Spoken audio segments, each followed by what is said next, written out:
Yo, what is up? Welcome to day, I don't know, this might be 3, it might be 4, it's something around there. Something around there. And today the goal is going to be, big goal would be to get the whole outfit into proper sub D form. That would be good to go to ZBrush, and that becomes pretty much the final outfit. Like some stuff could change in ZBrush, but like no major form changes are going to happen after that phase. That's the main thing. After that, it's pretty much detailing and texturing and then rigging. We have some retopology that's going to happen, but really it would not be easy in any way to change like major proportions. Really, that should have been solved in blockout. A couple little things I was looking at yesterday as I rendered this out is that this collar is like tiny. Looks tiny. So this color needs to be like at least up to here. So I might. Ooh, that's gonna be kind of an issue actually. Now that I've already done all the edging on it, but we'll see. I kind of want that to be taller, and these feel a little thin too as well. Like these should just be able to get scaled. That should be fine. That's the main thing I was noticing about it. And then secondary was that like this shirt hasn't been thickened yet or sculpted, but it feels very thin too. It feels like it's like almost skin tight. So this still feels a little thin. And then the stuff that's like still in like plain form or whatever we call this, like blockout form, it obviously feels thin too, but it's just literally flat still. We haven't made it thick. So that's the goal. Get this thing into sub D form, ready to go to ZBrush for detailing, which would be tomorrow, if not the next day. I did find this, however, as I'm kind of preparing to rig this thing. I have just been watching ShotGrid. Is that Shotgun? Did Shotgun get turned into ShotGrid? But I've been watching a lot of Maya tutorials on weight painting. And this was made by another YouTuber, and they posted it on their YouTube channel too, apparently. But within the last 4 months, this like entire like how do you model, like they're doing the same thing we're doing, basically like the game's workflow in Maya and ZBrush together. There's a reason that's what I do. It's like what people teach, and for the most part what the industry does. So this person goes through like the entire process, pretty much what I'm doing now, all the way into Substance Painter, where they do like actually good Substance Painter work. I'm just going to slap on some smart materials, really. Call it a day for me. UV unwrapping. They make the entire skeleton themselves, of course. Versus like I'm using the MetaHuman skeleton and all of their rig control logic. I'm going to do an Unreal Engine. But they go through the whole thing. So when people ask like, hey, how do you get into this? It's like, well, you're going to have to make it all the way through one of these series. And I've done these type of courses before, and you can follow it along, but you usually, or at least my experience is you burn out and you don't finish these, because these are like really hard to finish. And there's lots and lots of steps to go through.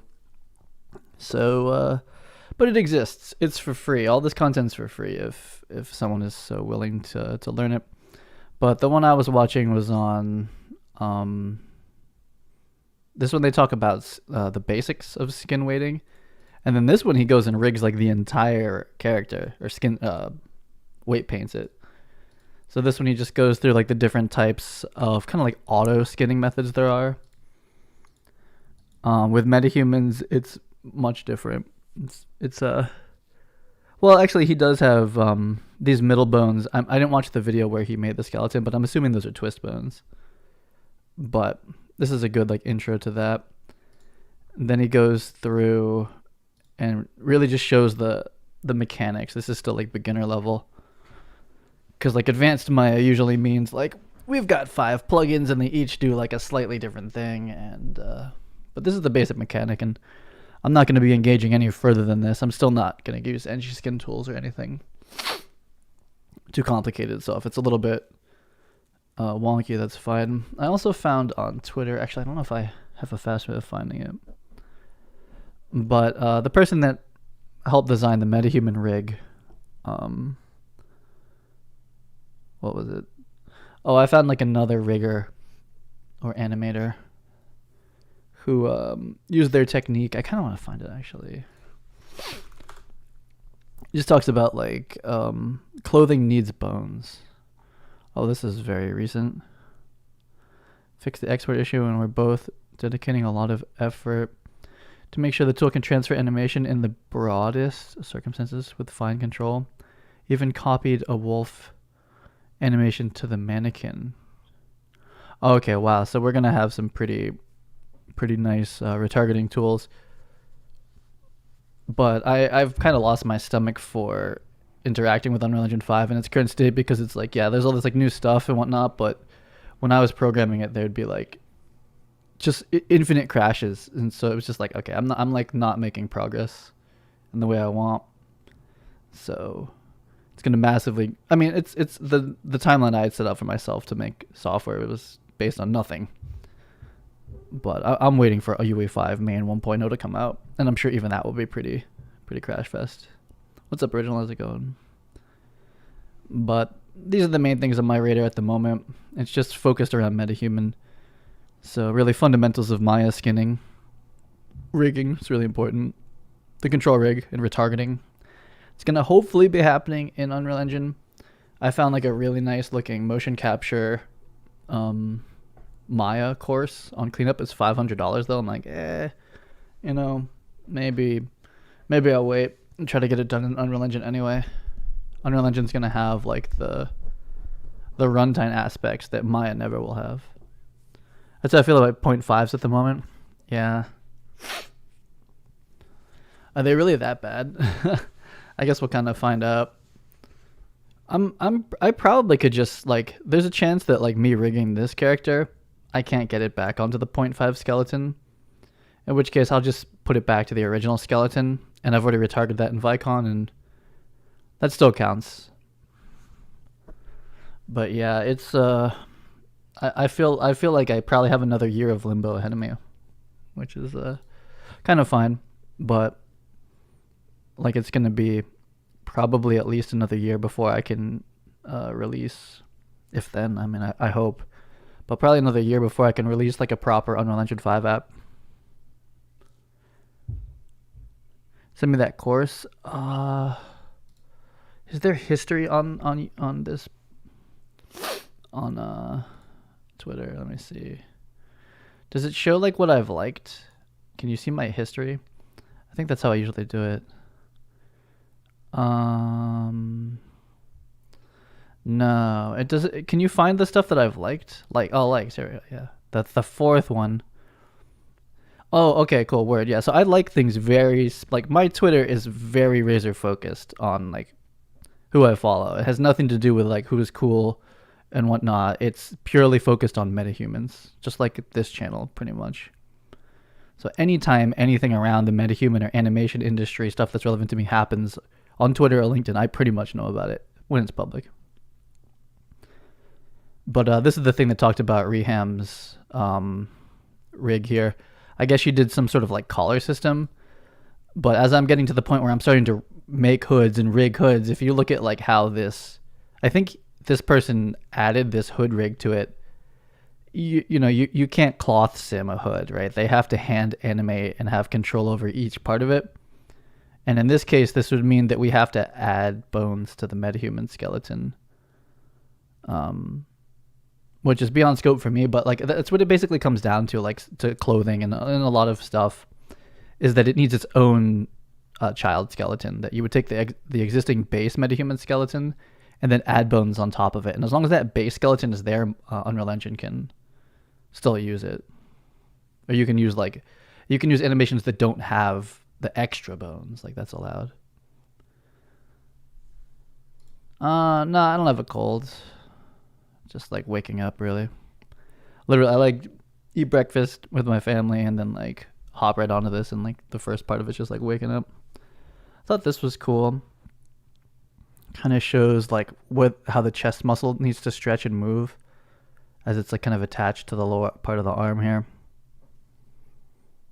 I leave this to the MetaHuman people, really, but as I start to be the person that has to like skin stuff on top of it, it's something to consider. That when you do this ROM with the hand up, that it's like, the whole outfit should be pulling in kind of this triangle way towards a common point there. It's not something I think about a lot.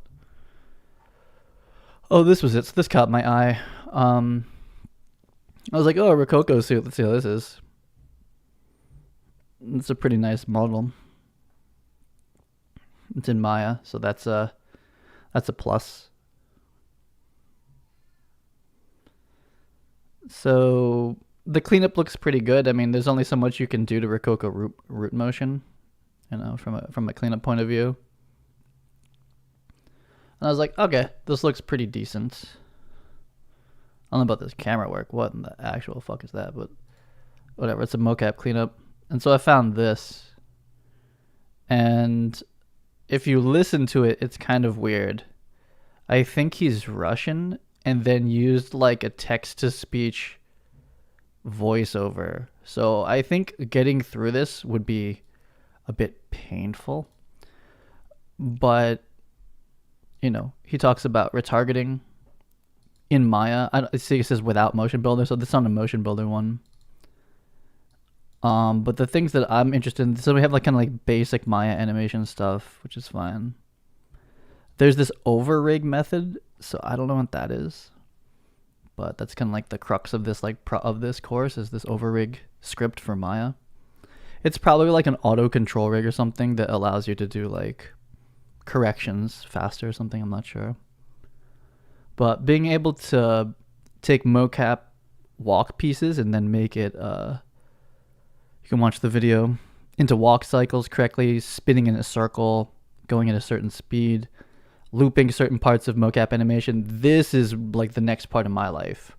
Once I make The Witcher, I'm going to start recording the Vicon animations and start actually turning them into production game animations, which is the whole goal. No one wants raw mocap. That's not so helpful. So I'm going to be definitely entering this, and if I had my choice, I would want to do it in Unreal Engine, but Unreal Engine's not ready yet. I think it will be by maybe a year from now it'll be ready. So I'll probably be doing this in Maya, and if it really doesn't work there, Motion Builder. It goes on for a good course on Motion Builder. There's only one person that makes Motion Builder content, in-depth ones. I forget his name. I'm connected with him on LinkedIn. Is it Simon? I forget. But there's only that one dude who does Motion Builder stuff. And there was someone that did it kind of recently, but it was more from the storyboarding aspect of Motion Builder. And then he stopped. Because most of these people work at studios full time. The only people who are amazing at Motion Builder, they're not freelance. They work at studios. They do it every single day. So when it comes to being individual content creators, they don't usually keep it going very long. And not that many people do Motion Builder. On a plus, I could finally get real world locations with fair height maps in UE. Yeah, mocap is, yeah, exactly him. He's been a fan since I started doing Vicon stuff. Yeah, Simon, because he's been I'm sure he deals with Vicon all day, 24/7. I thought this was kind of cool too, and I learned about this in Maya. So I'm like, oh, these aren't necessarily exactly the MetaHuman controls, but it's oh, it's cool. And I always wondered, I was like, oh geez, are we really animating every single face control? And you 100% are. So hand animation's the devil. That's good. Face, oh my god, so hard. Someone released for free their Maya Mandalorian rig, which is pretty cool because it's almost worth downloading it just to look at it. Because I don't really have any questions about how to rig something like this other than the strap. But, what I'm rigging today to the MetaHuman is not all that different than this. So I thought that was cool. Someone scanned this with a drone. I mean, I've been doing photogrammetry for a long time, but it's still impressive to see a single person scan that much of an area. That's pretty nuts. Someone updated their Maya toolset to the new Python. Yeah, rigging this is kind of a what the fuck. Blender stuff. This hood, actually, yeah, if you look at how that hood went back, I was like, oh, that's cool. And then the world answered me and that's how you do it. That's a little bit beyond what I'm gonna do, because that would mean hand animation, and I'm just trying to do quote unquote a minimal execution of motion capture to MetaHuman. this would mean every single take that if I did like a 1 minute take as production, that I'd have to animate the hood for 1 minute, and that's too long. I'm not gonna do that. Not yet, anyway. It's not worth it. But yeah, so I have a very focused Twitter feed when it comes to MetaHuman. It's mostly people who work at Epic, and then a couple key people who are, even if they're not at Epic, they're pretty much like in the same animation industry. Yeah, and so this stuff is extremely Maya centric. It's not even like a question. I have never seen anyone in any, not even Max, not even like Biped and like all the, like Max is like pretty good, and Blur and a couple people use that, but like this entire industry from the high end is Maya, and then Epic Games trying to put it into Unreal Engine 5 basically. But yeah, this one's pretty good. And if you go find the guy that actually made this tutorial, it's so funny. You know, I've been doing Maya for like, I don't know, 10, 15 years, like a long time. And the old tutorials that people used to do, the people who produce those tutorials work at Epic Games now, and I've met them. Hey, what's up? I was just gonna find Okay, yeah, good luck. Okay, good luck. I'll see you later. You did a session with him? Oh yeah, I think you told me that. Yeah, I mean, him and Stu too. Like Stu and those dudes, they do mocap 24/7, like, and have been for like so long. I remember like trying to talk to them like on the early days of me trying to get into mocap. I was like, I got this Rococo suit and I want to put on MetaHumans, and it's like, you really can't even like. I think you can't even like have conversations with the people like for how inexperienced I was back then. Someone at their level to try to talk to me, they're like, it's pretty much just like keep trying, just keep trying. It's too, you have to do it before it makes any damn sense.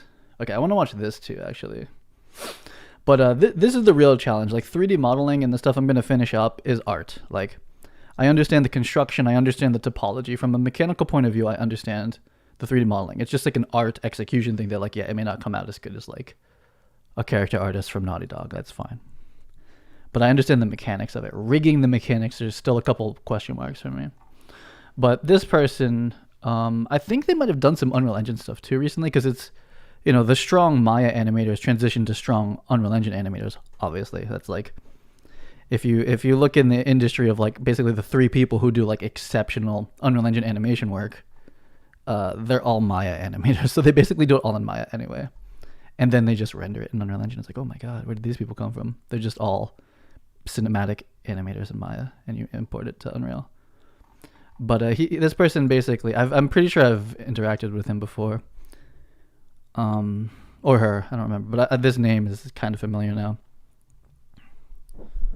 But they go through like more like advanced rigging, which is more like what that hood looked like. So like, not stuff I want to do at the moment. But if you want to go like deep, if you did every single thing, if you followed every single thing that this person did, you'd be in like a good place, I think, to understand like the basic mechanics of it.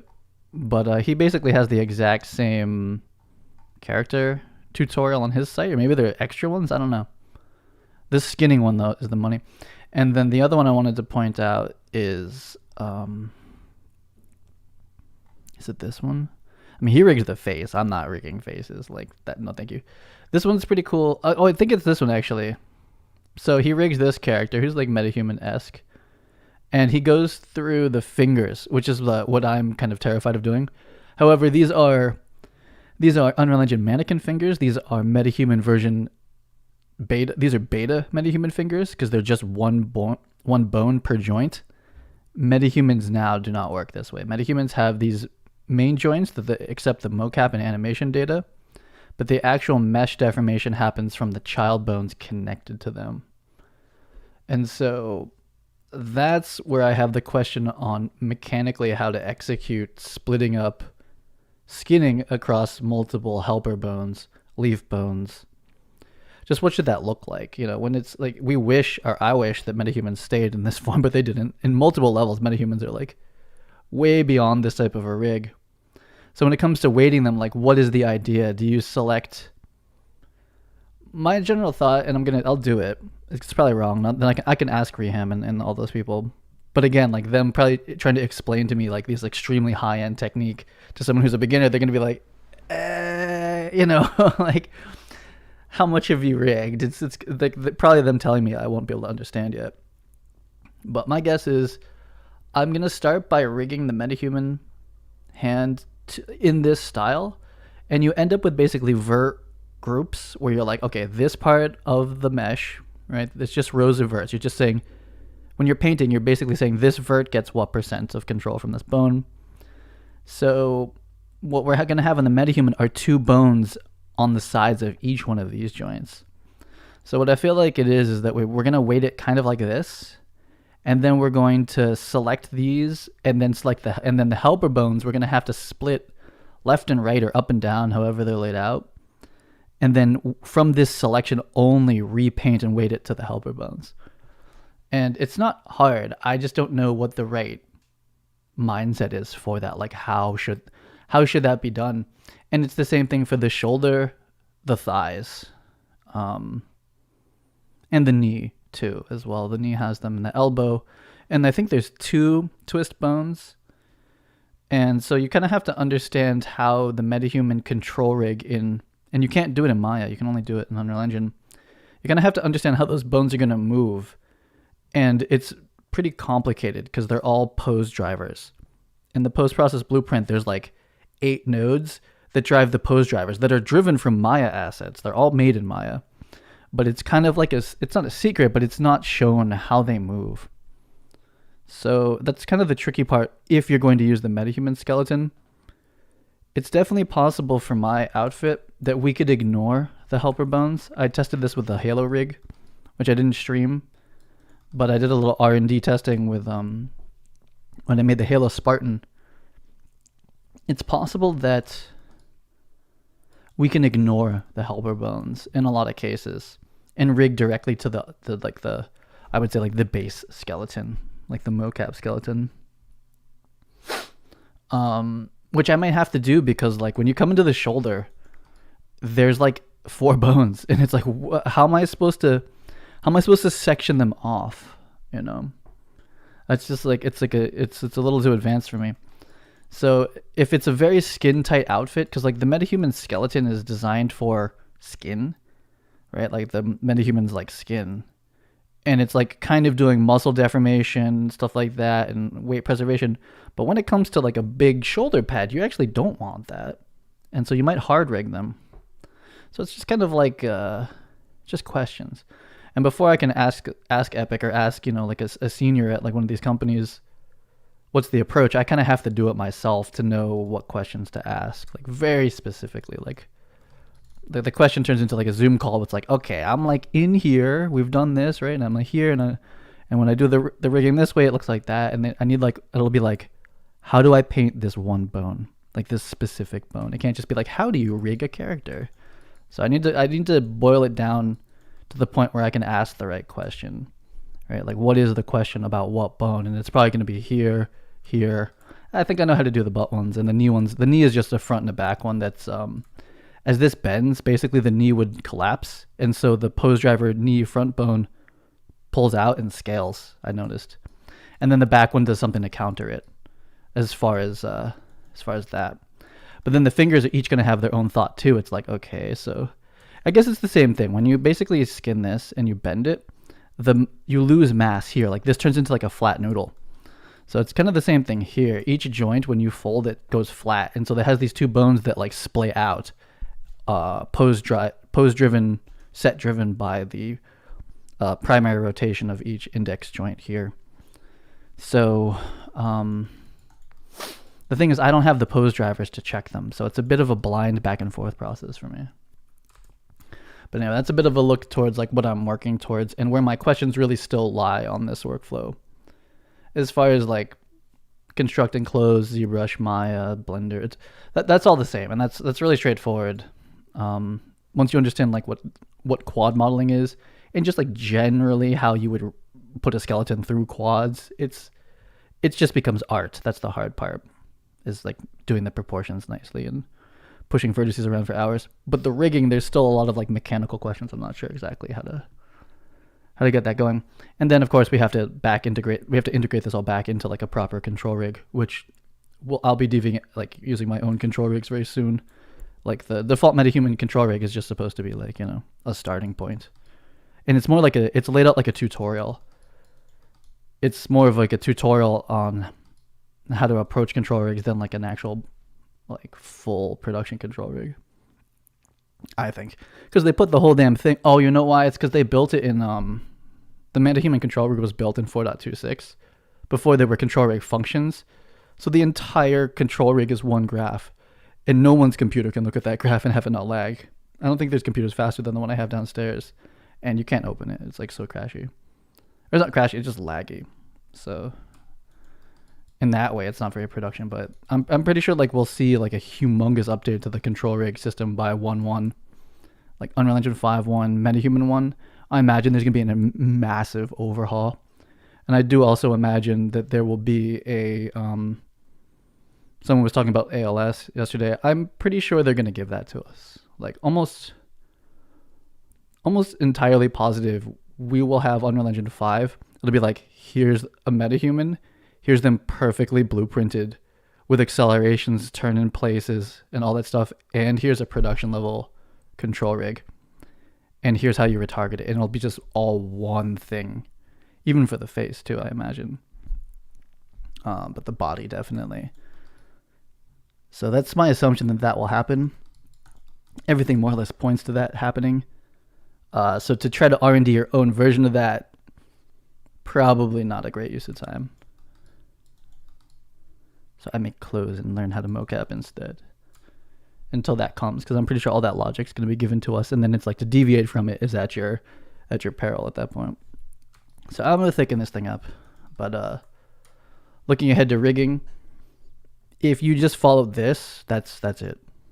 There's going to be more high-end techniques, but to even like go through this entire thing and think and then understand it, and it even goes back to like, this is the best part, so this is for games, like you see the Unreal Engine mannequin in there, that's a good sign. And I think there's actually a little bit of a dead ending if you follow people that don't know how to get this back into games mesh. And I learned this when I was doing Cinema 4D stuff and looking for mentors and people. They would make great models, they look nice, perfect ZBrush, like really beautiful, super high poly details, like all like very nice, and it's like cool, yeah, like how do you get that back into a game engine? They're like, oh, I've never even opened a game engine. It's like, okay, not helpful.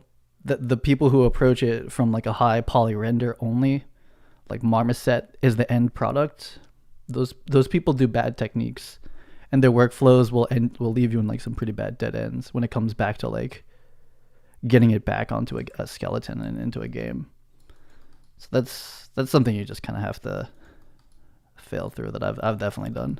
I've definitely taken courses and followed people in dead ends, and it's like, I've never even heard of Unreal Engine. They're like, oh yeah, that's something like I want to learn someday. It's like, okay, this is not who we learn from. Okay, I'm kind of awake. Let's move on to, I need to get full Maya. Like I need to start writing Python scripts myself again. I don't even think I have my old scripts. I have an army of Maya scripts I wrote so long ago, like Maya like 2014 or something crazy. Oh, actually, right before I get back into this, I'm awake. Hold on.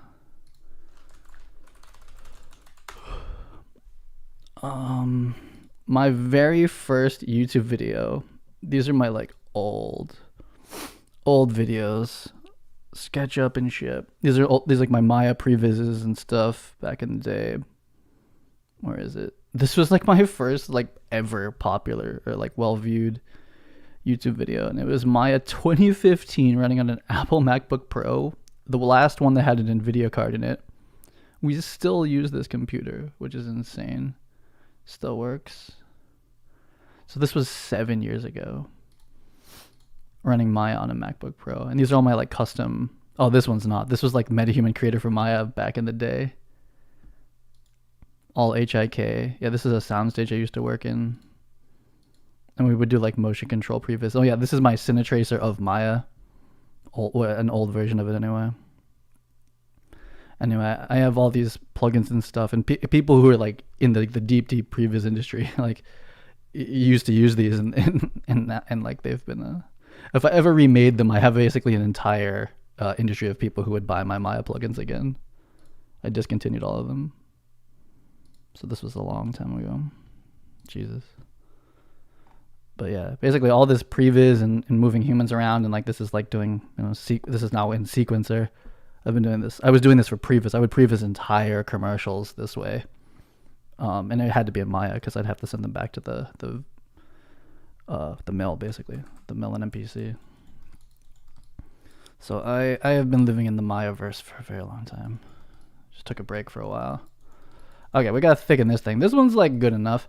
Okay, so there's some other things I noticed as I'm looking at this from afar. It's like so easy to be like in here and like blah, blah, blah. But I like to render it out, go to sleep, and then look at them the next day, and then you can kind of just see it, and you're like, oh, this looks like shit. What will happen here? So this collar is tiny. I feel like it should be thicker. This feels like it wants to be thicker. These straps barely have thickness. If you look at just the silhouette, they're not bad. Take it back, they're not bad. This breakup I'm pretty happy with.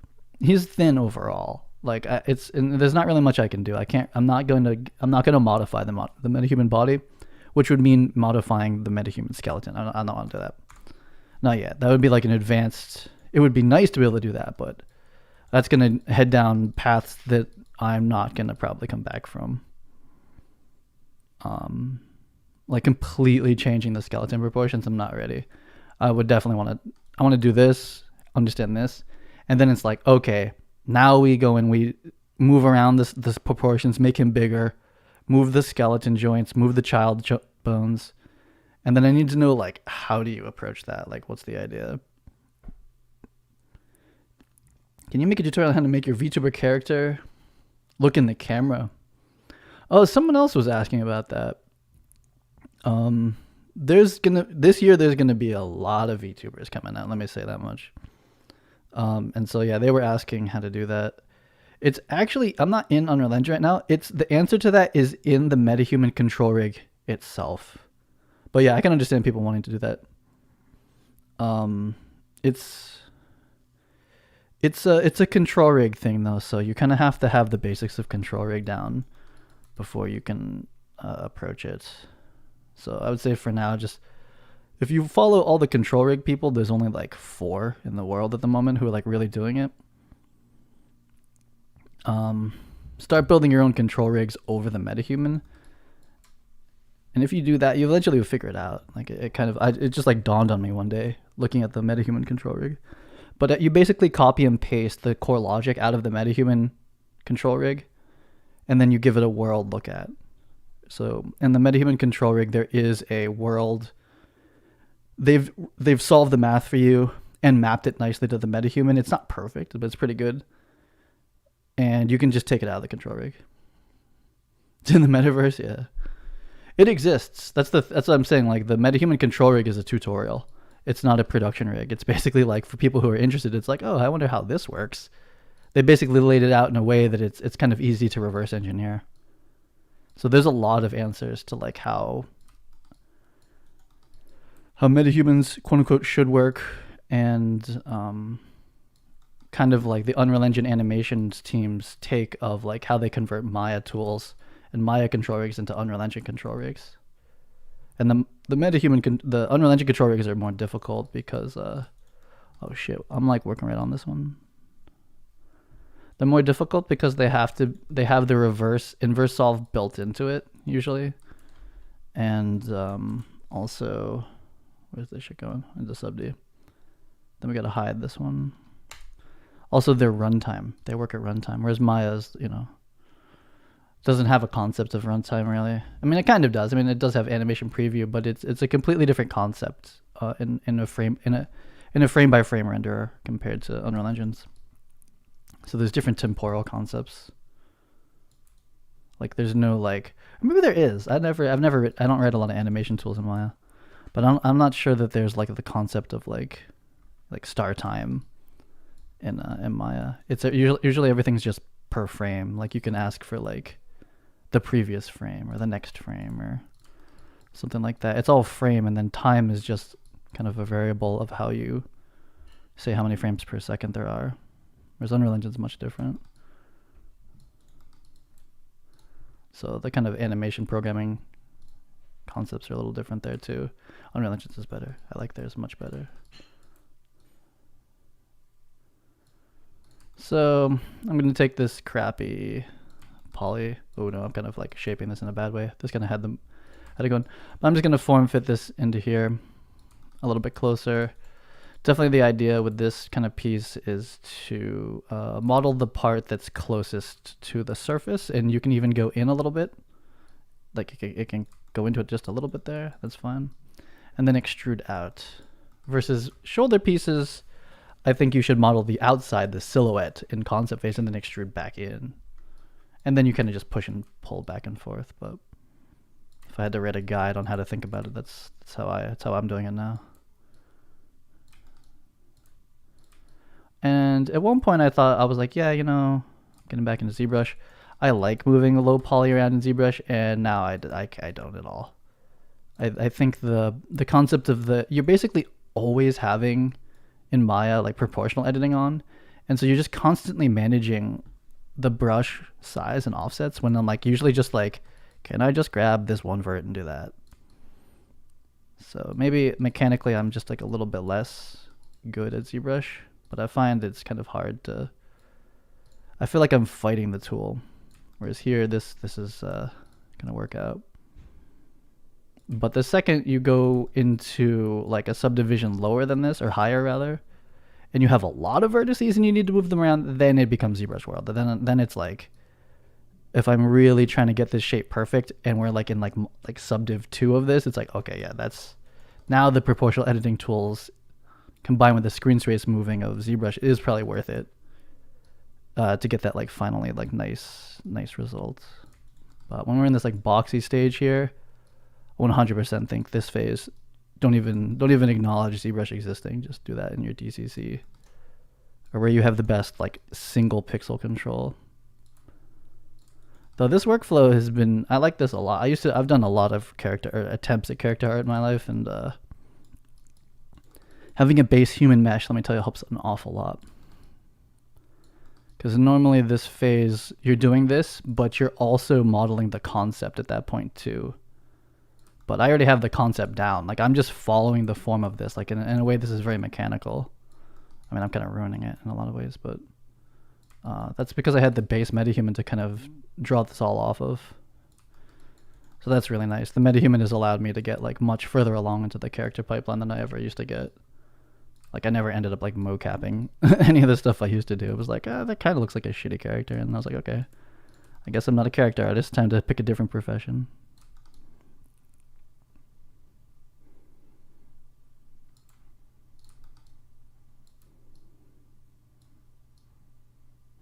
But we're just making this thing skin tight now. Then I'm going to make it thick. I'm going to go 2 centimeters this time. I extruded 1 centimeter.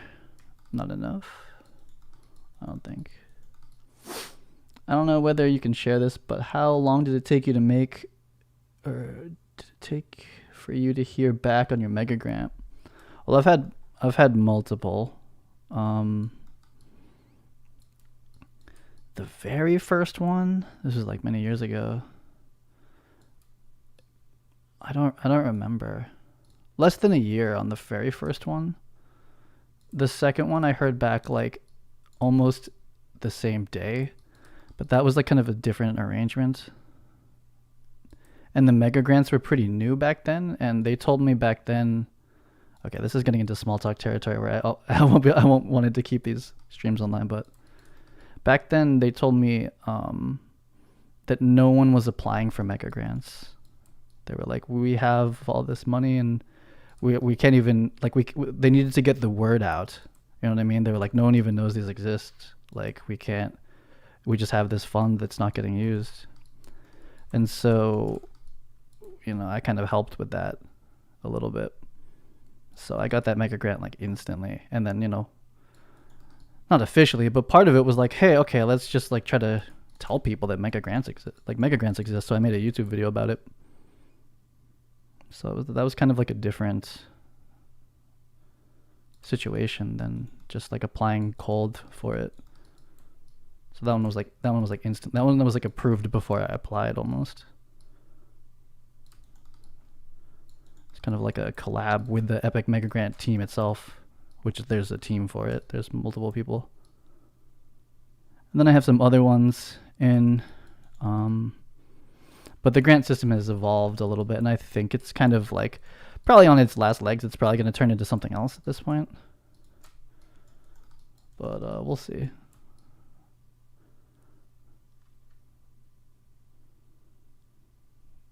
And here.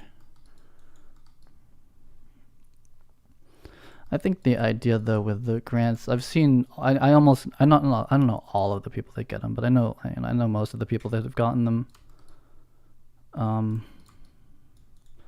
Part two of getting the mega grant is like to contact Matt Workman. It felt like that for a while. But the idea hopefully is that like the mega grant isn't like your personal salary or isn't the thing that's keeping the company afloat. It's just to help you buffer your time hopefully and de-risk, like they said, you making an actual profitable, sustainable thing from it. So it's like the grant shouldn't probably be like the thing that makes or break your company or your product or your thing you're developing. It should just like help it, give it more runway. So like I think these days like you really need to show that it's like a sustainable thing that you're making. It's like, oh, this would be a product even if we didn't help, or like something, So like I think now they have to be much more put together versus like some of the old mega grants that people were given. I was like, what the fuck is this? Like, it was just a lot looser back then. I was like, this is getting mega grants now, which is good. It was way looser back then, But I think now that everyone knows what it is, it's a lot more of a tight operation on who they accept it. And I know for a fact that it's like way more people apply, so that's partially my fault. Oh no.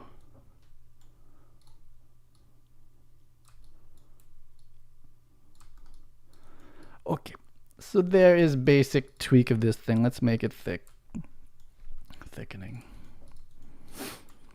What's after this one? Probably this. Oh yeah, this one, then this one, and then the gloves. I might need to hop back into ZBrush and drop the topology down a bit. And I was playing more Witcher, and 100% when you pull out this kind of like shape here, it's along the elbow line. I was doing it across the top of the arm. That makes no sense. And it felt wrong doing it, but it's like they're Batman spikes, It's the same idea. Same idea here. So it's a little funny. Basic idea what to expect.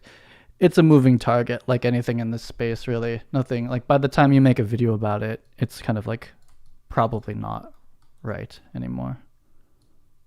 Like things have changed. So that's been kind of like my history with it, but I can't say that that's going to help you with like a today, like what that actually looks like.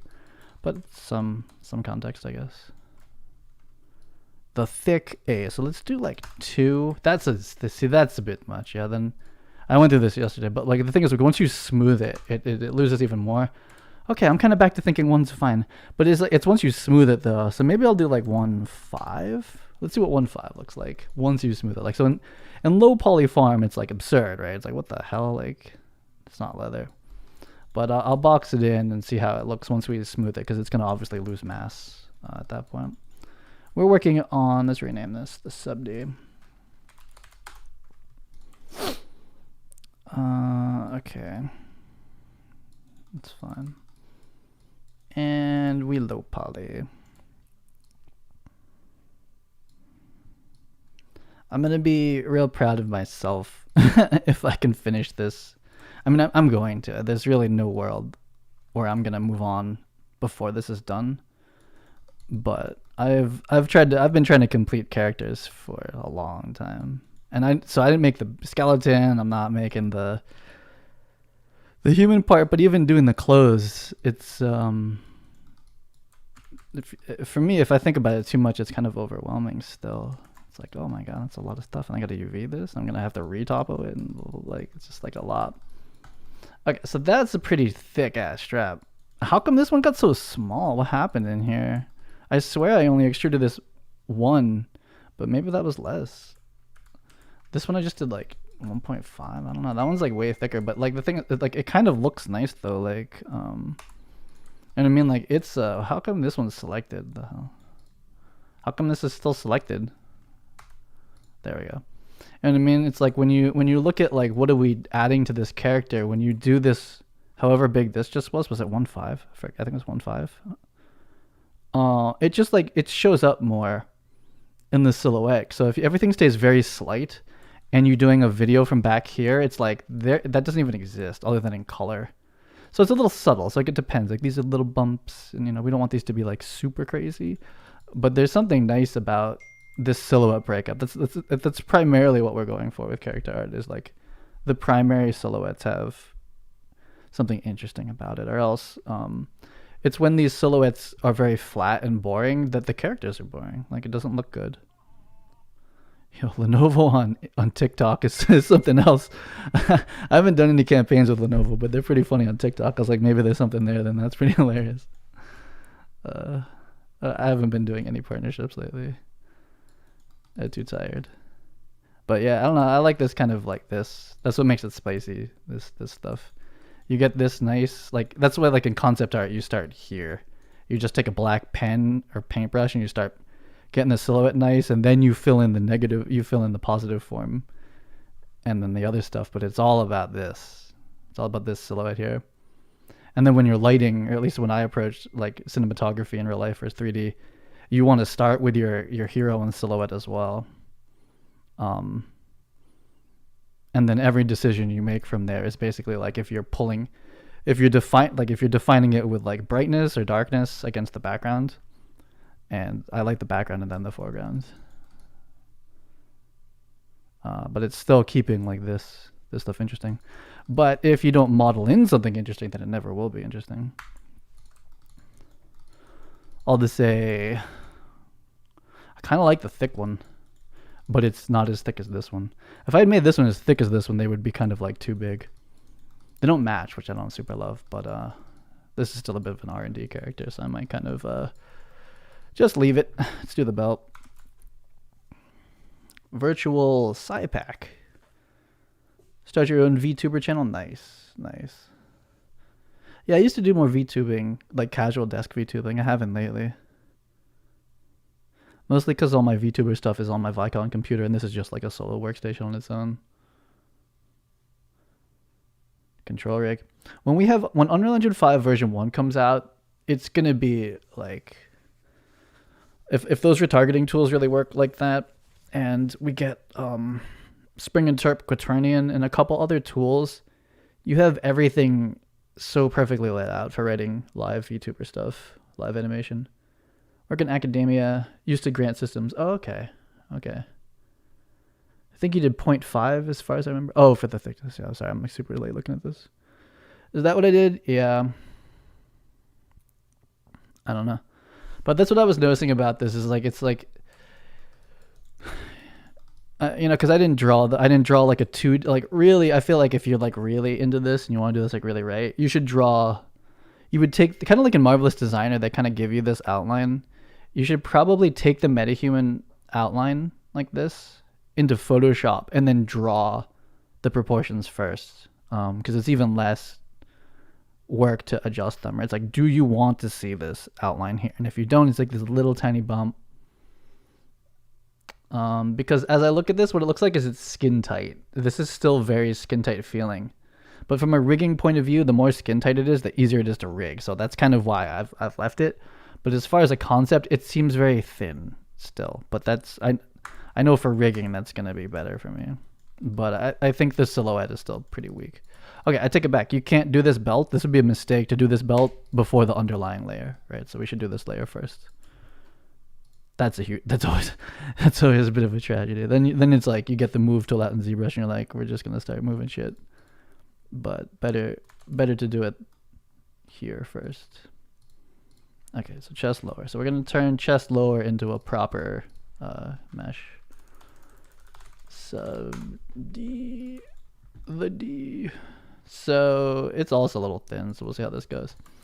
Oh, I don't even have Photoshop open, is that right? Huh, okay, well let's go turn on Photoshop. Got my concept art back. This one's a bit more involved than all the other ones, but it's symmetrical, so that's nice. Symmetrical across side and front, so technically we only have to do one side, but I'll probably just keep it as a 3D object. Yeah, the knight armor had a lot of missteps, and so did this so far. I don't know. I'll get it eventually because I'm gonna be making a lot of this stuff. Okay, so we're gonna make this part. So the middle part is chainmail, and it does have like this kind of fluting out. Like it doesn't like that's not like a lot of outfits like this will triangle towards the middle. This one just kind of like bends outwards. It's basically straight, and then kind of around where the pants might be, it kind of flutes out a little bit, kind of like skirts out. So it's kind of like an upper skirt kind of situation like this.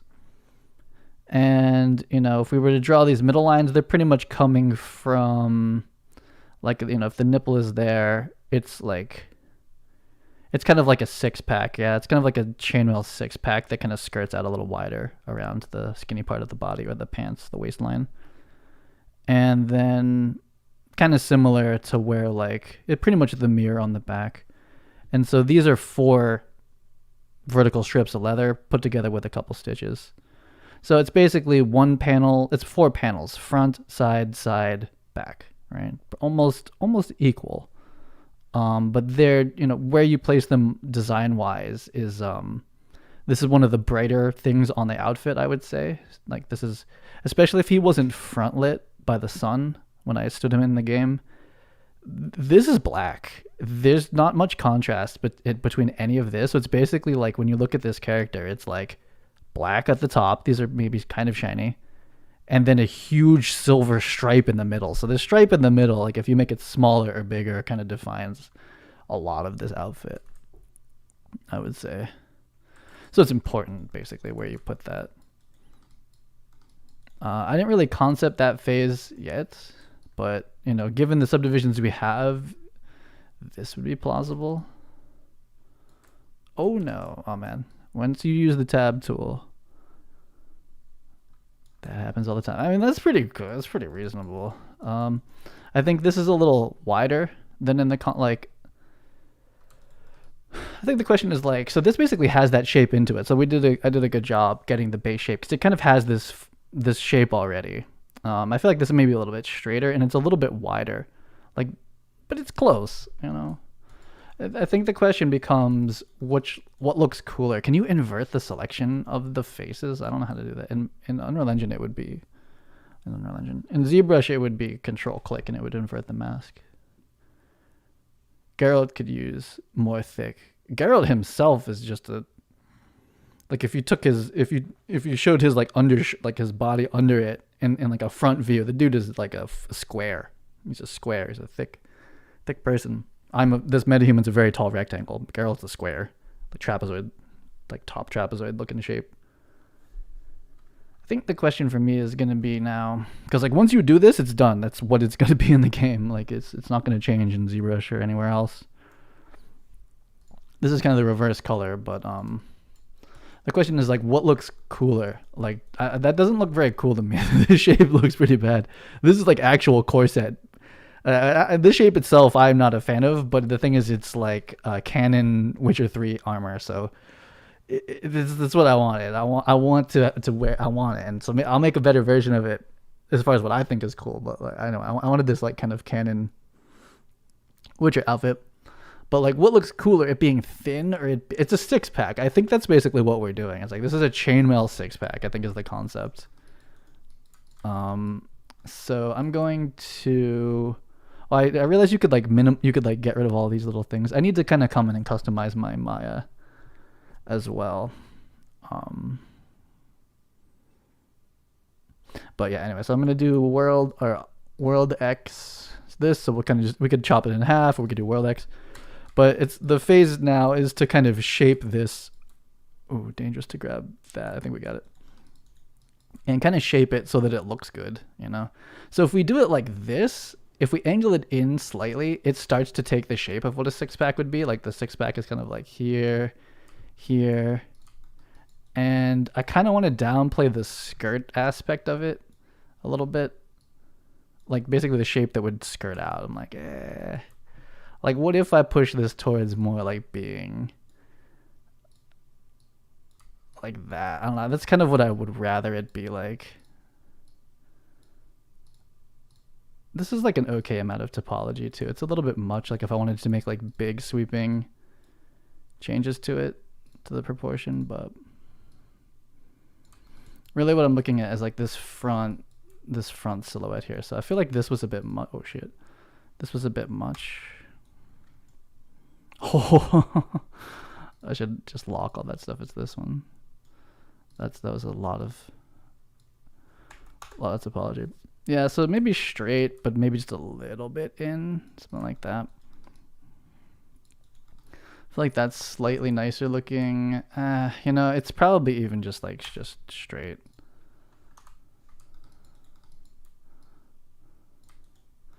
I think that's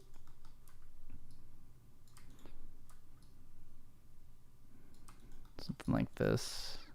See, I'm better at controlling like a bunch of dots than I would be able to like ever draw this in 2D. I never got my like 2D concept art to the point where I could like make these kind of decisions and have it like look right. I don't know. Maybe it doesn't go in at all. That seems kind of weird too, actually. Maybe it's like more straight. It's just like, and I guess it does kind of make sense to slightly bow out like this. So I'm just gonna get these things back towards like quads. And I think that's pretty nice. I don't even know if I've changed anything. Like it's kind of the thing where like you move it forward one and back one, you're like, that's it. That's the shape. I didn't even like do anything. But I think I'm okay with how that looks. And then, you know, he's moving around. Like when I do a quote unquote final piece, it's not someone just standing there. He's going to be like, I'm basically going to redo the my first demo is going to be doing the strong and light and strong sword attacks from Witcher 3. So we are going to be flying around. So this thing's always in action, but we still want to kind of get it right here. So I think this shape okay, so I think the sectioning is fine. The back, like, not as important really at all. We do have to pull up this, however. We have to pull this back up in here.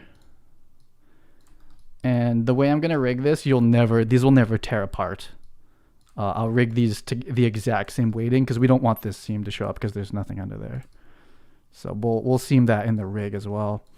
Compared to like this, there will be some weird angles, I'm sure, where you'll see into there. But we'll never let this seam pop through in the rigging. I don't really care about the back. Like, we'll just leave it as far as time. Okay, so like first impressions looking at this right now, it's like there's still something. This is going to turn into chainmail in Substance Painter, so it's like this all gets pretty mushed out. But this line right here, like, is a rather large design call on this. It's like it's pretty much equivalent to the shoulders. Like if the shot's that wide, this strip here, how that comes out. This used to be like in his butt, so we pulled that out. That's good. That's pretty nice. I think that's okay. And for base form, again, we don't want to get too far from the body if we can avoid it. It's just gonna make skinning easier. That's pretty. I think that's pretty nice.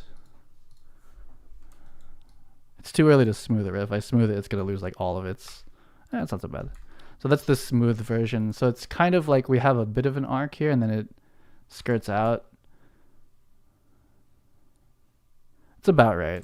It's close enough. Oops, one.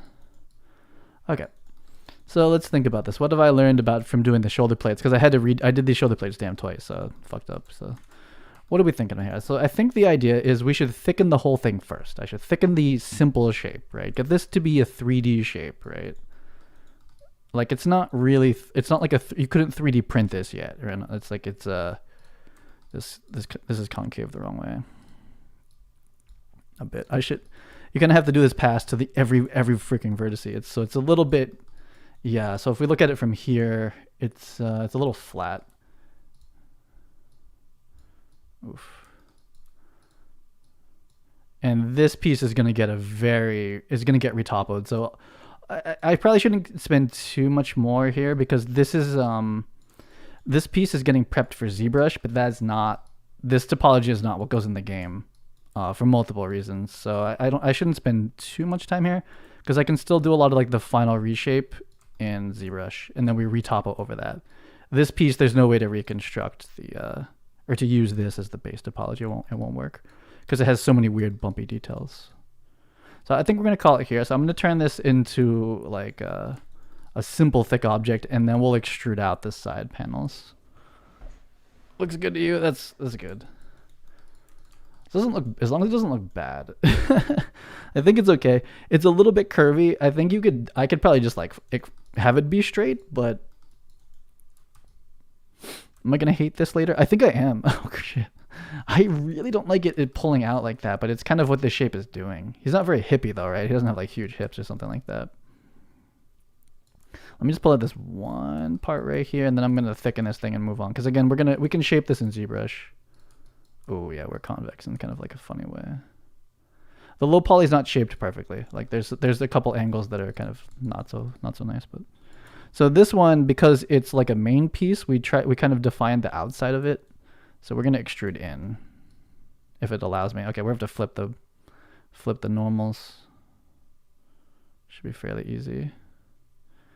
And it's, well, okay, so for a piece like this, it's kind of okay to do this.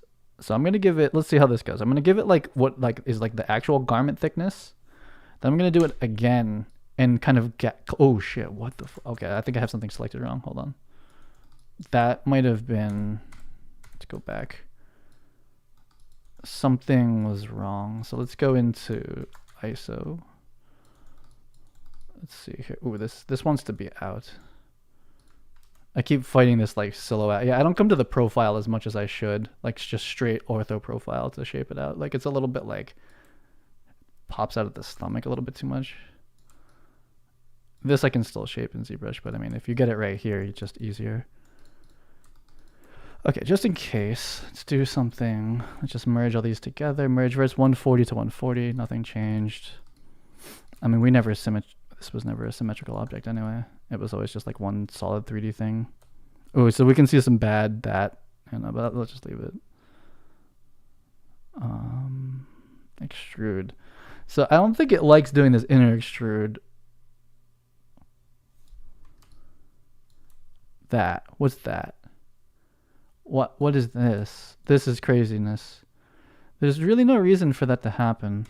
I'm gonna undo again. So something I was thinking is that like extrude doesn't like going back and forth. It only likes going in one direction. Okay, so why are those triangles getting crazy like that? That should not happen. Does it not happen this way? No, it still is happening. What is that? Doesn't make any sense. Why does that piece go down? What? This should just extrude in perfectly. Okay, so we have some like weird this. What is that? Okay, so let's undo that. Let's figure out what the hell is going on with this thing. Let's go component. No, it should come out. What's this? Like each one of these has like a proper vertex normal. Why is this one like going up? That's really weird. On something that's like literally a deformed cylinder. I'm gonna delete the history on this thing. Freeze transform, I'll center it. Like that's pretty much all you can do to reset this to normal. We could also like, I mean in Houdini there's a lot more processing that can happen but from like a Maya perspective, it's like it's not really a lot of else happening in this kind of mesh. What the fuck? Yo, what is that? And it's different on the other side. What the fuck?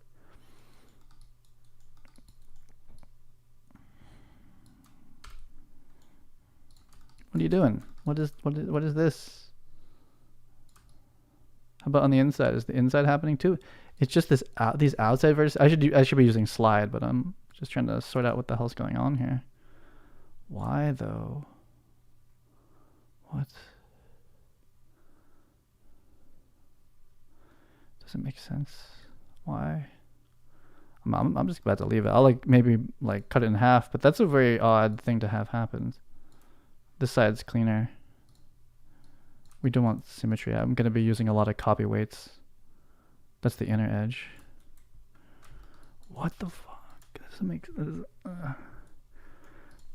makes me realize there's something about, there's still aspects of Maya that I don't understand. The fact that I don't understand how to fix that, like I've stripped everything out of it.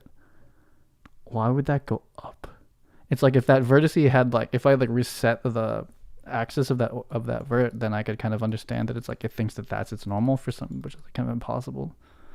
But that's very weird. It's not good. I'm just gonna make it symmetrical for now. Where is it? Oh, it's up here. So I think this one deformed less, so I'm just gonna make it symmetrical. But that doesn't feel good. That's kind of. Oh, I know what happened. I know what happens. Let's go back. I know what it is. Symmetry's on.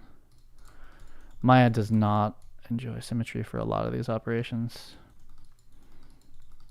It was symmetry. I hope. Yeah, 100% it was symmetry. Okay, rip. Okay, so that's something I need to remember. It's like when things fuck up, it's symmetry. Gotta always check the symmetry.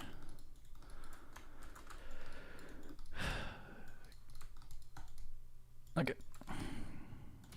So now I can do what I wanted to do, which was this. Extruded it normally. We're gonna have to flip the normals on pretty much all of it.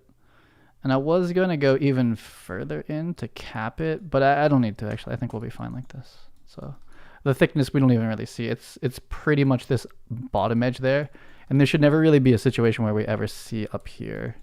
So we don't need to do a full cap like we did to the armholes. Okay, well that was a journey. You need to turn off symmetry for extrudes. Kind of makes sense. Now there's a different way of flipping normals apparently, but we'll do it here. Okay, good. That would be, yeah, I was kind of sad about that, to leave that and not understand how that would happen, because that's going to be doing a lot of extruding coming up.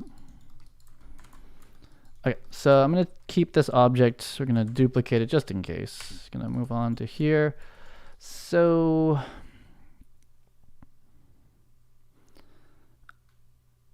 the question is, for these side panels, it's kind of like 4. It's 1, 2 here, 1, 2 on the back, X stitches on the actual side, and then big, thick single stitches there. These things are so defined that they should almost be in the low poly, versus having them just be a high poly sculpt. Like they're of equal like definition of like the piping almost. Like they are like separate objects. So the main design point is where the midline is, and unfortunately subdivision wise the main line I think is well, it's almost this one here. Would we buy that as the side? It's kind of like here. From like a design point of view, it's pretty damn close to this. So this is technically 2 panels. So again, we don't have the topology for it. So do I want to get that into here? Am I going to cut into this? We could... How strong is this oh, that's... Okay, so this line is, of all the cuts and definitions, that's the most important one. And it's kind of at like the nipple here. So it's like it's pretty into the cut. So it's almost this. It's got to be on my model. It has to be this first cut. And then the other ones don't matter as much, pretty much, I think. So kind of treacherously going to turn back on World X. And just from a design point of view, we have to put the division there, else we won't see it. So it's not so much about cutting this into perfect squares as it is, where is this line? And this makes me feel like this is a little bit big now, but that's something we can change. So I'm going to grab these, symmetry on. This extrude should be fine because it's not, I don't know, it's not looping all the way around or something. But if it's not, we'll delete half and do it without it. Okay, so we're going to get into some design questions we have to answer about right now. I think 1 is good, or it's like not even worth doing. Like anything less than a centimeter extrusion isn't going to really be worth it. And then, so we're going to have to figure out how we want to tuck that back in. How do they do it? It pretty much is like a perfect seam. Like this, I think this is technically over it, but they don't like sculpt that in or something like that. It's just like, we just perfectly seam this like right to there. So we could do that for each one and then kind of bevel or patch or whatever, depending how we do the subdivisions, it could kind of smooth out. So let me see if I can sort this edge. This might have to happen in verts. So we're in component. That's interesting, but that's still the right axis. I gotta come about here.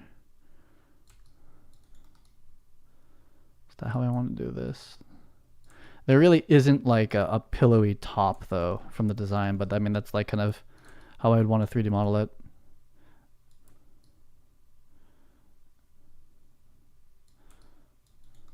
So this is definitely a lot. I mean, once you smooth it, it'll be kind of okay, but it's an odd shape that's kind of come about from this. This axis is not helpful. Let's go back to object. Even that's basically world. If I might make a quick, maybe off stream, but I want to make a widget for myself, like a Maya Python PyQt widget that basically has this humongous right there and this, what, like being able to switch between this and this huge right here, because it's like all I do in this program. Or it's one of the most important things that I do in modeling. And I want it to be like gigantic so I can see it. That would be a light intro back into making Maya customizations. Ooh, is this how I want this to go? Actually, this is going to smooth, so I don't know, we'll just kind of see how it goes. And this type of scooting around, once we go high poly and sculpt it, maybe should happen in ZBrush anyway, so kind of just loosely,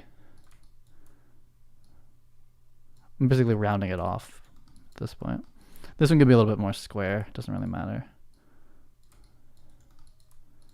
Doesn't have to be so round. It's at the bottom. Yeah, this bottom shape is insane. It's just crazy looking right now. And I don't super like that this is almost over it, just kind of the way that it extruded, but we'll see how it smooths. And still, it's definitely viable to do that in ZBrush.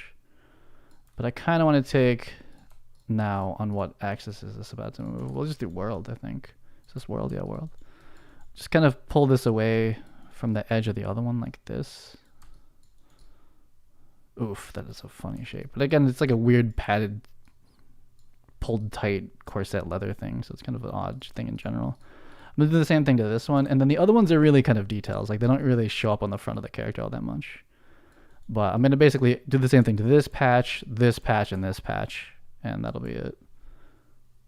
My plugins are in Python. Yeah, pretty much. Another reason for getting into Maya, use Python every day. Oh, nice. Yeah, Maya's all Python. PyQt. I forget what the other. There's another Python UI library. I forget what it's called though. There's like okay documentation on it, but like there's some. When I first started, there's like a couple courses on it, and that's it. But it's usually enough to get you through it. And then you're just trying to talk to people that are in this niche of building, basically Maya TDs. Oh.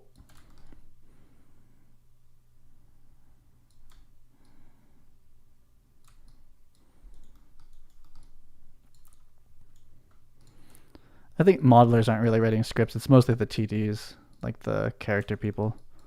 But there's a couple modeling things that would, just like for customizing, I think that would look nice.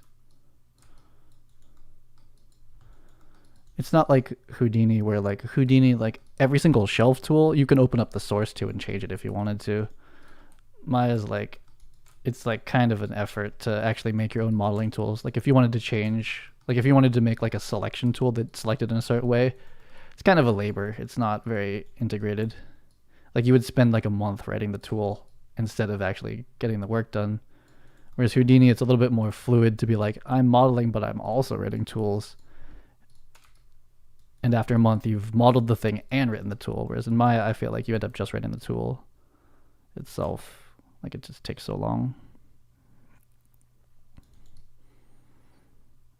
So we'll see how these go. Those are that's kind of a large gap, but it's a little bit easier to, I think it's going to be a little bit easier to define those gaps in Maya low poly than it will be to like in ZBrush with like a big sculpting tool trying to hit this line over and over again.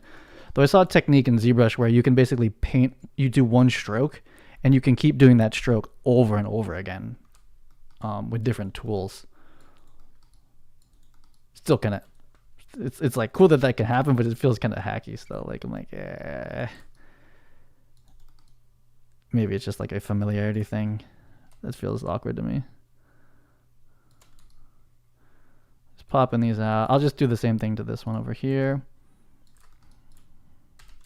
Just holding shift, extrude up. So those are sectioning these up into like what will smooth into like pretty divided pieces. I'm not sure I've kind of sorted out how this intersection is going to work here. So that's kind of the question mark of this piece. Let's go solo. Oh, not like that though. Just kind of bring these down.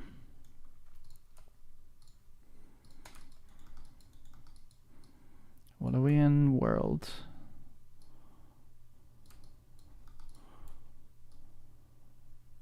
Oh, then I have this like really far down if I'm trying to match the other ones. I don't know if this is right, but we'll see.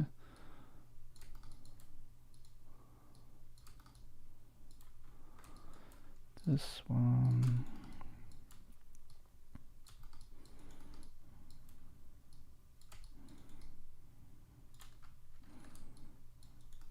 So do the bottoms, then the sides, and then we'll start to smooth it and start to sort that out. But that's why I like this armor. It's like, it has some like cool, fun sectioning details, but it's not like it's not like overwhelming though. Like these are pretty approachable compared to, I think even knight armor, when you really do it nicely, like you could spend like an entire day detailing like the chest plate if you weren't trying to like really get that right. This doesn't really have that like that much. Like it's kind of just basic forms, and then the detailing is basically stitches, which is why I spent the day learning how to make a stitch brush. Though I was looking at Out. I keep forgetting the name of that channel, like Out something. Outgang, yeah. She has like an entire 40-minute video on leather. Oh yeah, it's all about like the actual like how leather is made, how they stitch it, how they split it. Like look at what she's looking at. Like I'm not going to this deep yet, but I'm sure character artist is like 101. But like all the different types of leather, I'm like I'm about to just put a smart leather texture on this and be pretty happy with myself. But then like the way that it wears down, it's like oh my god, I'm just gonna put these stitches and we're gonna call it a day. But for leather, for like, and The Witcher, I think goes to that level for sure. Like the CD Projekt Red artists are at that level, but still, I think if we want to make a basic version of it, I think it'll land. Without having to go like too much into this. It's a big era. Okay, so let's see how this is gonna smooth. It doesn't have any like holding edges yet, but that might have been like too much. Like there's a huge gap there. I don't know. Nah, I see like once we smooth it, it's like the gap is kind of like, well, it depends on how much we hold the edge, but it's, you know, it's pretty subtle. But it's baked once if you get this stuff in the low topo, you don't have to worry about it as much. You don't have to sculpt it all in. I think that's too much of a heavy lift for me as an artist to like hit that curve in ZBrush. Just not going to be able to do it. Okay, so I'm going to duplicate again because this chest piece just has a lot of parts that could probably go wrong. I'll save as, and then I'm going to start gating it, smoothing it out. And that's not where this happens. Save as 10. Okay, but that's as much as I'd want to do here. Other than gating. Ooh, we're gonna have bad quads right now. So let's see how this goes. Like this. That's kind of, yeah. Okay, that was not how I planned that edge loop to go down, but we'll see how this goes. Again, as long as it ends up in an okay place, like in actual quads, I can ZR remesh this in ZBrush, and that's acceptable. This edge is pretty well held because it's a seam between two pieces. Ooh, that's not what I wanted there, but we'll see how this goes. Oh, what the fuck? Oh, what did we learn? Okay, hold on. Undo, undo, undo. When shit goes crazy, we turn off symmetry. So we'll just do this. We could just do one side and then copy and delete it, but it can't handle these like full. There's just certain. Yeah, so okay, it's already broken. When did that happen? When did that extrude happen again? When did this side? This is like what happens when you have symmetry on. It does that. Okay, so we have to cut this in half again. This is a dangerous thing to have on, essentially. Like you can't just like go for it. You have to know that like certain tools will freak out with it on. So it's gonna just always be safer to oh shit. Hold on, what was I just deleting? That's fine.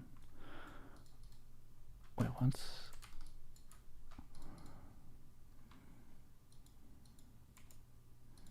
I deleted the wrong piece. 1 second. Let's put that one back. No, we gotta hide that one. This is the latest. Yeah, symmetry just doesn't work with like certain extrudes or something like that. It just freaks out. Oops. Maya doesn't like that. Oh no, when did this fucking happen? It was probably one of these extrudes, these panel extrudes. It doesn't like it, I said. 1-to-1, I'm just gonna fix it by hand, but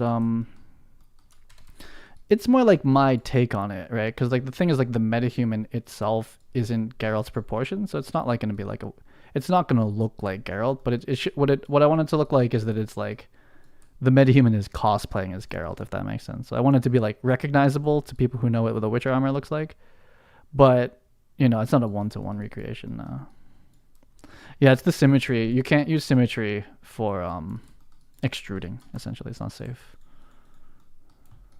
So, lesson learned again, but I didn't actually learn it. Let's see if the ring tool though, like the edge loop tool works. So there's probably a different workflow for this. Like in Cinema 4D, where I used to do all my modeling, you would have a procedural mirror modifier up here, and you can do whatever you want. Like you can animate through the mirror modifier. Like it's that strong. It's designed to be like that. I don't know, because like modeling one side at a time, I don't know, you just have less information because it's nice to see it from two angles. I don't know. I would prefer to do it and be looking at it correctly. I kill the history on this, but let's see if this edge loop tool doesn't freak out. Okay, so we need this edge. This edge is really important, and we're gonna have to control that. It does kind of put pinching on this part, which isn't what I was expecting or wanting, but we'll see how it goes. Oh, I have symmetry off. It's probably shouldn't have it on, but I don't know. We'll try it again. Let's see if these edge loops. I feel like edge loops shouldn't freak out, but extruding for sure, it does not like that. This seam is pretty sharp.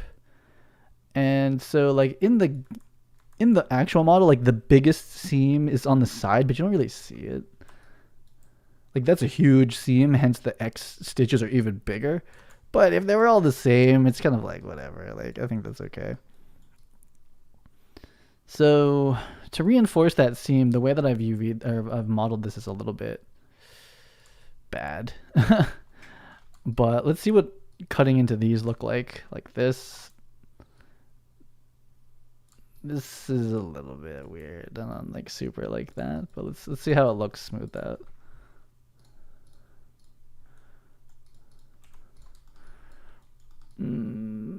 See, like I don't want to hold these edges so much because it's looping around, but that's a pretty good start. And again, like this, once we ZR mesh this, I can kind of just like it back in with a brush. Like I didn't want to hold this here.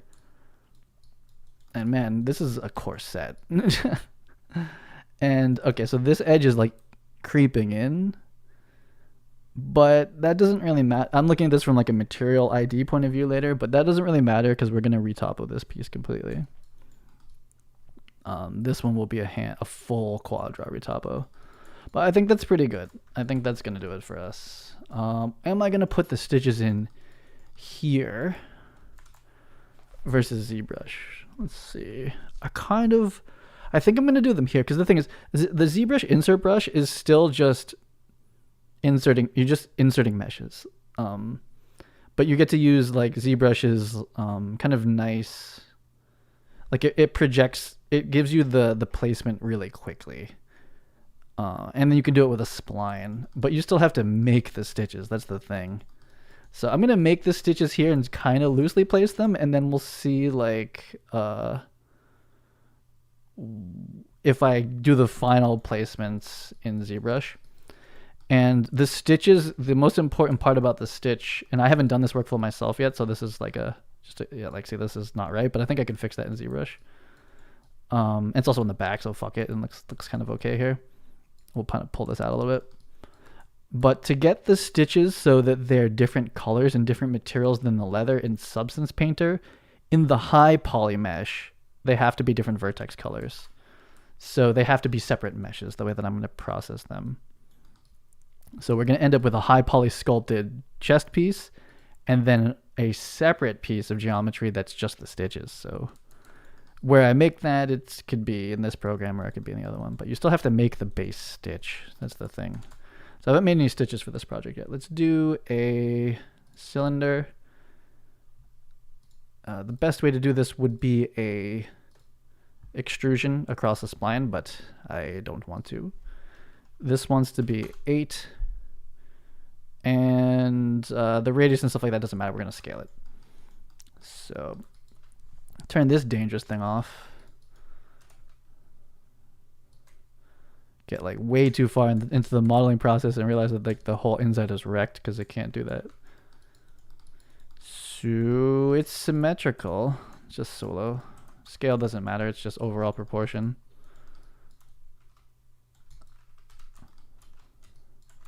To the middle. We don't need to end cap these, which will make UVing them slightly better. Though you don't have to UV the high poly, so now the question is like in the game mesh, do I want these to be polygons? Like the belt buckles are polygons, like they're not texture. This is clearly texture. We don't really gain too much by bringing these in as actual meshes, and then rigging them becomes a bit of a problem. So we'll do them as texture, meaning we don't have to UV them. They are purely color. They're pretty much just like a high poly normal projection thing. What? We don't need to UV these. Though I think for like, again, cinematic workflows, you would like you could get the model to that level. Oh, okay. Sometimes it snaps, sometimes it doesn't snap when I hold J. Is it? Is it though? It's an absolute snap too. It's not a relative snap. Lasso selections probably the move there. Connect. Edge loop. Can a component do this? Can we do a component? Not quite, but I'll take it. Good enough. We'll just rotate it. If you want perfect stitches, you got to use a spline. But this is kind of a stitch, and we want to go pretty much as minimal as possible. We could have done a 6-sided one too. That would have been fine, but let's see. We'll scale from here. Yeah, I should look into like the proper mirror tools for this program if there's a procedural mirror, because that would be helpful. As I'm just like struggling between having this off and on, and it really does screw things up if you do it wrong. This one. Just keep like in Cinema 4D, you would keep the mirror modifier on this piece until the very end, and then you would bake it down. But you just don't have to. It's just one less thing to have to manage about this. There's probably some sort of equivalent for this program. Like I remember like the Mash tool set exists and whatnot, but I don't know how to use it. So as far as like where this thing's pivot should be to place it easily, we want it to always kind of be inserted into the mesh. So if we put the pivot here and we place this, it's always kind of like in at this point. So this is like a reasonable place to pivot it, and it overall looks like the big stitch. These ones, doing those ones. It's almost like a straight cylinder, but pretty much this. Let's call this stitch T101. I forget if that's how Maya's gonna auto iterate when I duplicate like 50 of these. We'll see. Okay, and history transform. No, don't center pivot. Pivot's hand placed. So, let's make a stitches folder. I'm gonna duplicate this one, hide the original. Okay, this goes under details. This is like my detail construction pieces, and then this one I'll group as stitches. This is a big project. I'm still not even trying to like finish it like anywhere near the level that CD Projekt Red would. I mean, they probably spend like I have no idea, but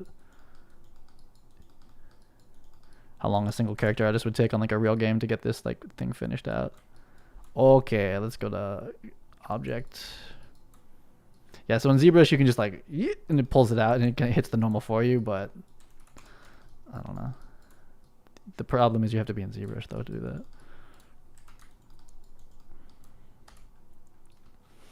But the insert mesh was pretty quick, but then you have to deal with like, hey, here's like 50 subtools, and then I just find that part more annoying than anything else. This is where you want procedural, because now I can't easily say make the thickness, like keep that arc radius, but then make the thickness of the stitch more. Okay, so, oh fuck, I should probably just do this and that. I'm just gonna slaughter it, but this is where you would want like, can you do that with a torus? Hold up, wait a minute, hold up. I should have done this with a torus probably to block it. Okay, well we're getting our process down here. So let's do because the torus is actually procedural for a bit, and you might even be able to do like partial arcs, which is what we would want. Because we're in design phase still here, where we're like, how thick are these stitches? Like how close to is it video game res, or is this like or scale, or is it more realistic? Okay, so this piece is still procedural. So the things we want to play with are, oh, there is a section radius. Now, what would 0.5 mean? That's not what I was expecting. I was gonna say like it can probably do partials, a partial one. 0.2? What? Oh, that's section radius. Oh, never mind. I thought you could say like do like only like 90 degrees of it or something, but you just chop it off or whatever. This is what we want. Close enough, and then we'll stretch it out, but we want to just kind of like block in how big should these stitches be.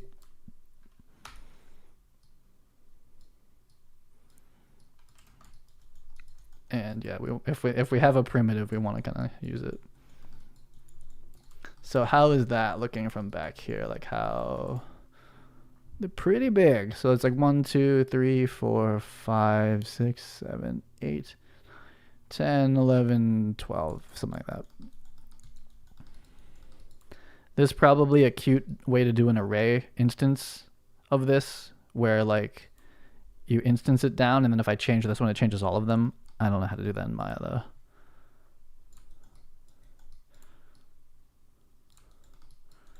And if I duplicate it, it's going to lose its parametricness or whatever. So I'm just going to eyeball it. But it would be nice to like instance them all down and then tweak this one and have it kind of like show up. But I think that's fairly reasonable. Maybe a little bit bigger. 0.25, 0.3. I mean, they're pretty big design callouts like here. Like they're pretty, I mean, they kind of blend in. Like I don't know what material they're saying this is compared to the chainmail, but they're pretty big. Like you want to see them. It's part of the design. So I think this is a 0.3 radius. I think that's pretty good. So we'll kind of jump in from here.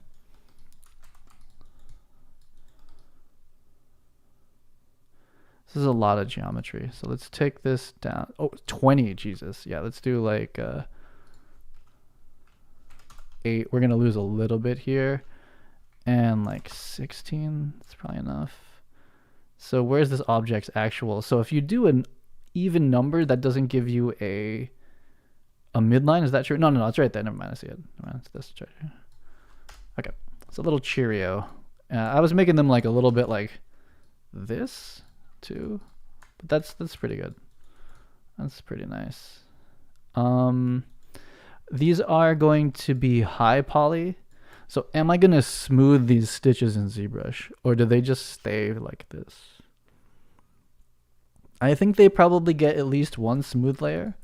So let's just hold the edge for this one stitch. So we're gonna hold just so that these don't like round off to the point where they pop out of the body. So now if I was to smooth this in ZBrush, we get a proper macaroni noodle stitch looking thing here. Okay, so yeah, that's gonna work out right. So I kind of want to place them in Maya. I don't know. I'm gonna place these here. Just feels more confident. This could even be like my high poly or my actual mesh. Maya doesn't do erase. Oh no, it probably does. I just don't know how to do it. It would be an instance. You would want to instance it down, but at this point, it's just actually duplicates. But no, I'm sure it does have those tools. I just don't know like it's just like another thing I have to remember the steps to. That right now I'm gonna not do it. But I'm sure it has. I think in Mash, well, you could either do an instance or in Mash there might be like, you know, instance along spline or something like that. But I don't want to.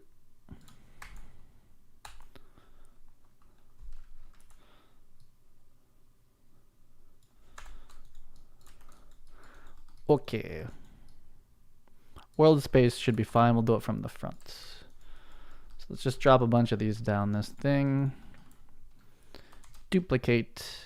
We're gonna have to rotate these down. Oh, it's gonna do it like this. Okay, let's take this. We'll take the auto spacing and then we'll just kind of scoot them back in.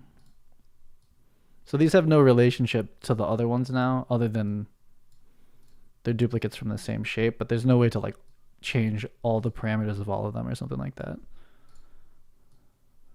as it would kind of have been in ZBrush too. ZBrush, even if you're using the what's it called, insert mesh brush, I think it basically at a certain point you're just mesh now. You're just a mesh. You can't like procedurally edit them after that or something. So I would say if anything, it's like you just want to stick them in more than out, or else they look like full macaroni noodles when they're more supposed to be like this. So I think it's about kind of pushing them like all the way in.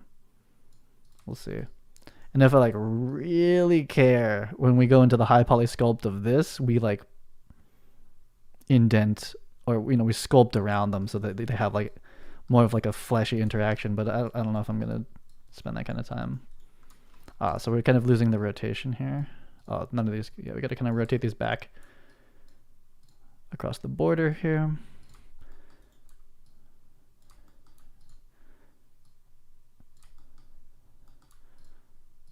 And to get like fully gratuitous, you can just sculpt the interaction between these two things to make it look like there's a lot of tension between them, and like these things are really like just barely holding them together.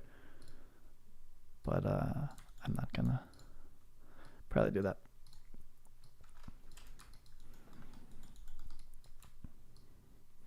Maybe for like a full Cinetracer production run outfit or something like that, I would do that. But I'm the only one that's going to be producing content with this one. But when I make Cinetracer stuff, it's like then I have to see like thousands of people making content with like a subpar mesh. Makes me sad. Then I'd rather get it right. 1, 2, 3, 4, 5, 6, 7, 8, 9, 10, 11, motherfucking 12. Hit it. That's pretty on point with the ratio. Okay, so what's next? Another row of those, and then these X's, and then the one in the back. Yeah, I'd rather just do this here, man. This is way chiller. Just do the same thing. Can I just duplicate? Oh, you know, why did I cut these? If I had just kept them as full spheres or circles, I wouldn't have to deal with the fact that they have a rotation on them. So rip. Let's. I don't know. See how this goes. Let's do a dupe of these. It's a lot more. See, now I have to rotate these. It's doing it local. Thank goodness. I guess that's pretty good. So these are going to need like a little bit of hand placement adjusting, but they're more or less like here. And we gotta go rescue some of them. I'll just make it so that they're all easily selectable. So we'll go sort that out. And so the X's are really like, I mean, they're so stretched. I mean, they're pretty much straight. Those X's are pretty much straight meshes. So I'm going to do those with just 2 cylinders, I think. So we'll just go sort these ones back into here. So while these chains are not, these like little stitches aren't going to be 3D mesh in the actual game mesh in the end, they could be. It'll pretty much feel like they are 3D, and they'll even light and reflect in Unreal Engine because of the normal maps that we'll get out of Substance Painter. So we get the overall like feeling like they're 3D, like they're there, but not the actual cost as far as rigging and rendering and mental energy of the fact that like this is kind of a treacherous area to rig, and if you have little 3D pieces of mesh to also rig, it's like, you know, I'll spend even more time rigging these than I did modeling and placing them. So for many reasons, these will just be texture.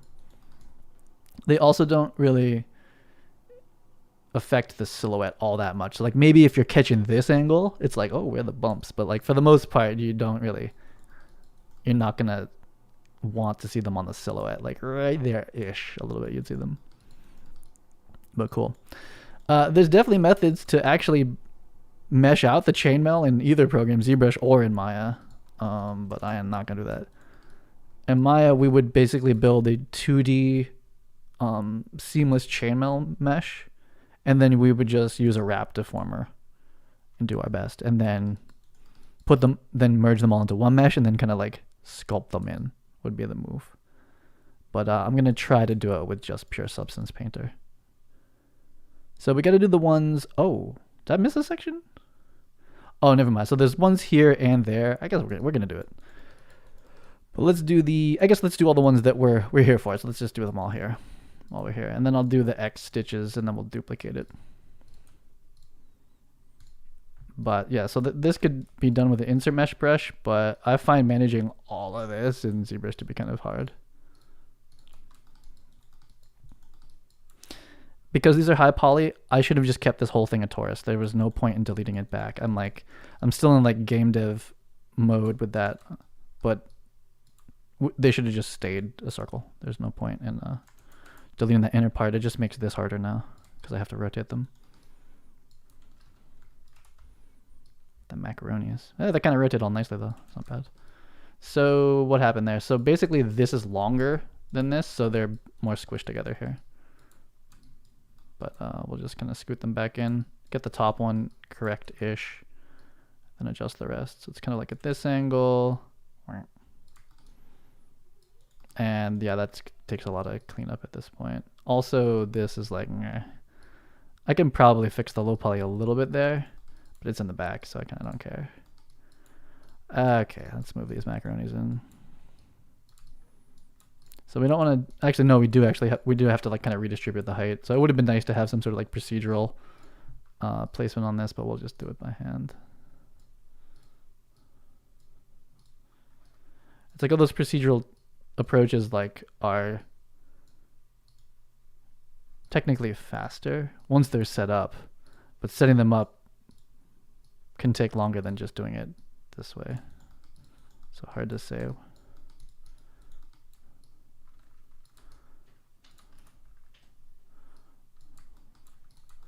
That's right, hand placing stitches on a corset. That's what I'm doing with my life.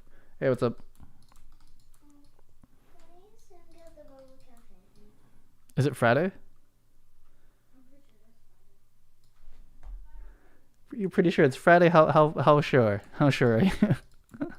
That's tomorrow. We'll get it tomorrow, okay? Yeah, I see you. You have lots of big cameras.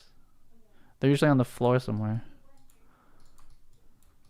There's one in like the dining room. Maybe later tonight if you really want it still. Not right now though, for sure. Okay, this one's like too far up. How dare you interrupt? I'm lacing a corset. How dare you? This is important business. The world depends on this. If I mess up one of these stitches, this dude's corset's gonna open up while I'm playing. Then what? Yeah, that's right. Oh no. Okay, one more row of corset stitches, and then we're gonna make X stitches. Copy. And paste. Yeah, I like doing this in Maya. Maya's the move. Maya's the way. ZBrush, you crazy. ZBrush is like too much. I get caught up in it because like they make like a tool and it like looks like it's gonna be easier, but then it's like not. Just because overall ZBrush is a nightmare. Oh yeah, I saw a Twitter thread where people were like sad that they're like, they're killing the free upgrades for ZBrush and like maintenance upgrades actually cost money now. And if you know Max on software, those maintenance upgrades are going to be about $600 a year. Like, yeah, that's definitely what was going to happen with the acquisition. I didn't realize ZBrush wasn't charging for upgrades. It's a very familiar business model. Stay premium software until you hit critical mass of users and then exits. I like it. That sounds good.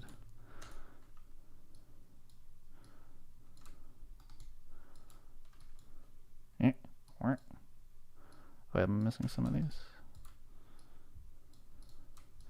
Okay, so we gotta rotate. We're never even gonna see these stitches, but I'm here for the process.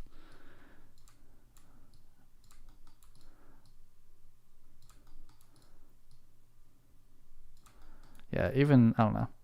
I even like, just like regular gimbal moving. Have a much appreciation for it now compared to the damn transpose tool. Spin. This one feels a little funny.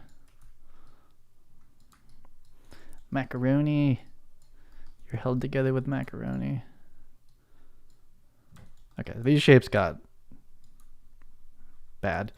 It's because I had to pull the edge down and then I did an edge loop around it, so it's like, this one's like a little bit more distance based on the mesh or like the reference, but I kind of don't like it having that big. I'd rather them all kind of be the same. Yeah.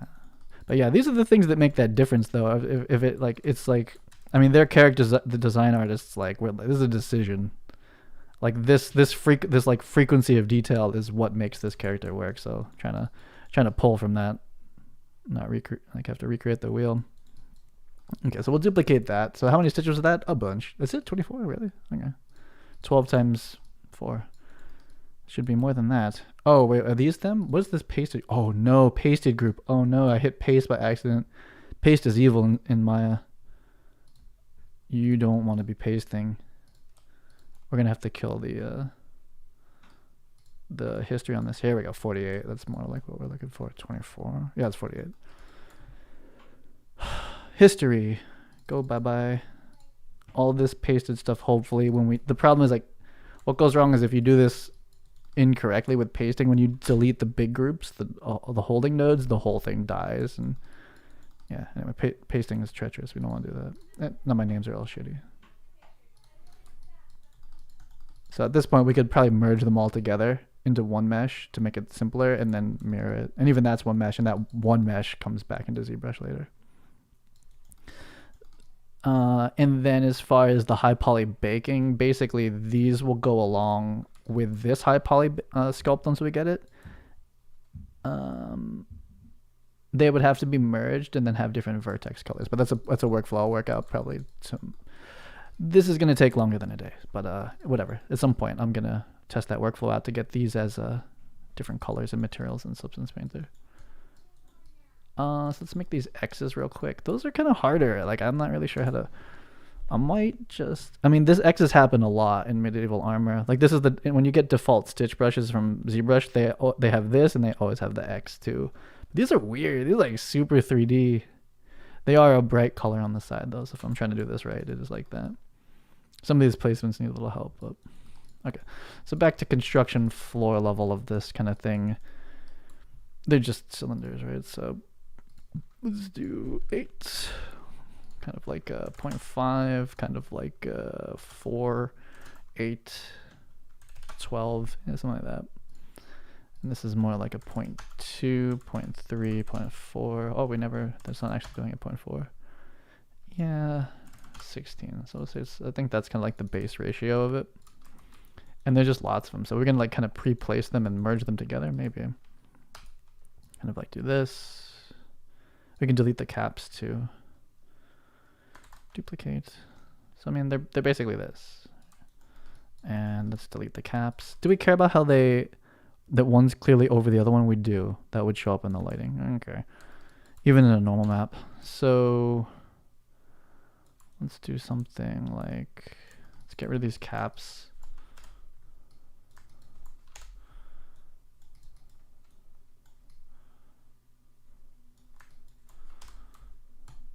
Capless. And really only one of them needs to probably come above the other. So I gotta go all the way in here to get this one. 3. Okay. And then like,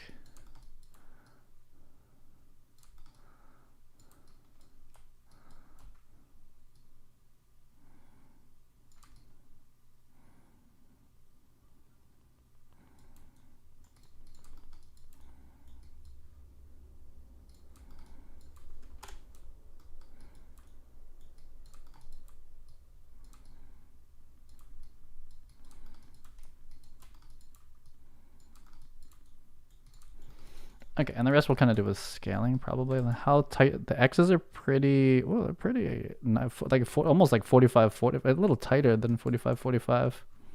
So it's really more like something like that. And we'll see how this goes. So let's merge these together. History, freeze, transform, sure. We'll put the origin right on the X. And we'll call this Stitch. I don't know what I called the other one. Stitch X. So duplicate this one, and this is my detail construction. I should have all my little detail original meshes in there. I'm missing some belt buckle pieces, but we'll see. Okay, Stitch X. So let's group this one. This is Stitch X's.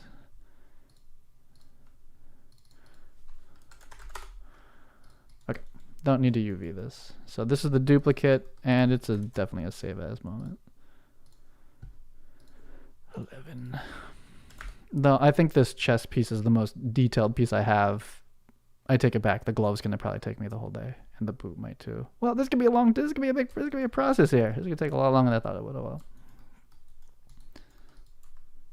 Yoinks.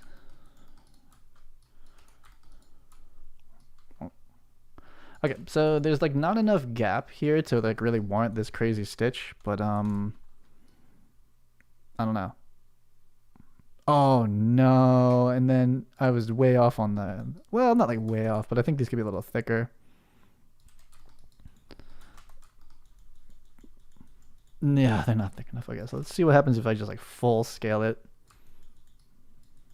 Okay. Now what can we do easily here? So that's a global scale. That's pretty much changing the radius to be like the right radius I want. So something around there. And then I guess I have to just poly model in this axis now here though. And so if I want to try to use these here, because the gap is not so big, like the gap here is like gigantic. Like these live in between that. We don't really do that. I don't really want to do that. Where's this thing here? Okay, so we kind of want to like, I think I'm going to just like spin them back in a bit. Yeah, this is the insert mesh stuff that we get for free. Is like it pulls the normal of where you pushed like instantly.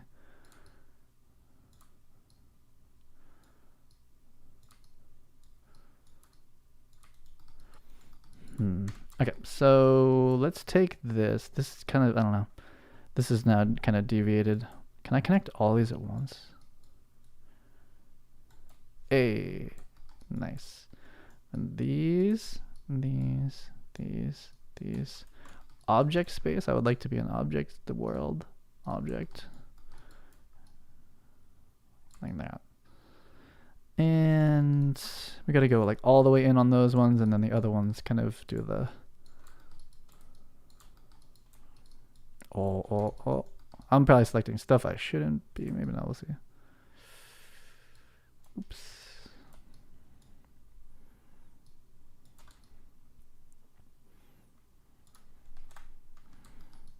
Now we're good.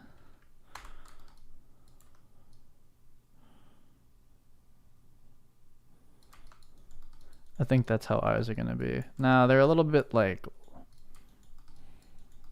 thin. They're still a little thin feeling, but Charges string. So we'll go with this. We'll go with this style for now. So it's a little bit of a departure, but still like in the spirit of what these are supposed to be like. They're in a group. That's good. Let's make more of them. How many are there? A lot. 1, 2, 3, 4, 5, 6, 7, 8-ish. That's pretty much, we pretty much have that scale here.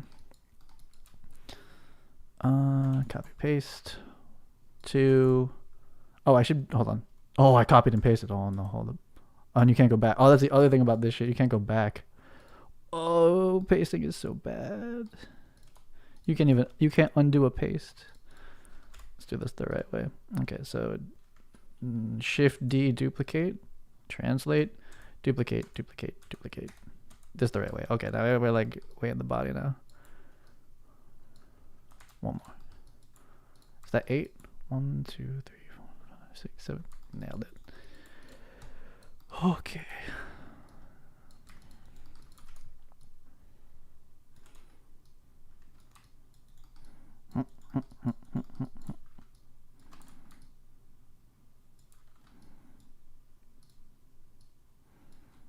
And then if you really cared, you could then remodel each one of these a little bit to kind of have the placements matter or match a little bit better. But I'm just going to leave them all the same.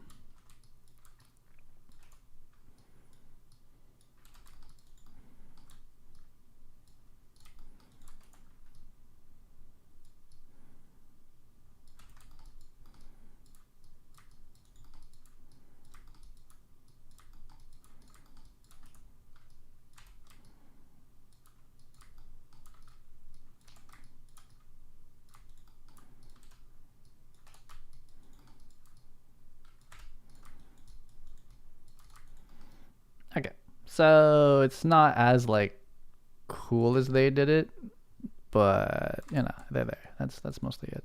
There should be thicker. There should be a huge gap between this, but I don't really want to do that. That works for me. Let's. I think I'm gonna save as anyway. Not that I know these aren't named. These iterative saves. So I would have to guess going back, but basically. Oh, so this is a different material. So I'm gonna put all of these and combine them into one object. Combine history. Transform doesn't matter. So these are all, I thought the history would have deleted that actually, but these are the stitch X, and then all of these little stitches here should all be one mesh 2 to make life easier. Combined history is, yeah, it's supposed to delete all the nulls. Stitch M. These are macaroni stitches. Now what are these? Why are these pieces not in a folder? And what is this? Why are these not in a folder? I never did the cleanup pass on this. Well, I guess we're just leaving shit out here now.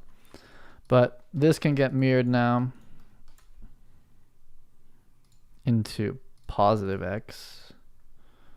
And this same thing. So we have our stitching done. So that took a lot longer than I was expecting, but that is the chest lower corset prepped for ZBrush. And a little too, way too high poly to go into like an actual game mesh, but I'm pretty sure VFX rigs are like you're doing subdivision level stuff. I don't do that though. Okay, so I should have fixed this before. Yeah, I should have fixed this before I boxed it, but I didn't.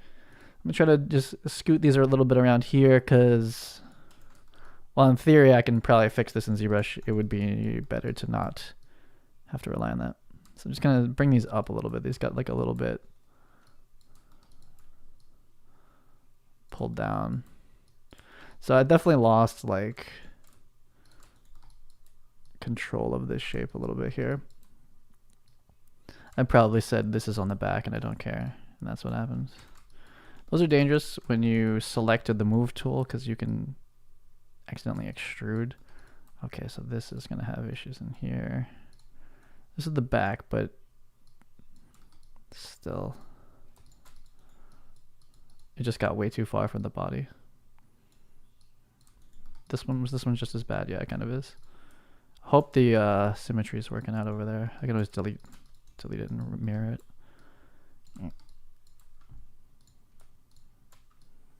Oh no. What's up? How come?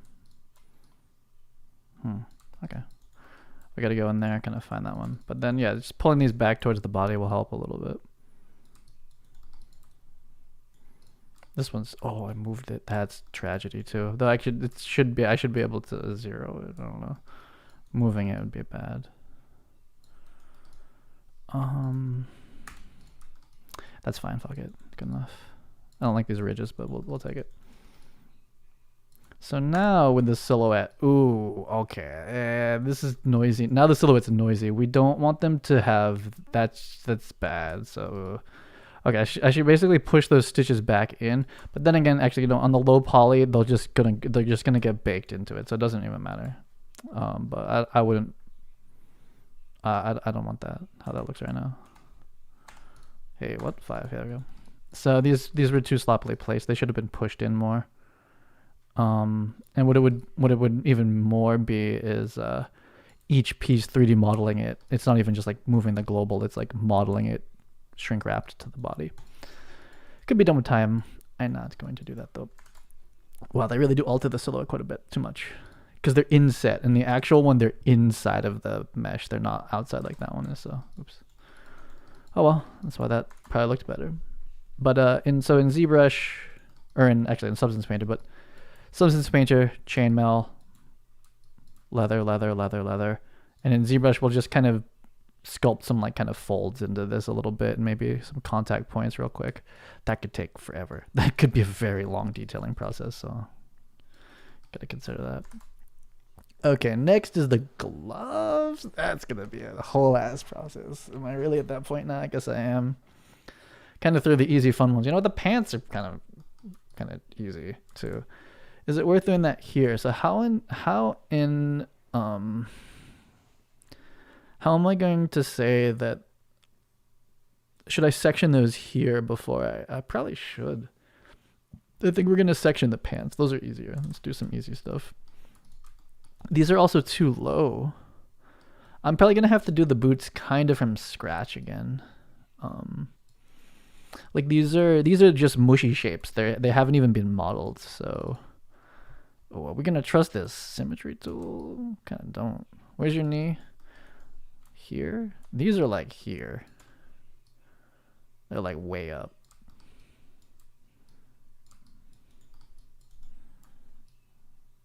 So somewhere we have to actually model the shoe out properly.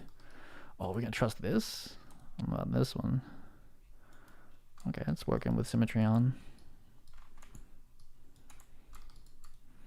So this is probably gonna be a back and forth with ZBrush a couple times, and then I'll retopo it. So the boots, they need to be about there. They're like right below the knee.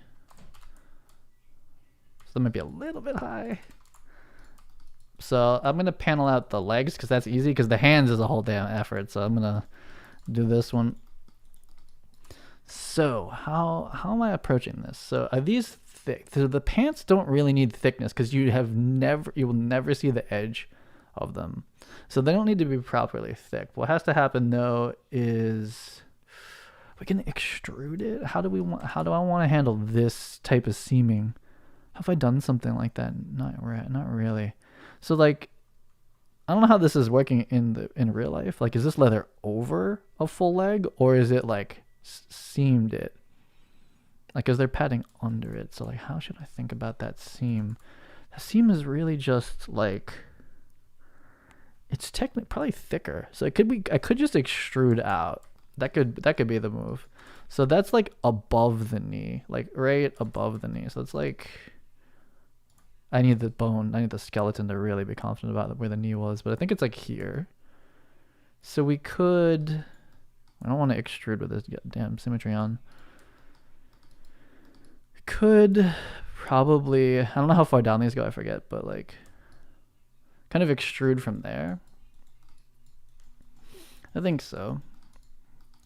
A little bit of an extrude. Let's see. I was kind of saying that like 1 centimeter. Oh fucking hell! What is this shit? What's this jagged extrusion shit? It's not this. There's something wrong with the ZR mesh. Is where I'm gonna blame it now. It feels like the ZR mesh is NG. This is also way too high poly to be working on in this phase. And what is this? This is just an extrusion. Why?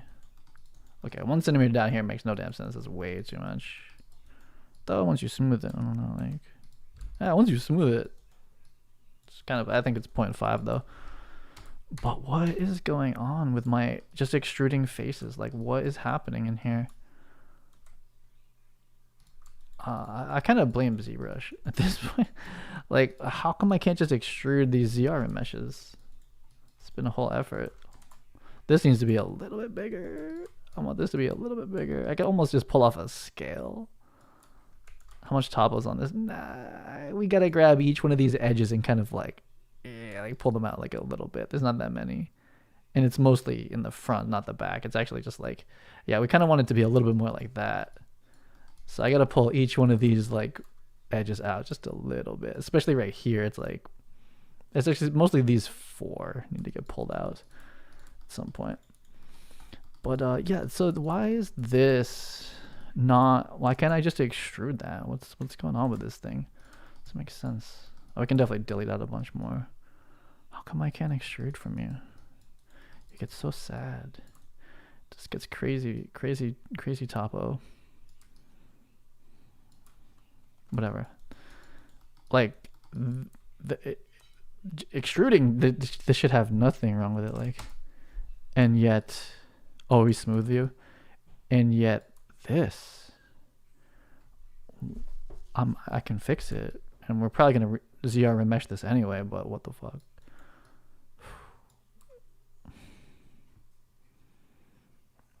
I'm starting to just like, because I did these from an extract, or like I did this from ZBrush because it's kind of faster to get to this like ZR mesh. But if it's gonna do this to me, I'm gonna just quad draw the entire thing. I'm not gonna do any of this shit in ZBrush like that. Basically, like less and less of my workflow I trust to ZBrush.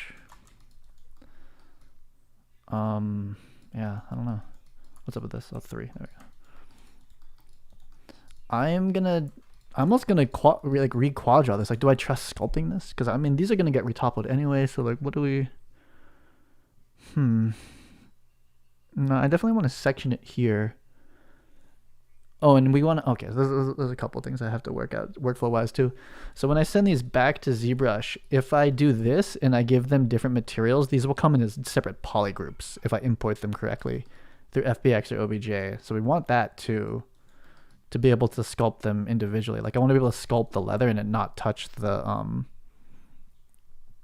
stitches. And so they either have to be different subtools or different poly groups. Subtools would probably be even better. But what the fuck? I can't extrude from these things, and they're just quads. I don't know what I would inspect in Maya to even know that that's gonna happen. I'm gonna look at face normals. I'm not sure what I do. There's like you can delete history, and that's pretty much it. And then there's like there's a cleanup tool, but for a mesh like this, I shouldn't really need it. Can we display polygon normals, face normals? Are they just tiny? I always forget how you turn these on. Polygon face normals. Oh, they're on. They're on the same. They're just tiny. I mean, this is all very normal looking. So why? You know what? The extrude tool might have some settings on it. That's another thing that could be wrong. Like, let's reset this. Nah. Extrude. See these. What is that? What is this? Divisions 1.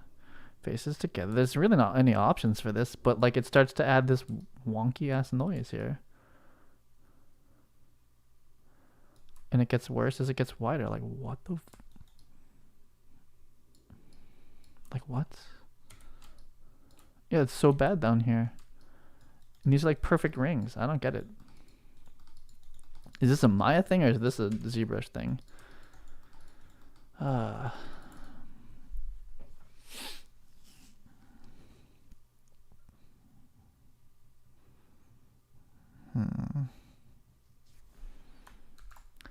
feel like that's gonna cause me issues down the road if I don't sort out what the problem is there. The other way is to just like kind of model it in. Like if I take this and connect, and this is all we're really doing at the end of the day is, and then like extrude moving from here, like just like doing this to like all of them a little bit. I lose like the kind of like proceduralness of it, where I could say like, hey, let's do 0.5, and it's not even. I'm like kind of like by hand inflating these things, but I mean this is all we were really going to be doing. But that operation gets completely butchered by somebody. Maybe that's how extrude works. Maybe extrude doesn't work at a certain point. I just kind of relying on that. It's the same thing as doing an inflate in ZBrush.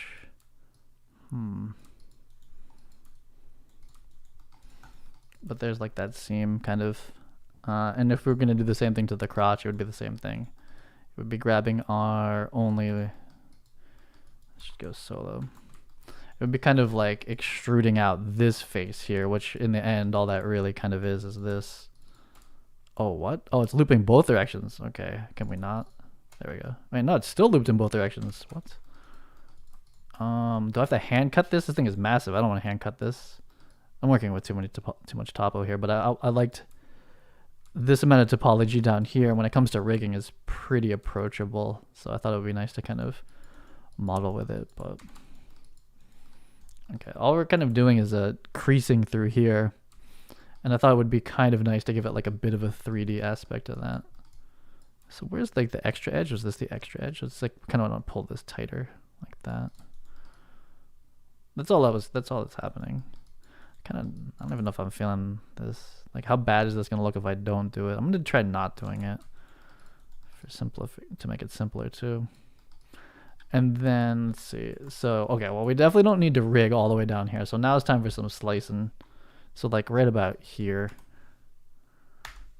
We don't need that. So I'll come clean that up.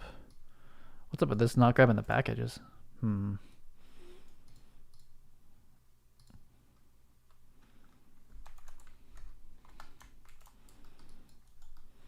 Something's feeling off right now. How come I can't select those? What is this? There's something wrong with this mesh. There's something wrong. This came in from ZBrush and something is wrong because what the fuck is this? What is this? What is that? Wait, what the hell? Something is super wrong here. Okay, there's just something wrong with this mesh. I just haven't noticed it until now. Is there like... What? This seems super normal. When did this happen? What the hell is that? It's like there was a hidden face in there and it was just like throwing everything off. Okay, I'm just super confused now. I probably screwed something up in ZBrush and then thought it was fine, but when I came back in here with the Z remeshing, it just like completely was completely broken. What the hell is this? I'm gonna just start quad drawing everything in Maya. Okay, that's a clean delete. What the hell is going on? I liked this tweak though. That like kind of like catch this one up a little bit. Again, we're not, this isn't, okay, what was that? Was that an extrude that I just did by accident? What is this? Okay, okay, so there's something wrong. Oh my god, what is happening in here? There's extra meshes in here that I'm not noticing. What is this? In whose world? What? Okay, this mesh is garbage. Shit. Okay, there's all sorts of like, there's like extruded rings. There's like, this mesh is basically broken. So that's what it is. It's not like Maya's extruding tools. This mesh is broken. It like looks fine, but it's not. There's like edges on top of each other or something like that. So who's this? That's the, oh, is it just the body? I might be freaking out over nothing. Nope, no. It's got some, this is like, what the fuck is that? Okay, so this base, this, I have to redo the legs. This is no good. What to do?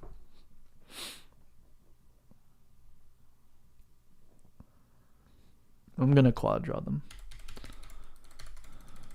So that's why these extrudes aren't working. This mesh is it looks fine, but it's not fine.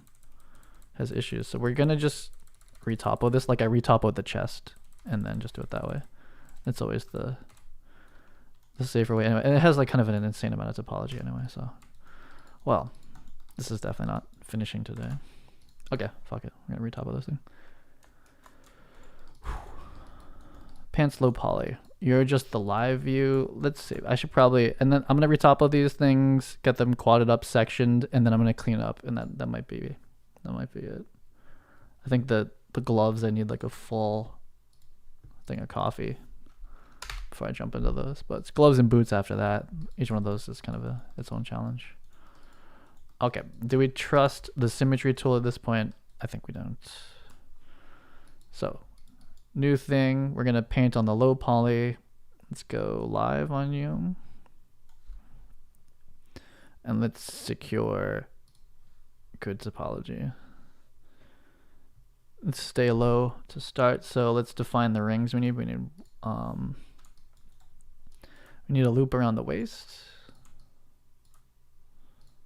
That would be 2 polygons.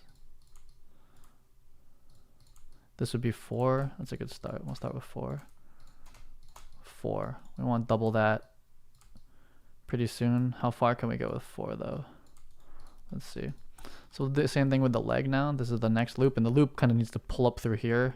Do we define the transition loop or the final loop? And does this pull down to here? I don't know. I haven't done legs in a bit.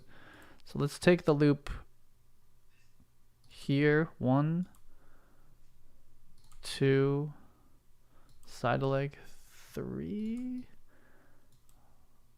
under the butt, or yeah, it would have to be here. So that's 4. See how this merges. So we'll make like big rectangles, but we're gonna start merging these already back to like an even loop. 1, 2, 3. Do it. Is that too far for it? Doesn't like this? It can't draw this one? Do I have to add this?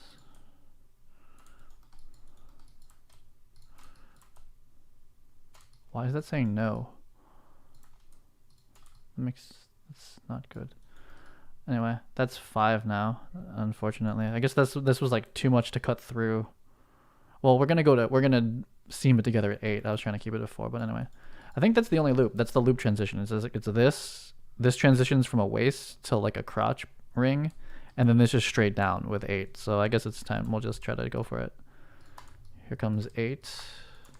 1, 2, 3, 4, 5, 6, 7, 8. 1, 2. Well, we'll do 1, 2, 3, 4. Wait, how many is this? 1, 2, 3, 4, 5, 6, 7, 8. This is 8 already. Okay. This is more like here. This is probably a little further down.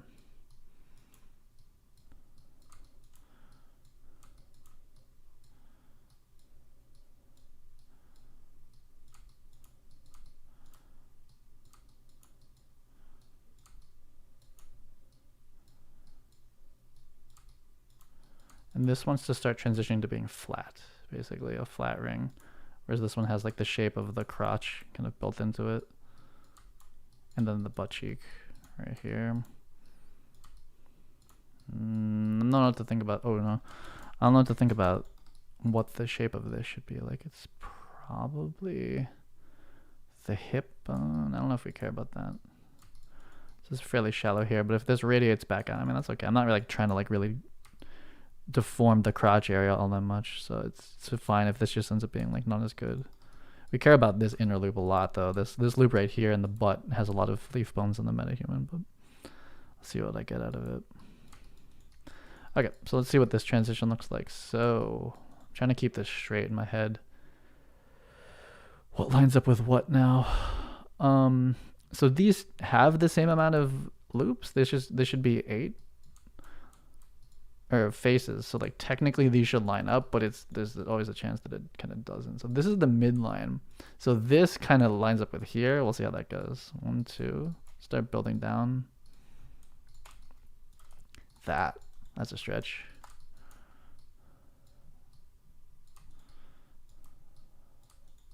That's kind of okay though. Oops, nope. Hopefully this is a quad. Yeah, quad, nope. What? Oh no, there's a whole loop I missed. Oh, oops, this. Okay, so that will be that solve. We just wrap that all the way around and then smoothen out. And that's ooh, yeah, a little stretchy down here. This is a whole lot. Oh, I'm dead wrong about how this solves out. Hold up. Oh, wait. Should this be another loop? It probably should be. Hold on. Crap. Delete this face. Can we handle this? No. Oh, really? Wait a minute. There we go. There. This is it. This is it. There's a whole, at least one loop through here. I mean, we're going to subdivide it. Okay, so how does the butt resolve? So how did we fix this? Let me see. Is that it? Okay, this is fine. There's probably more. Ooh. Oh yeah, that's fine. We'll just cut that across. What the fuck? So we just have a little bit more resolution in this front to hold this like kind of crotch ring-ish thing. So to cut that here, is that gonna work? Yeah, then cut this. Okay, there we go. So that's mostly the solve, not going for like perfect, like I'm not sure what butt topology is supposed to be, but this is close. And we'll force this into symmetry later. Yeah, I don't know. I'm sure I did something like user error when I was doing the extracts and whatnot to end up with this like kind of broken lower body mesh coming out of ZBrush. But if you do this pass every time, like I did the chest bit, like the chest has like perfect quad topology too now. You don't have to worry about that. So I think we're gonna do way less in ZBrush. It's like just a pure concept for sculpting more than it's anything else. And like general proportions. Ooh, I probably didn't want to, I want to keep that line, so we'll come and add some more topology around that. Just relax this stuff back into even quads a bit, as much as it can. I started drawing a belt, so we'll drop a loop in here at the minimum. I kind of hand drew this one, but however it ends up, I suppose is fine. Like as we relax through here. Nah, I kind of want to keep this. Yeah, and now we're working at like game resolution, which is 8 faces around cylinders. Which this would be like your LOD close. This is like LOD 4 or whatever. Where's the one that I drew? I ruined it already. Oh, well, oh, you know what? We didn't maintain. I didn't maintain the edge loop. We have an edge loop through here, through the crotch, but there was supposed to be a loop here, kind of implied. We'll see how this rigs out. I think that if you don't have that loop transition, this doesn't move as nicely, but we'll see. Yeah, okay. And then we force those to the middle. So that's the solve. I mean, that's like as low poly as you can make pants, shorts, or whatever. I don't use a Wacom for this. Mostly my Wacom skills are not up to par right now. Meaning like I'll want to do something, but then my hand won't do it. You know what I mean? Like it's just like a mechanical skill thing of not using the Wacom very much. So I'm just not using it much for this kind of process. I'm more accurate with my mouse. Which is another reason I'm like not so favoring ZBrush at the moment, is like I'm just better like this. But yeah, you definitely could.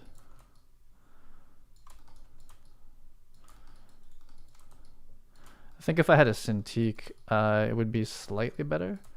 But I switch very quickly between programming and art. And so Cintiqs end up just taking up too much room on my desk to really keep them around. They're gigantic.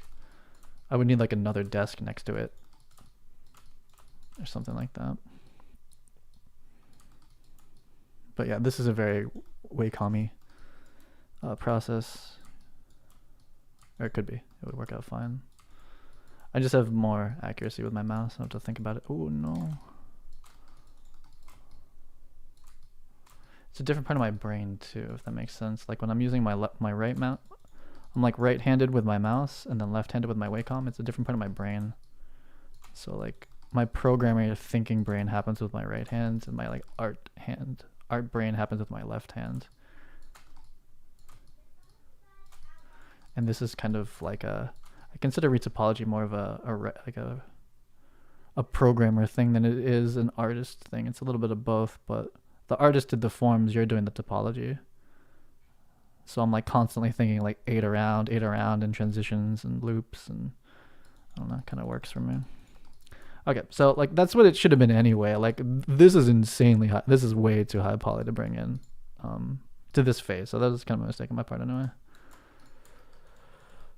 Let's where's the pants? These we can basically at this point hide these, make them not live. So I mean they had a lot of nice stuff in them. That's why I kept them. They're in extract from our quadded ZR remeshed MetaHuman head or body, but you know, they're just overall like too much topology. Like this is more workable and was closer to what like the poly density of this is. Or is it fairly close to this? So this one's like a little higher maybe, but pretty similar. What's up with you? I should lock this. Which one is this? The meta body quad. So if there was a candidate for going on their own layer, where are my layers? There they are. We'll put that in here. Add object. Oh, I think there was stuff in there already. Anyway, can't select him anymore. That's good. So this is, that's interesting. You know, it's because the smooth version popped this out, right? But I think that's part of the reason that it felt so. We went too far up. Even this whole top loop we don't really need. So I'll go get rid of that right now. And it's just a lot more approachable when the lower poly it is, the less like intimidating it is to make changes to it.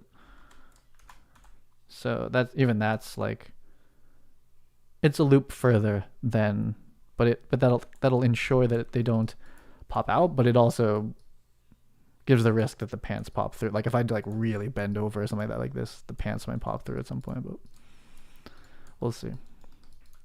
Okay, so I have trouble selecting this for some reason. So this is really like the low poly pants. I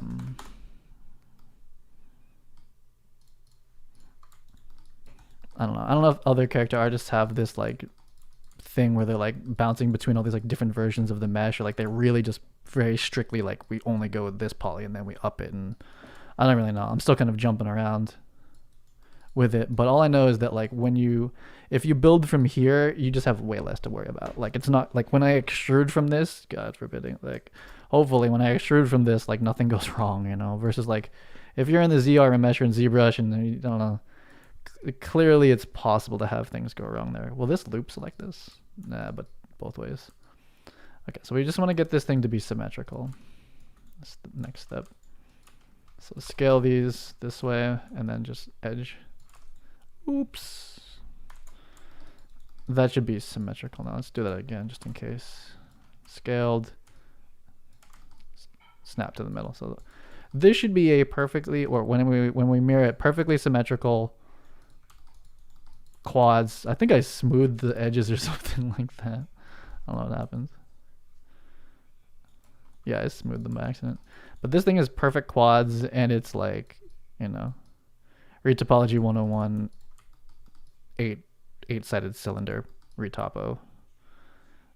So as we up-res from here, we can still go live back to the other surface, or just try to do more modeling here.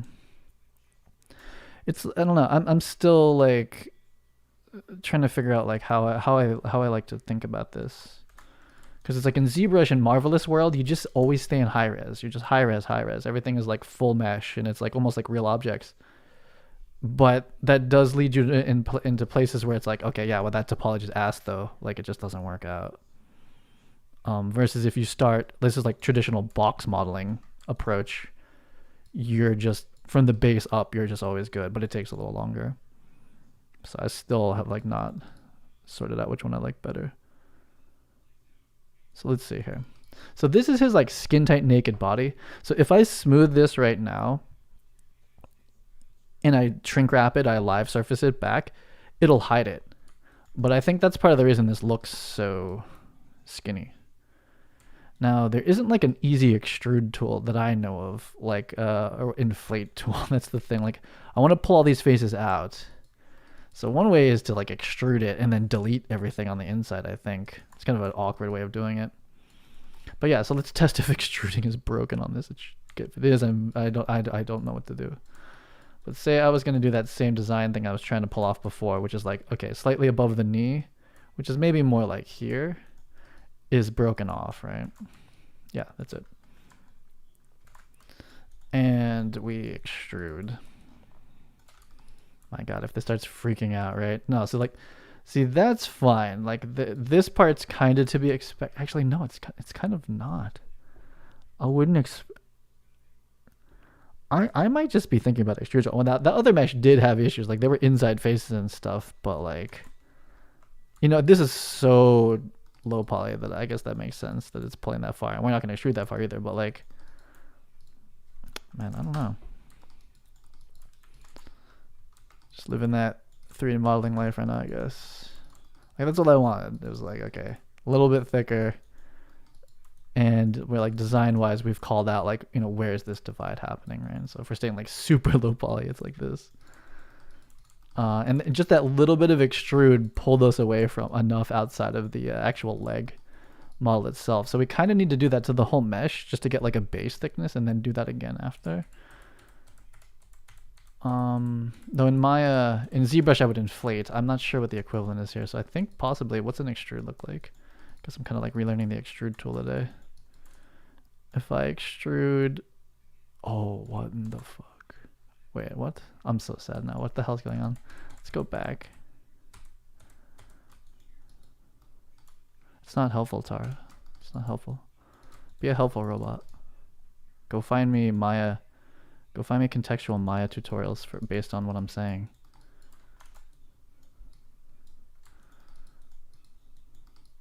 Yeah, I'm gonna kill this history. Hold on.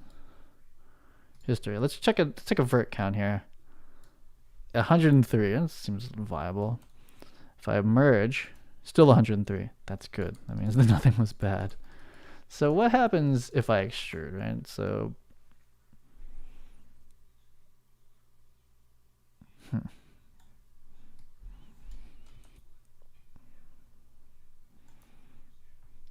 is there a difference between thickness and local translate? I don't know. It's still fucked. There's still like this vertice going absolutely buck wild in there. Should I be doing offset? Should I be doing this? You know what? This one doesn't do it. I might have been wrong. It might be that this local Z is the move. What is thickness then? Offset will spread it out this way. I get that. Should I have been using translate Z? Huh.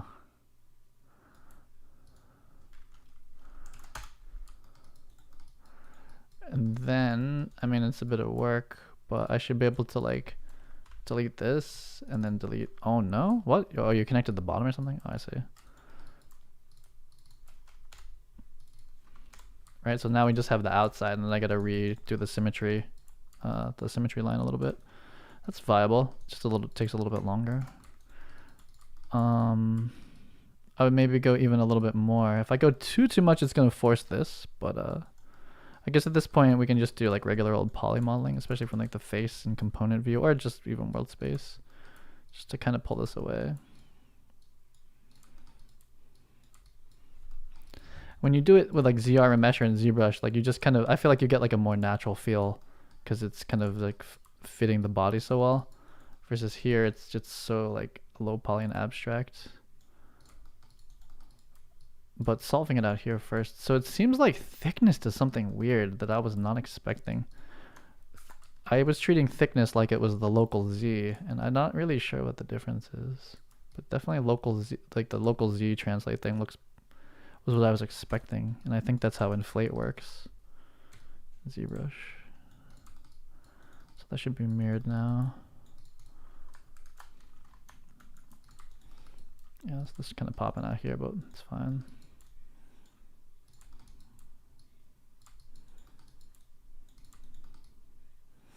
So at least the low poly now is extruded out a little bit away from the body. Let's see. So we're talking about taking just this. It's so much easier to make selections when it's like super low poly. And then if I extrude, what we're really thinking is local Z. Yeah. Thickness is doing something else. I'm not sure what thickness does, to be honest.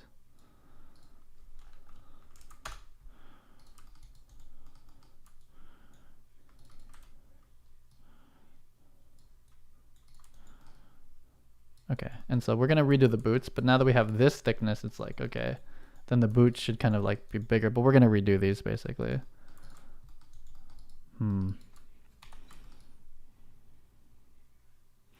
it's this low poly, it's hard to like wrap around and have it not clip through something that's like a full smooth object. But I mean, technically it's inside of it, but it's very close to poking out in a couple of places. But these should be perfect. Let me grab this. Like these don't have any like design to them other than they pretty much follow the body. So if I drop loops in here now, then I could do like the extrude select. Let's try this. I guess I'm just getting re-familiar with Maya. Oops, that's the wrong way. That way. So now they are polygon pants. We're gonna have to merge those center ones. I think that happens. What is that? What is this? What is this? This happens when you bridge, usually. What the fuck? What?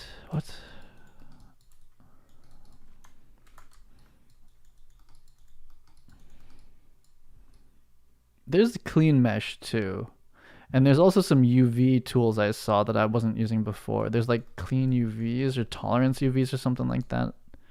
So there might be like one tool in this workflow like I'm missing where like there's this like freestyle vert here. Where did that come from? That happened on the mirroring. That's why I don't use the mirror merge, just because it's going to try to do that. Let's go back. It's still there. Okay. Is it here now? No. So it was the mirror added that artifact, that extra edge, like here, that vert there for some reason. Cut geometry, it's that. And we want to combine. It's this cut geometry thing. It added that cut in there. Is a no-no. Okay, how about now? I remember that from before. It's not there. Okay. It's the cut geometry. It's the cut and the merge do funny things if the tolerances aren't in the right place, so we don't do that. Merge. Okay, so now we're clean. Yeah, so little things like that. It's like if I had left that there and just kept on going, it's like eventually down the road that would have become an issue somewhere. So I must have done something similar at that point. It's just cleaner to do this in ZBrush. I'm sorry, in Maya. Just don't even fuck with ZBrush at all for any of this stuff. I like basically none of this should have been done in ZBrush except for like quadifying the MetaHuman, which maybe you even do that here too, to be honest. And just like you got to have like the fundamental quad geometry first. It's like the most important part. This could technically, we could probably taper that in to fit in the boots, but then we'll have the boots fit it. Yeah. Okay, so it's at 3. That's another way of checking if this thing is like a proper quads. Like, cause you'll see like pinching or something weird in like the isoparms or whatever, but it looks pretty clean. Like this is what it would look like in ZBrush. Okay, well that was an effort. Are we gonna do the crouch thing? I guess we kind of are. Let's just fucking add this loop. So, yeah, and again, if you don't control the topology, adding things like this and stuff like that. It's just like you're not gonna get that out of the ZBrush stuff, or it's gonna be a lot harder. Okay, so I don't know if this series is staying online, but my new recommendation is fuck ZBrush, quad draw the whole mesh here. Skip out all this shit, and make sure you have loops where you need it so that you can get quads properly. You only go to ZBrush for detailing. So this loop now is controllable. We have this one here, so I could extrude from here. I really don't like this detail. Like, how am I supposed to wrap that all the way around? I don't really want to do it. I don't like it. And I think my issue was that I was using thickness instead of local Z on the extrude was my issue. That was a problem. So we could, am I going to hand sculpt anymore like this, or is this going to happen in ZBrush? All this base mesh is one that has loops and segments to be then smoothed and brought into ZBrush. And then we're going to retoppo it again after. Basically exactly like this though.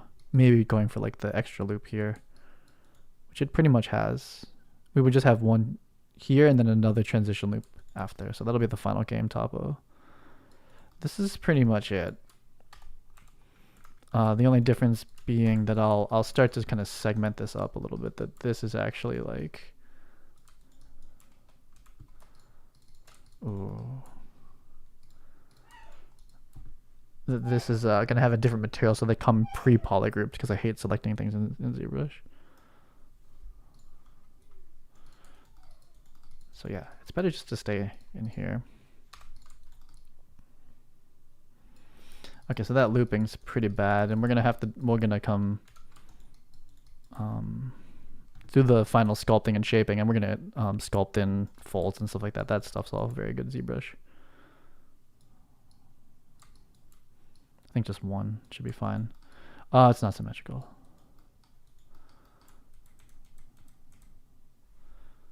Is there hotkey for this? That would be good. Just one. It's probably okay.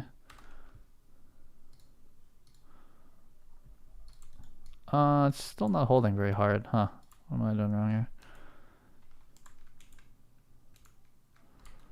What's up with you? What's going on with this? I guess we need two here.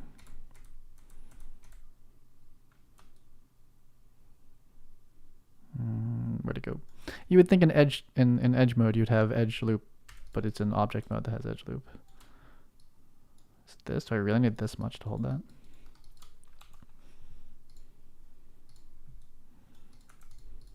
It's still kind of soft, but we'll ZBrush it, I guess. Nah, that's okay. I guess, and technically if we want like the padded look, this edge is kind of like, got a little bit of this going on. Yeah, this is kind of doing it, yeah. It's a good base to start from anyway.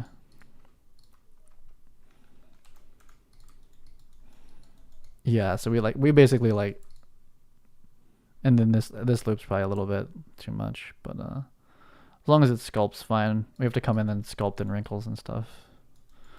Okay, those are the pants. That took way longer than I was expecting that to take, and I'm not going to go for this because I'm not really sure how to sort out the topology under the crotch area, so it's a little bit of a departure there. I do want this chest to be bigger now that this thing is so big. I kind of want this to get poofed out a little bit, so this is still low poly enough that I should be able to adjust that. Okay, how long has this been today? 2:40. Man, I haven't gotten much done, I feel like, but we got this. Oh, we have a belt. Oh, it's belt time. Let's do the belt, and that's gonna be it.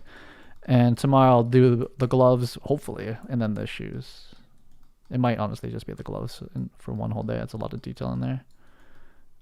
And the boots, they're not trivial either, actually. Where's the belt waist? This one. Okay, so let's duplicate this, and we're going to move that into sub D. We're going to say belt sub D. This one shouldn't really have any surprises to it, other than I wanted to reformat after. Yeah, definitely after I like thicken this. This is now in a different place. Okay, time to move a lot of polygons around. Let's see, X, save as.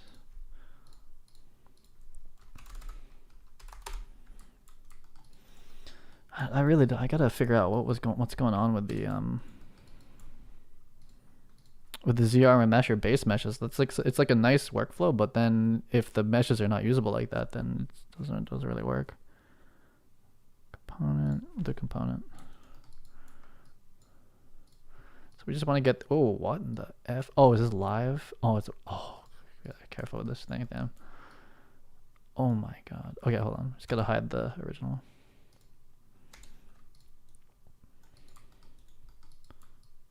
So we're just gonna get this thing in a suitable place to be extruded away from the body. So it's like it's basically skin tight. We could almost go live, but I don't want to do it that way. We can maybe go world space at this point. I don't really like this tangent that's happening.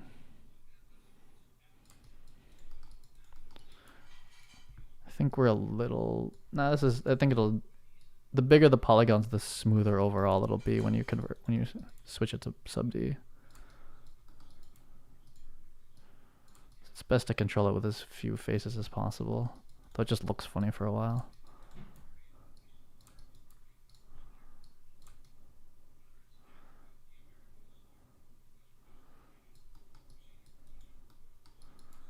I could probably hide the body mesh at this point. Can I hide? Is it this? Yeah, okay. That doesn't really help that much actually, because I already have the shirt modeled. But well.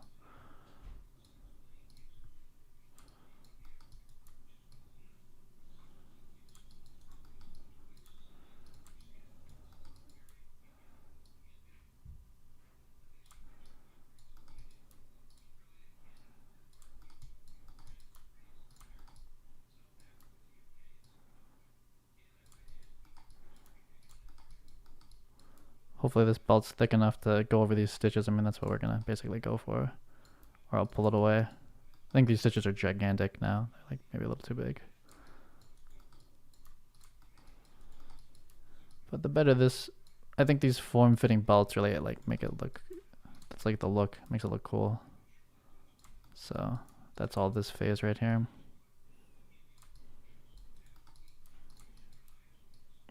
It's the right axis, yeah. The back we don't really care about so much.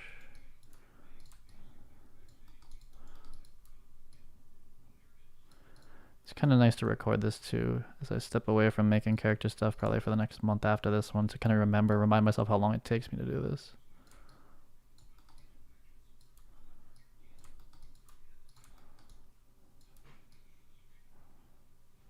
Yeah, we'll just have to make sure that's thick enough to pop out through those.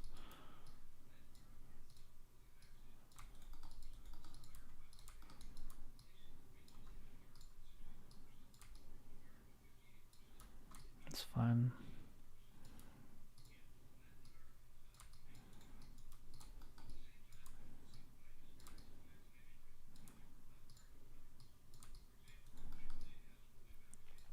So this one's really pulling at a weird angle, so we have to sort this.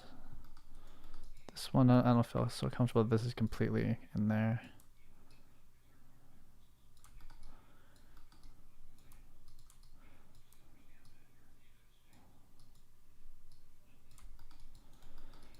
And how's that feeling as far as like this way?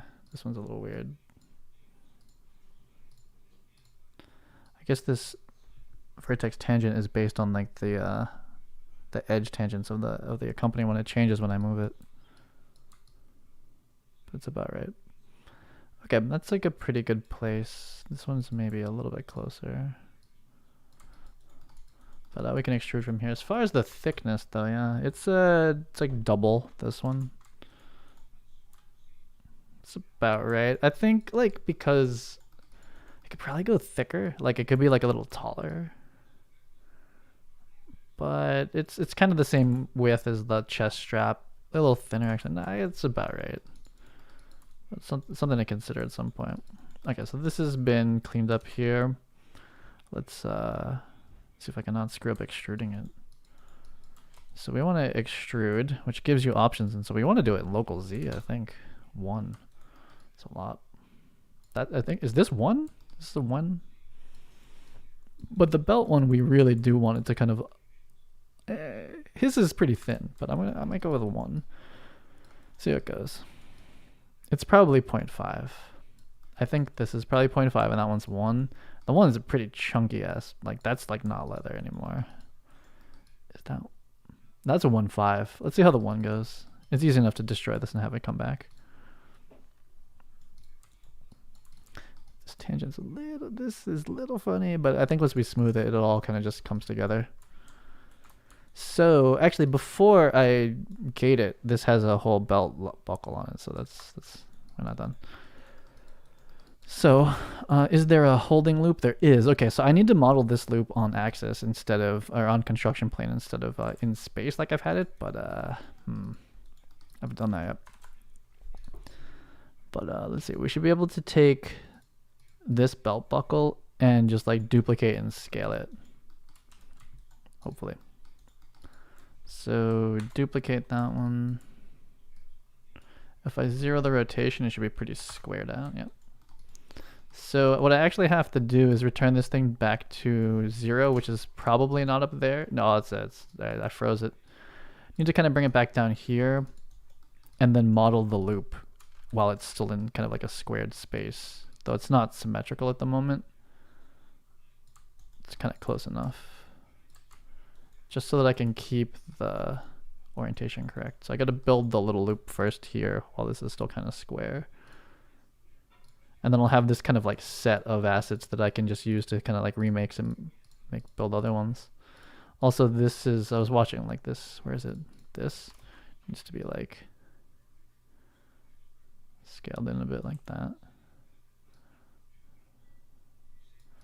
But yeah, I was trying to build this like off axis yesterday. I was like going all sorts of wrong. Can I just keep this thing a cube from the beginning? Probably.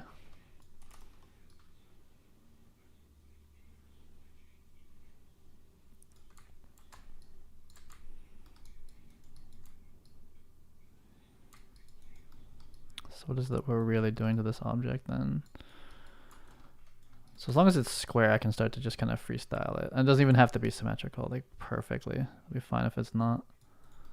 So this thing does curve over. How do I want to do that? I basically modeled this, but it was like all off axis and crazy. Let's connect. Now, oops, I'll do the top. I like doing the top one better.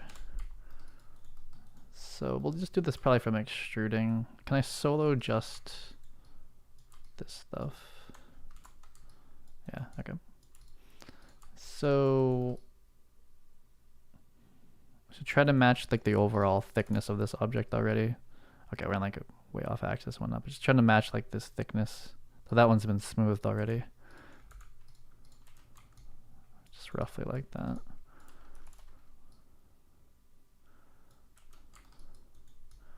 Like this, so we're halfway. Though this one's not perfectly symmetrical, but it's fine. I think I could probably get away with just like doing a cut like this. I can just edge loop it. Keeping it kind of square versus trying to turn it right now. So same thickness about here.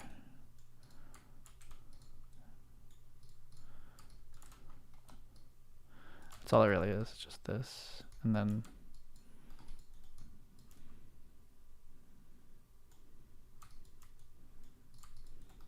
oh, that's perfect even for now. And then when this thing smooths, it's not quite right. I solved this yesterday. It's better to turn it. Never mind, I'll turn it. I'm gonna use this belt loop like a ton of times, so I might as well just get it right here. How did I do this yesterday?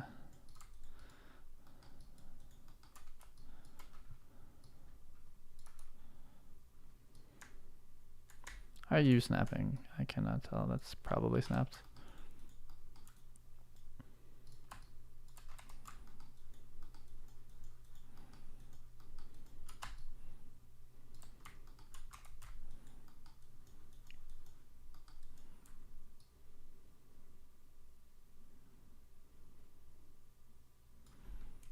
So let's just stay in world space while we're in orthos. flip straight down. Keep this 45. Oops. Oh, we're in edges.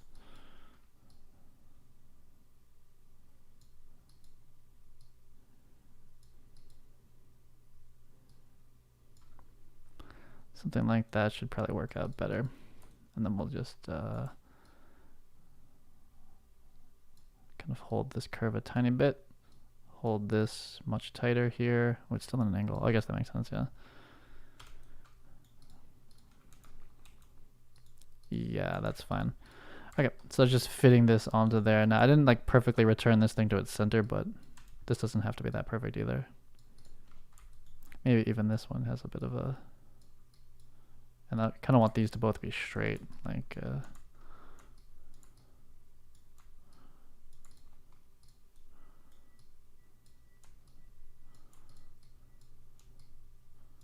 so that's straight now, and that's just more like kind of holding the loop. And let's see, I kind of want this to kind of return to here.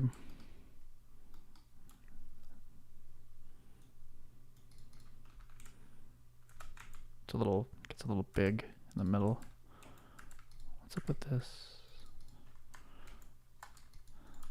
Oh, I'm in an ortho. I see. Oh, I see. I could have moved the camera.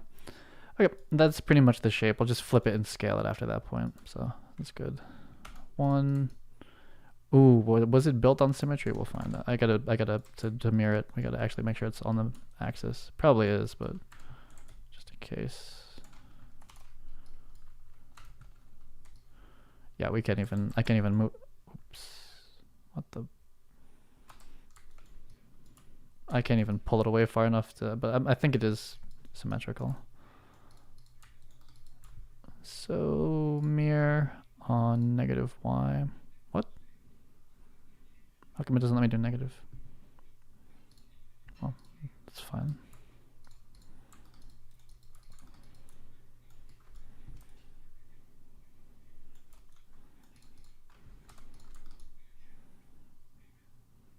That works.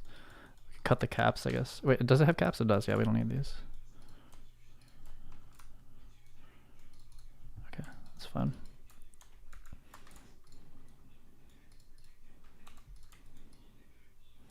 Oh, I should hold the edge, the sides. Hold on.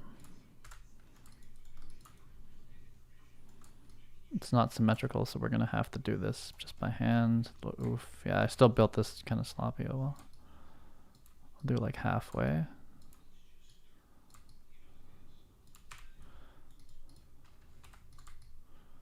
That's a little too hard. We don't need these edges. Or maybe it was this. Maybe it's these.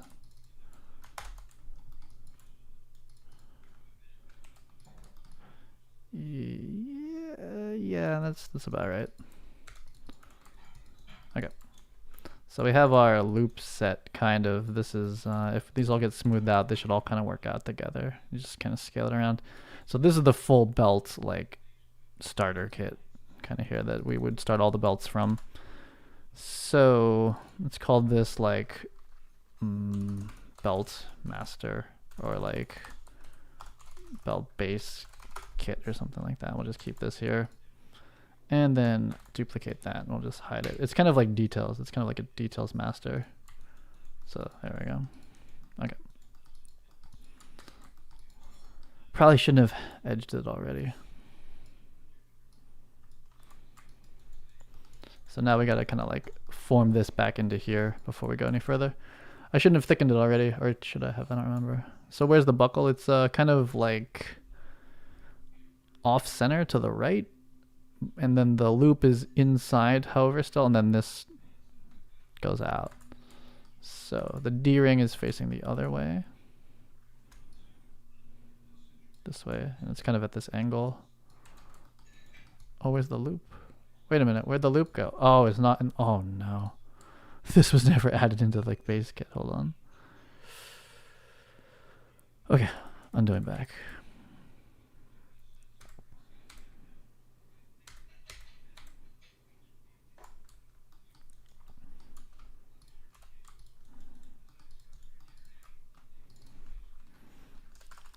Loopy. I don't know the name of this thing. This needs to go in here. Okay, now it's all part of the same group. Now I can do this. So duplicate base kit regular is just part of like details, and now we go back up.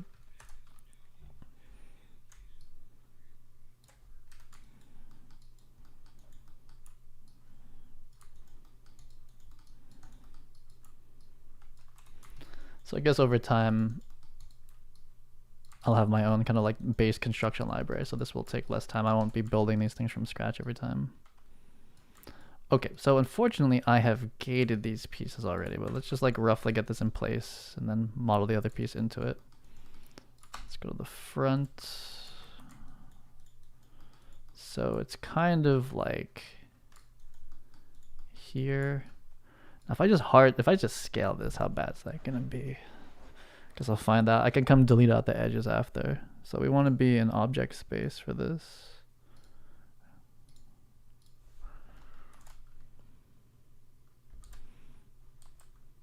You can probably handle like a bit of a global scale. Like if we look at the size of the D-ring, can I global scale? I guess global scale is kind of like the cleanest, and then I deal with the thickness after.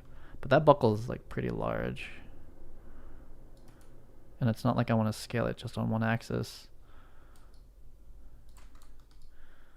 I think, so that's kind of the thing that says how thick this should be, is because the buckle really needs to be like that. But then it's like massive. It's this massive belt buckle then. But how crazy is that? Okay, that's like kind of gigantic. Yeah. Okay, so when deciding the belts, I think it's the buckle scale that kind of decides like the width. So this is a little bit too wide. So I'm gonna bring it back down to like this. Even that's a little bit big. Huh, okay. So I should probably start with the buckle kit apparently. So within this little kit though, we don't need, I don't think there's any bolts on this, no. There are some holes though, I've never done that. So I can delete these or hide them. I'm gonna hide them. They're in there if we need them again. Like that. So then, I need to get this workflow down because I have to add 2 here, 2 here, and 2 here, and on the shoes. So this is still me working out like how to. I guess the idea is when I'm adding a belt now is that I should start with the buckle kit, this thing, scale it until the D-ring looks about right, and then that kind of does, that pretty much determines the thickness of the belt itself. So as I go to add these, we bring this kit around and then we extrude out from there. That's the workflow. And the shoes too. We'll have to do the same thing. So, yeah, unfortunately. I don't know if it's worth trying to like reform that or just draw it from scratch again. Like it's not so hard to draw it and extrude it. Let's see. So this piece, we would ungate it, and then this loops all the way back around, and then this piece, ungate it, and it loops back around too. Like they're the same piece. They have to reconnect. So, I mean, so much of it's drawn. I guess it's just gonna be rescaling. Let's see here. So let's go ahead and I'm just gonna put this sub-D object, I'll dupe it. I'm gonna put this in the belt object and just try to work this piece all together, like this one. Solo it. So we need to like reconnect all of these pieces. So let's take this. These don't exist basically. And the gates are procedural, so we should just, or reproducible. Just get rid of that. The ending is fine here. This piece has a ton of gating on it. Oh, merging these together is actually be a big issue because this has like so much topology to handle this like that. So we're gonna have to cheat that one. We'll just have like a fake. We'll have I mean, it kind of happens behind here, so we'll kind of like cheat that it's happening. Let's go to world. And I'll just kind of like, kind of snap it in there, make it kind of look like they come together, but they're just actually not. I don't know if that's gonna be an issue for rigging, but just like topology wise, I don't want this topology wrapping all the way around. Okay, so the thickness is gonna be the first issue. This thing is already 3D. But you really do want to solve the thickness first. So what is the easiest way of wrapping this? I guess the easiest way would be to start extruding from the close face, wrapping that around, and then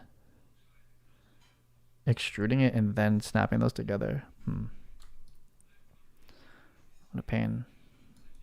Versus like bridging to here and then trying to go from moving both of these at once. I don't know if is that easier. Like we could definitely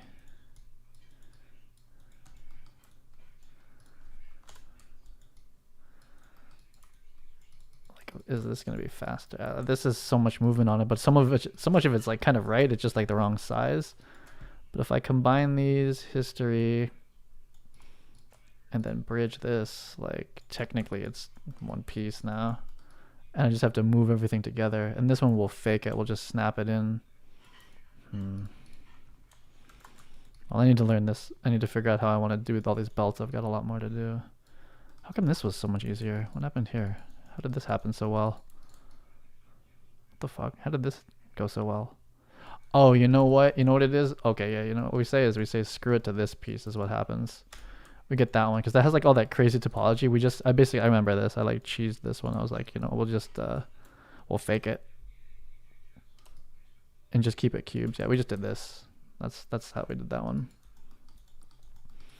So how well can this thing scale this for me without having to work too hard? What's component look like? Awful. Absolutely useless. Object, yeah, so it's pretty much just a 2D process at this point then.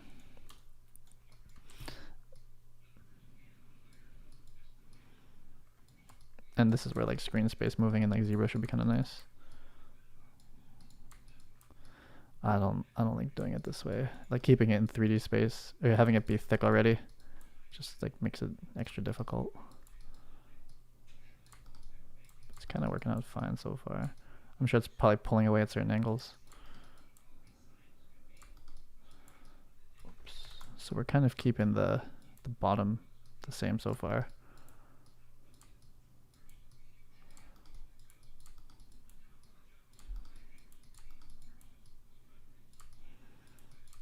But we should basically start with the belt buckle and then extrude out. Ooh, that's definitely grabbing some faces on the other side.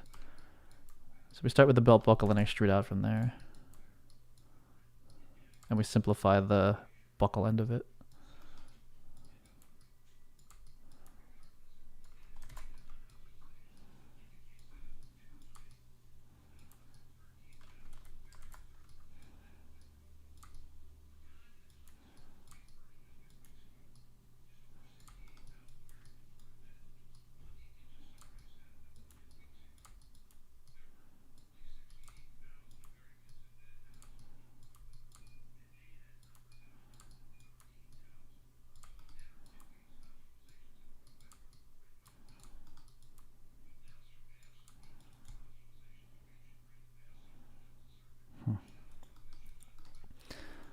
I need to rethink that strategy. It's just an order of operations of like what's the fastest way to do this at the end of the day. Just like whatever. But what's the fastest way to do it? The most intuitive way, and like the design way too. Oh, that bridged? I kind of don't feel safe about that. That's really like we'll do the fill hole. Fill hole. And then this one we'll just fake it basically. And now just some 3D modeling sheets. So we have like different amount of topology here. Could probably just start losing pieces, to be honest. Like probably don't need this.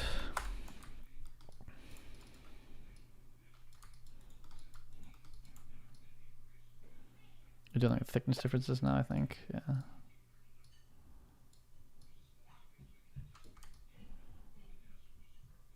Oh, and I didn't place the belt so that it was touching. Oh, the stupid belt's not touching the thing. Oh, okay, so I didn't place this all correctly at first. Well. It's time to do that now, I guess. Push this in here. At least this is a local axis still. Okay, and this isn't placed correctly. Oh, what? This thing's pivots in a crazy place, but It was built square, so it's centering's okay. We're cheating the belt buckle. It's not like actually constructed correctly. For this little holder down thing. Actually, is it even using? Oh, it does. Okay, so we'll have to extrude it a bit. Okay, let's grab the face. Kind of just to like freestyle this in here. It's pretty much covered, so I should remodel the belt buckle so that it's not that like super detailed topology, because that just makes things harder. So I gotta go edit that too. But after this character, I should have kind of like my strategy for belt stuff kind of sorted out, which I'll still use for like my suit and whatnot. That knowledge comes through. I'll just bevel. Bevel will be non-destruct, or won't affect like the lateral topology. I can't see. That doesn't help. Anyway, it's like that somewhere. This is actually formed fairly well, and then this is not though. Like this piece needs to be. Well, it's actually that this needs to kind of like sneak in there. Why is this? I must have moved that piece by accident. So the belt buckle needs to like continue to go like that. Yeah, needs some like reforming certain areas, but it's generally the workflow. I think the belt's, yeah, it's too thick too. Yeah. Okay, so having pre-modeled this, I have a better idea how to do this next time. And it's still not touching, damn it. Still not right up against it. And it's like massively different thickness. Oof. Okay, well, I'll do it better next time. So let's start to lose subdivs out of this. And yeah, what happens if you do this actually? What we'd expect. That's good. That's cool. So I could probably just lose that completely, yeah. And this actually made it through the loop, which is cool. It's the first time I'll be using that actually. And we'll keep this one for now. So this one comes through here like this.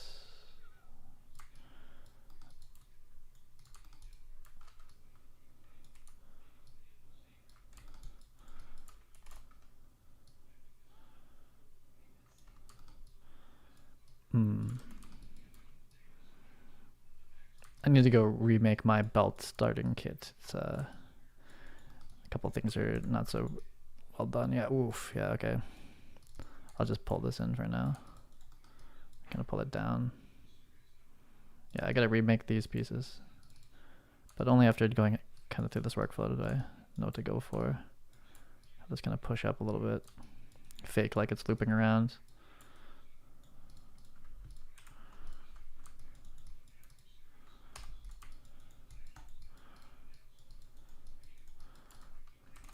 Oof, what the fuck? Okay, we go.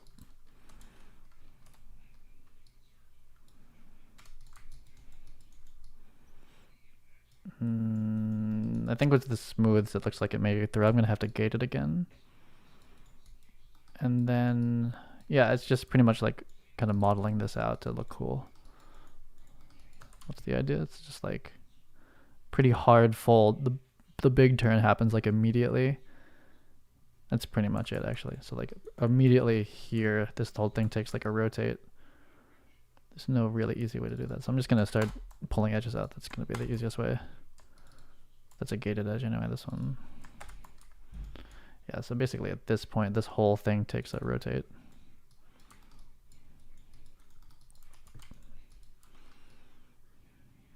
Missing an edge.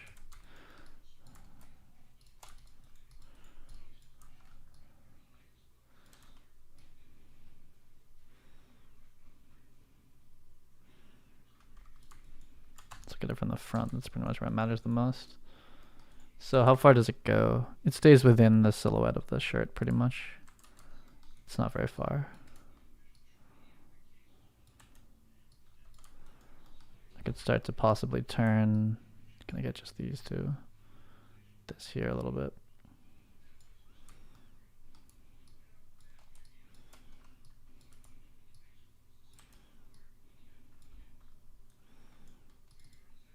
Nope.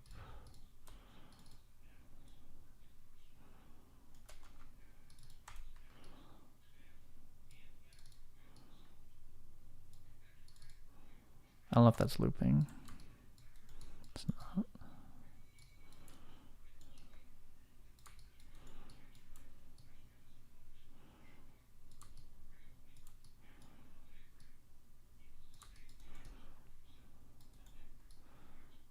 Definitely lost like the leather shape of this thing, but I'm just gonna try to finish it.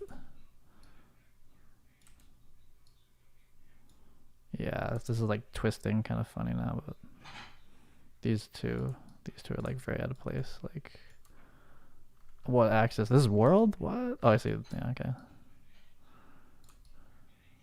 Yeah, it's twisting. I mean, I guess it could twist. It should twist. Oh, okay. So this loop, these bottom two need to come out. See if I can get just these two. Okay, and that means that the belt loop's gonna need to kind of loosen or something. Like this stuff you could like try to simulate in Marvelous, but it's like, I mean, you still at some point you want like, I mean, I want like full art direction of like where each little piece goes, and then this base topology goes in the actual game mesh too. So, okay, so we're kind of squishing through there. So this takes more time than I was thinking. Oh yeah, I'm trying to like pull it on. I'm trying to like on from the top, have it kind of like also do that. Have like kind of like a, and then it feels a little bit like morphy here. Got like a little morphed like.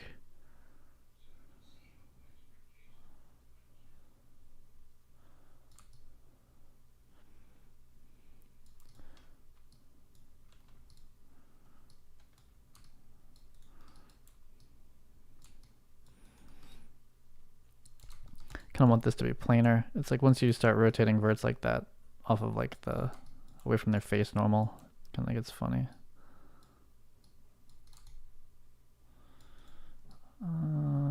This feels very morphed here. What's up with this? I think it's go up. Yeah, that kind of ends it. Okay. Okay, well that's like a simple take on it. Let's see if it loops all the way through cleanly now. It should. So I definitely need to start with a low poly belt kit. That was the mistake from before. I had all that stuff modeled into it, made things hard. So this should loop all the way through because it's quads. I don't remember how much we're holding at the top. I would assume like this wants to be at least in the middle, if not slightly more towards the edge. Maybe even here. I'll take both. And we want to hold the shape of this end piece pretty well. Same here. That might be it. Okay, so the base mesh needs to not be smooth, basically. Yeah, pretty cool. Takes some time. Too heavy here on this, like too much gating in this piece. So it's maybe lose both of these. Yeah, that's fine. I could even like low poly model in like the ribbing the leather does, but I think we'll be okay. Yeah, that looks nice. And this piece goes in the game too.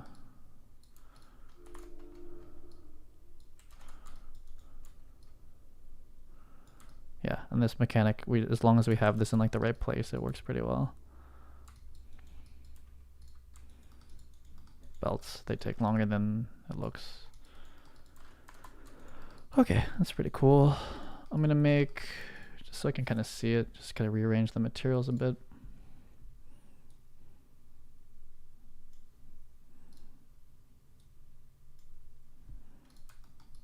Just kind of have them just different colors against each other so I can see it.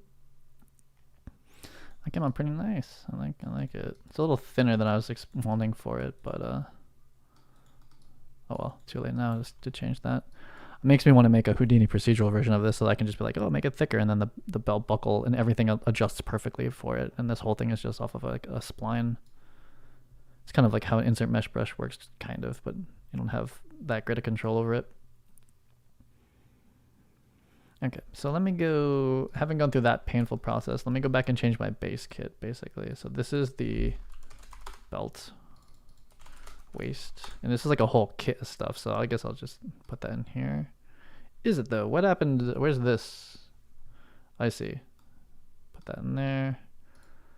Oh, and the stitches. Okay, so I'm gonna fix the base belt kit to be low poly, and then clean it up, and that'll be it for this one.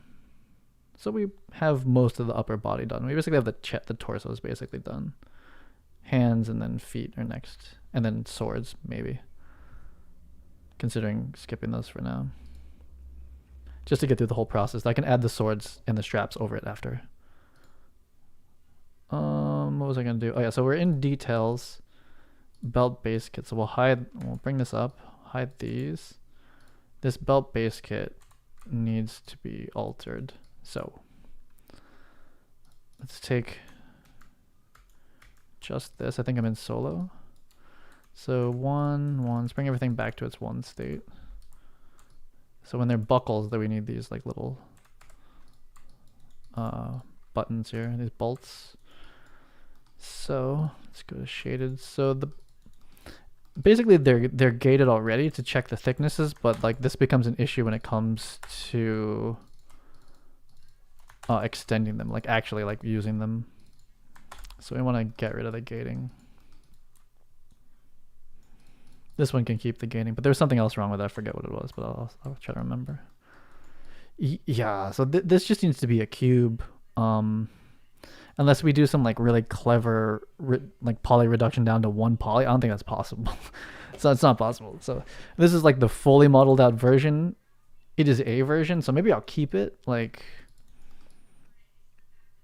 this is useful if it's just a strap and it was open. This is like the open coat strap version of it, which is nice. I figured out the topo. It's pretty good.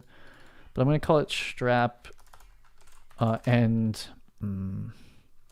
short or something. But it's not the one that would do like a full belt, basically.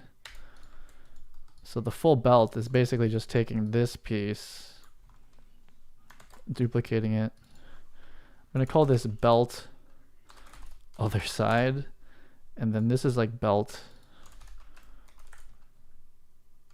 side or end or something. This is the start, that's the end, however we want to name it. But all we need for this is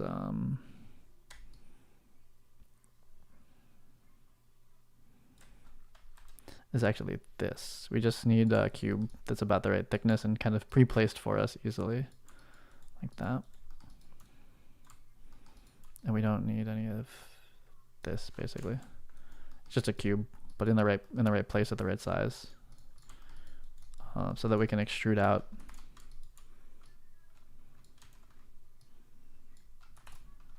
the rest of the belt as we add them in there, like that. And if we could pre-bevel it, if that helps at all. I don't know if it will. That looks kind of insane, so probably need to fix the history and the pivot or something on that, so never mind. Do that later, if ever. Pretty much when we use this piece, you'll never see it because this leather part's over it. But yeah, basically we just start extruding out belt pieces after that. So it looks like this. So this is like the low poly belt kit to get started when we want to add belts to things. These are just like details. So it's a belt and or a strap, and I'm not sure what to think about this piece. There was something I wanted to add, I don't remember. I think just having these extruded out a bit and then in was helpful. So just kind of pre-looping this around, and then the rest kind of happens at scaling it and whatnot. Oh, you know, I guess like no, what this should be is pre-placed for this. That's what it should be like.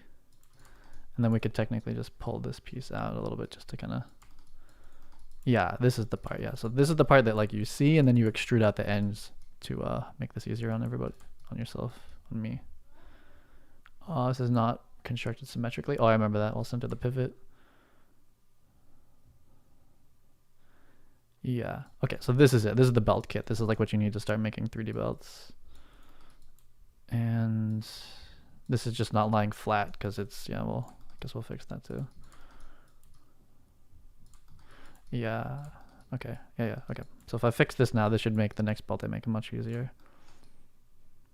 I see this had kind of like a holding that bump here. I see we just have very low resolution. But there we go. So there must be some in here.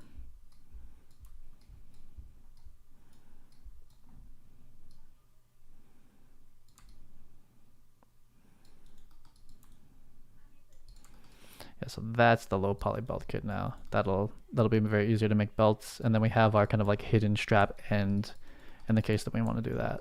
And like you would see the kind of construction part of how the leather attaches to the D-ring. So versus like modeling this like over and over again, this is like pretty much how just copy this piece over and over again and gate it as we need to, depending on what phase. Because even for like the low poly belt later, that actually the actual game mesh melt, this is pretty close. So don't bake the gates into it. So these details, where are you? I almost like this folder of detail meshes. Like must be in solo. No, there they are. I mean, they're like just like basic shapes that are sub tools of the other ones. But maybe at some point I'll come and separate them out. Oh, it's H. I'll go save them to a special Maya file that I'll just import in anytime I'm doing like medieval details or something like this. Have it not be stuck in this actual project file. It's like my own little like kit bash library. Okay.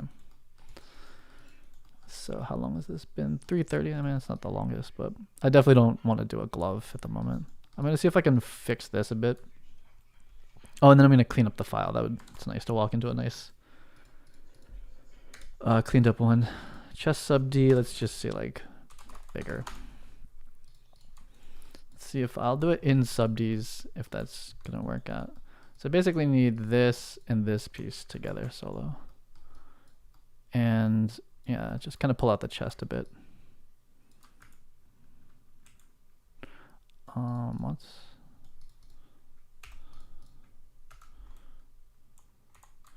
don't know if I should be doing. I'm gonna do it in low poly. And we want symmetry as much as this kind of messes things up a little bit for me. Ooh, careful. Yeah, still not selecting clean. Gonna select down. Yeah, that's safer.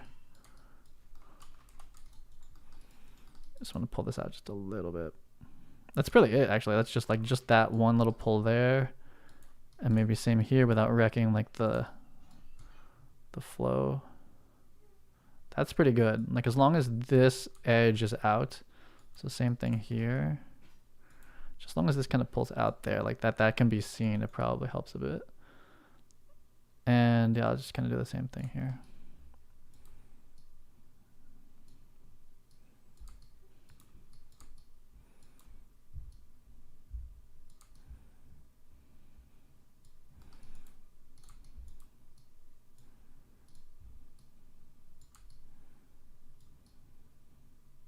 This is odd. Now this is an interface that we're not dealing with, but shouldn't matter.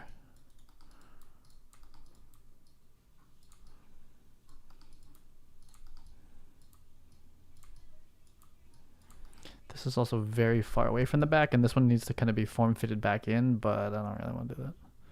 We'll just have the back be kind of overhung. Toss a coin to your MetaHuman. Yeah, that's the season 1 song. Season 2 has a different song now. This detail needs to be one lower, so this is kind of ass. I wonder how bad it would be to delete this loop completely. Like, it's pretty bad.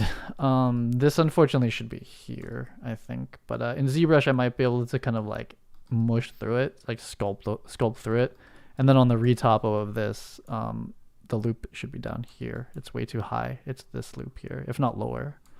But I'll see if I can get that sorted out in ZBrush through the sculpt.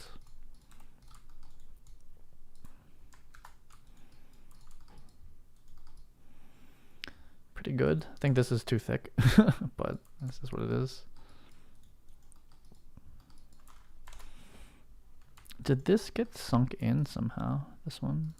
I think I wanted these to be bigger, but I don't really have a quick way of doing that. Huh. Oh, I thickened it. I see. That's why. That makes sense. So probably same with this deal here. It needs to just come out maybe a little bit. I guess I didn't thicken that part, just this here.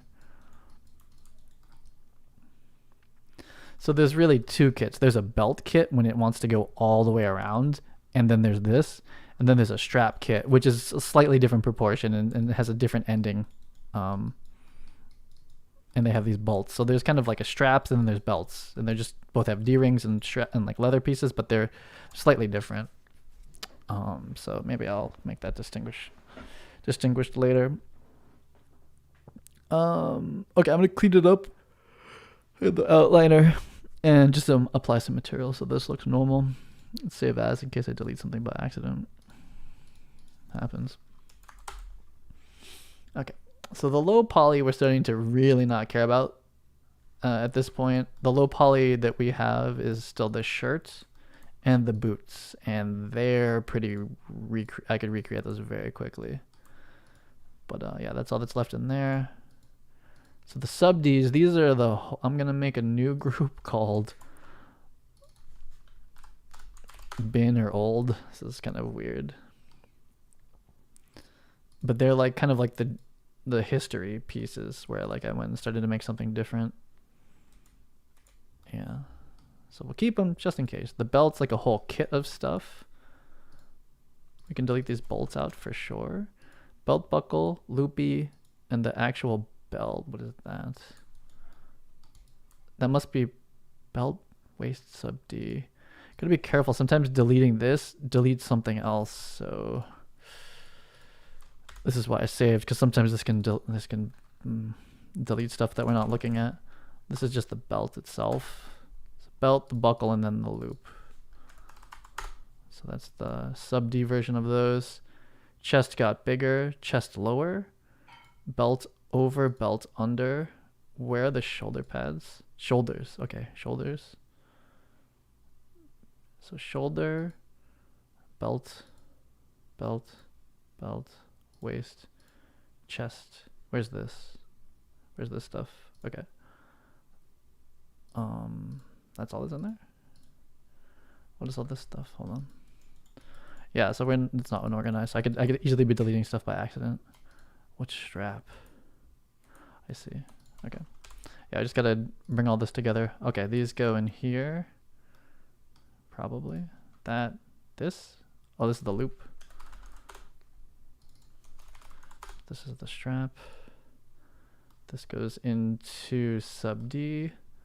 Chest upper, chest lower. These are both sub D ones. They're final. Bin, stitches. Ah, the stitches. Yeah, okay, so the stitches we'll just leave floating in there somewhere. Bin. Bin at this point is probably actually bin. Like, could we delete it? Like, what's actually in here? Some like low poly stuff. This is for like remnants from like the actual, like the ZBrush, the first ZBrush import. Hold on. What's up? I can't solo this. It's odd. There it is. So these are like real base stuff. I don't think we're ever going back to this, and if we are, we have them in other files. I guess there's no point. There's no hurt at this point to leave them in the project, but they're like really gone. Not gonna need those. And the details are, the only real helpful one is the base kit and maybe some of the stitches, but we'll keep those, of course. So body quad, yeah, that's just a preview. We're just tracing over that. Old stuff is kind of like bin at this point. Body, low poly, and the sub D. So this is what we're making. We're filling this all out. So let's do this in layered order then. Oh, we don't have the sub D of this one, but I would say, because the naming, this all needs to be named perfectly eventually to go back into Substance Painter. Where's chest upper? Chest upper, sub D bigger. Yeah, we did change that. So the chest upper, chest lower. Those are the main pieces. Then we have the shoulders, belt, belt, belt waist, belt buckle, another belt buckle, the stitches, and some stitches. Okay, that's pretty cleaned up. It's pretty cleaned up. And then we have, these are sub Ds. Why are these? They're in the wrong folder.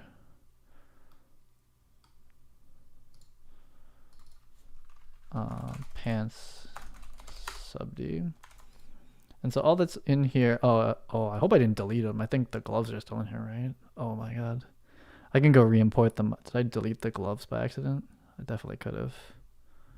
Or are they hidden or something? Uh-oh. Oops, I think I deleted the gloves, but I can go re-import them from another project. They've been the same from the beginning. Are they in here? Nope. Nope. Nope. Boots, throw that on there. Pants, they're all done. I think I deleted the gloves. Some point. The left camera always gets generated. Oh, I deleted the gloves. Unless they're like... Nope, they're in here. Okay. Where though? Where are these? What the fuck? They got merged into this somehow. Okay. I wouldn't mind redoing the gloves, to be absolutely honest. Like the base meshes, because I kind of malformed them. I think I'm going to redo the gloves from scratch. The boots, this is a fine place to start quad drawing on, but the gloves, this is too much topology to start, to like actually shape them. So I think I'll start the gloves from scratch. And so they got welded into the body mesh somehow. I don't know how that happened. Maybe. Bin? I think one of these bins.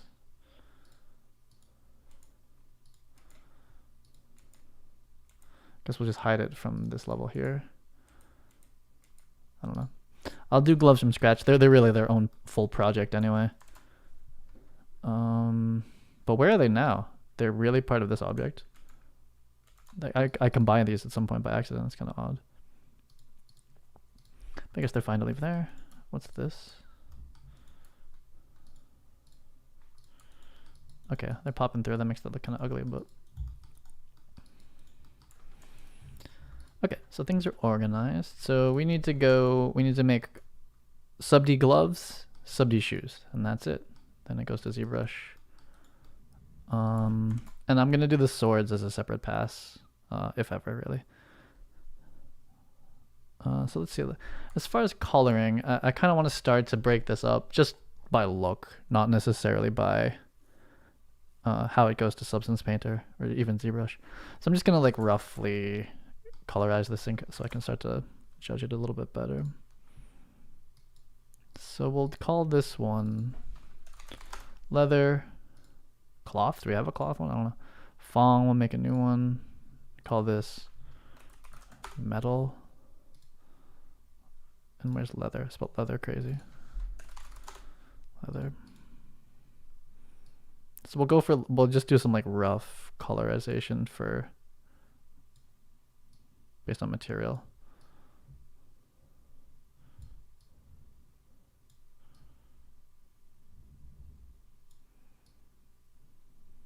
Since our leather,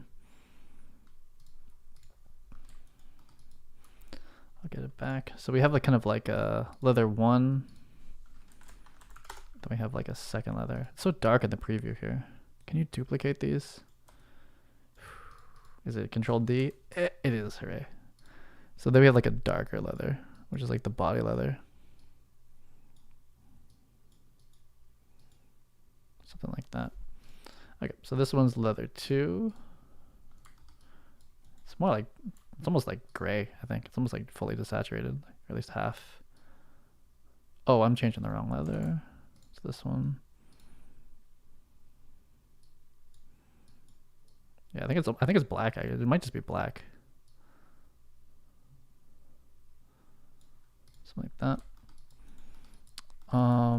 So then this is like regular leather, and I desaturated this by accident. Wait, that's cloth. I'm doing it wrong again. There we go. I just pump the saturation on that. This is leather. Okay, this is going to be a multi-select, but this is leather. That's cloth, leather. These pieces are leather.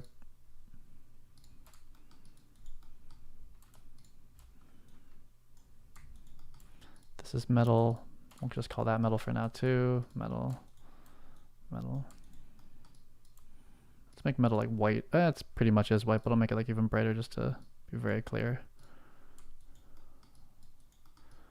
Okay, this should be metal 2. I don't know if this is actually metal or not, but I'll make it metal. Okay, let's see. I mean, technically this is chainmail, but that's fine. This, yeah. Okay, so let's segment this one up a bit. It's already kind of done, so if I'm clever about this, this should be fairly easy. Fuck it, we'll just call it selected, never mind. Oh, go away. Off. So the primary thing of this is leather, and then the middle is chainmail, so it's really just like this. And I'll just do the front real quick.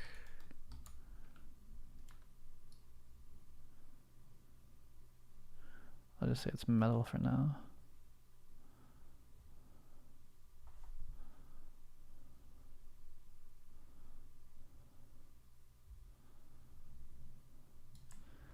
This process I much prefer to do in Maya as well. Okay, white's a little strong for that, but yeah, let's do that again. Let's take this, duplicate, I'll make one for chainmail. Just like slightly grayer, darker. So this object, if I'll just do it by hand again. And maybe it's already selected. Nah, I lost the selection. Let's do it by hand, I don't know.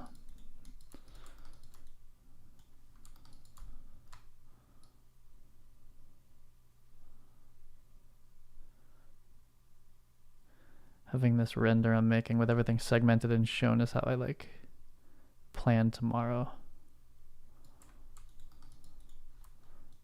No, we have a chainmail. Here we go, chainmail.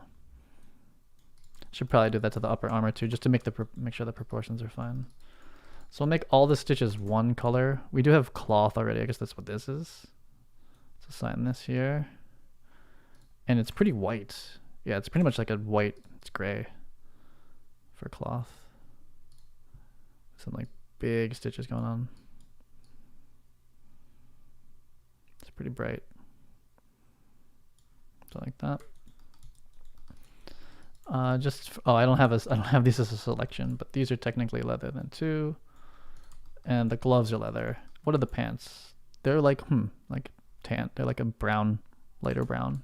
I'll leave them white for now. It's fine. Let's get rid of the shading now. Yeah, there we go. Now it's starting to feel like the final character-ish. I can't select that. It's throwing off the whole silhouette, so I gotta select these gloves, even though they're like kind of in a poor state. Your leather.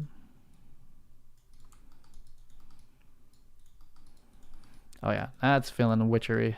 It's getting there. Let's make all these stitches just the same. Like this, make a new thong. Called stitches. Though there's like different colors. Are you gonna stream the texturing workflow of this? Yeah, I'm planning on it. These are kind of just like dark brown, but not as shiny. But we'll do that the final texture is obviously Substance Designer. Where I'm not gonna do like an amazing job with it either. It's just gonna be like slapping on smart materials for the most part, and like maybe a little bit of hand weathering. Okay, that doesn't work. There we go. What's the idea of the stitches? They're like kind of hard to place. Those ones are brighter, whatever. And I'd say are they lighter? They're like slightly lighter and more desaturated brown. Or are they darker? I think they're lighter overall. So the stitches, at least these front ones, are kind of like, yeah, if they're just duller like that, I kind of buy that. And they're something around there, roughly. What's the metal look like? The metal is very shiny, and so is the chainmail. So I'm either gonna make my own chainmail, or I'm probably gonna have to make my own chainmail material. There's lots of ways to do that. And it really is throwing it kind of hard down here. So let's see if we can get these pants segmented. This should be like a fairly easy select without too much work here. Oh, wait a minute. Oh no, they weren't. I was gonna say they're almost pre-selected for me. And nope. Wait a minute. There we go. So we need a new thong. Hopefully it does. Oh, it drops the selection. God damn it. Whatever. Pants.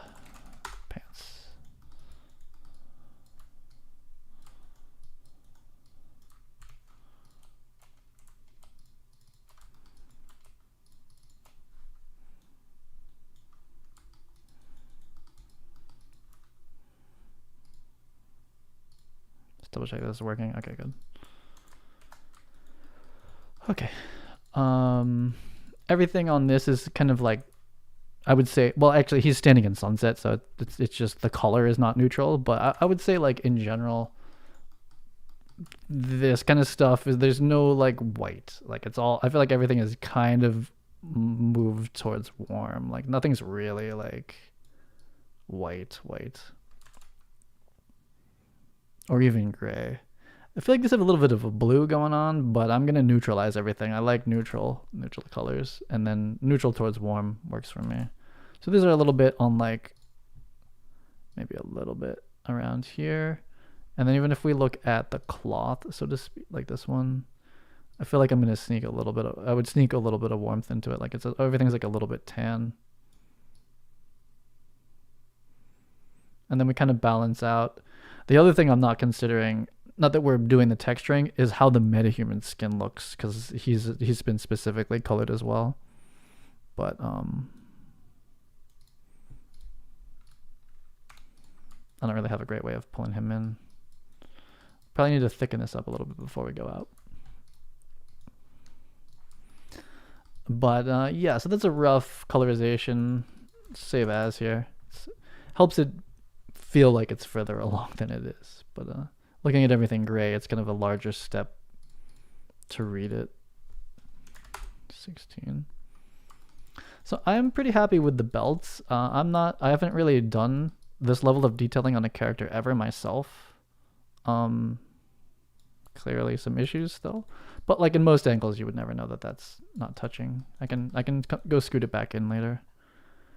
But they're I feel like they're definitely like what makes this outfit interesting is this kind of repeated shape of the belt buckle, and there's 2 more in here, so I have a lot of work left. But basically I'm gonna just do one. There's 2 technically. There's one here and there. I guess we could try doing both, and then I'll mirror it across. I am, for this one, guess what? These shoulder pads, they're full symmetrical. The Witcher has like an asymmetrical one. Not mine though. I'm not doing that. It's not worth it.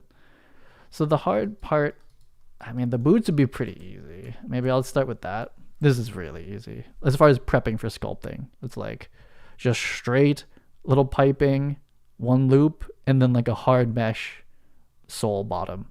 So that's just a bit of retopo. So I'm going to start tomorrow with the boots, because that's easy, I think. When we get into the ZBrush phase, we'll push these more towards cloth, right? So they're very like plastic at this point. But we just need nice quadded topology. We're going for a very hard seam in it already, which once we ZR mesh, this starts to get softer and softer anyway. Then we'll sculpt cloth like stuff into this and pull it away from the body a bit, but not too much here. And so tomorrow I'll make like the topology. I'll like actually model the boots out and then get them ready for sculpting. This is a good mesh to start quad drawing on. And then the hands, I want to start completely over from scratch. They're basically just, they weren't even extracts. They were actually just quadifying the MetaHuman and then inflating like a slice of them. But I didn't get them to a low enough topology, and I never reformed the fingers so that they were like a little thicker. And then the shaping I did do on this, I did it kind of wrong, and there's too much topology to kind of like really have control over the shape in that phase. So the gloves I'm going to restart from scratch in ZBrush. These I'll try to get into shape in Maya. So it's going to be back into ZBrush to get these base meshes a little bit more under control. And then I might have to do like a full retopo to get them back into a quad controlled place, and then back to ZBrush. So I'm modeling the gloves like, I don't even want to think about it, like 4 or 5 times, which that might be ridiculous, but that's kind of like what's in my head at the moment. Oh, you know, I am going to go switch these to gray because that's not fully correct yet. This should be relatively easy to select. Do I even? We'll see how this goes. Symmetry on this program makes me a little scared. I just want to switch this material so I can kind of start to see like the right shape, the right shapes.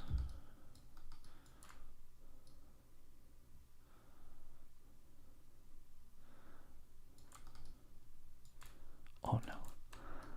The Alt tab.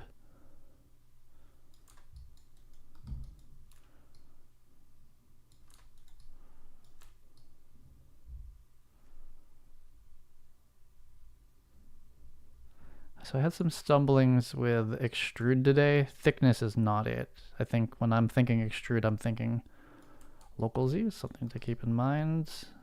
Oh no, am I gonna lose selection when I click this? Nah, hooray. Chainmail. There we go. Okay, so yeah, now we're starting to get the vibes of it, right? Like, that's it. This is finally able to be, like, starting to be assessed. Like, this is like a Star Wars, Clone Wars finish or something like that. Or, like, whatever. It's like, if it's a more stylized finish, it's like, this is kind of it. Everything's kind of more flat shaded. And so where this is gray, we're obviously just going to stick, like, a tiling chainmail texture. This one's chainmail against... Actually, they're both chainmail against leather, so it's chainmail and then anything under it's just leather. Let's see here. I'm trying to look at it. Okay, so I never adjusted the collar. I kind of want to fuck with that right now. How much time is this? Oh, it's 4. Okay, that's good. It's like how long I usually try to go for this. I'm going to dupe this again. And I'm going to say collar. Collar adjust. Because this collar is too low. I want it to be like... pulled up a bit. I've already looped it, unfortunately, but it's not too hard to delete those loops, I think. So let's see. So I made a copy. Delete this edge. Delete this. Oh, nope, that broke it. Okay, so this isn't considering this. This isn't like this as a whole loop, apparently. So what if I... Where's that coming from? If I delete this, what happens? Ooh, bad. Is it this edge? Oh, it's this edge that wants to go. Okay. And I built... So I kind of regret this topo now. And I mean, I don't want to unthick. It's already... So I could kind of grab, like, this. And we really don't want that on. We could kind of start pulling this edge up and... just then kind of like fixing the fact that these aren't going to come with it after. But this should have been solved in block out. But adding thickness, you know, just kind of changes things. So I just didn't catch it really. Let's go front, you know, just so that we have a consistent way of judging this. Like if you, every time you change the viewpoint, you're kind of looking at it from a different place. This is a consistent camera angle. Oh, okay, so we're pulling that down here, which we don't want. But really, like, I want this, like, not like here touching, but it's like, it's more like this. It's a little bit more protective feeling. So it's a little bit like more here. So we could extrude, technically. I wonder how bad that's going to be. That's going to change the topology quite a bit because we have this loop. We have this loop here, which will hold the shape kind of nicely. So we don't really want to extrude it. Oh, fuck the... It might be just moving that one vertex back down there, back down. But something more like this. And I want it to be a little closer to his neck, which I could either do here or do in ZBrush later. But I think it's just this one vert that got pulled.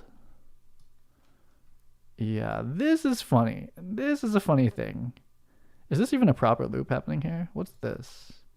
I don't know. I thought I was like proud of this topology for a little bit, but now I'm a little bit like... Oh, I see. So maybe if I pull this... Yeah, I don't... This is a funny situation happening in here. Does this have to come back down? Is that what this is? Okay, so this helps a bit. It's got funny in here. I kind of lost control of this. And I was thinking about keeping this stuff a little bit more hard, like a little bit more square. But now that I've pulled this up, it's kind of like a different story. Hopefully I'm not pulling the back. I am definitely pulling something from the back. I probably was pulling something else from the back too. Have I ruined this or what? No, it's okay. But now that I've pulled it up, it kind of doesn't need to be more square. Pulling it up made it more square itself. And then I was going to pipe this actually. These don't have, this wants to have like a bit of a pipe around it. Which I was actually not sure how to approach that, because if I pipe it like up a centimeter, that's gonna like kind of, I don't know what happens in here. Collars are tricky if you're trying to keep everything like perfect subdivisions. Or I'm still working on my like topology strategies for it. I feel like this one comes out a little bit.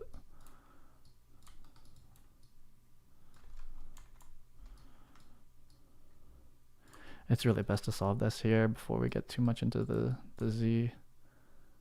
Do I have the back one too? Is there a back one? Oh, the back. Oh, okay. So the back color is kind of like a joke. It's like not really there. I just like pulled it flat down back there. I see.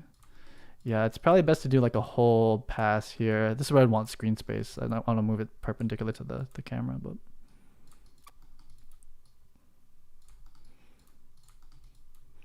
And I wasn't like super happy with this color shape. Ooh, we're so low poly across here. Like just barely. This really needs a subdivision.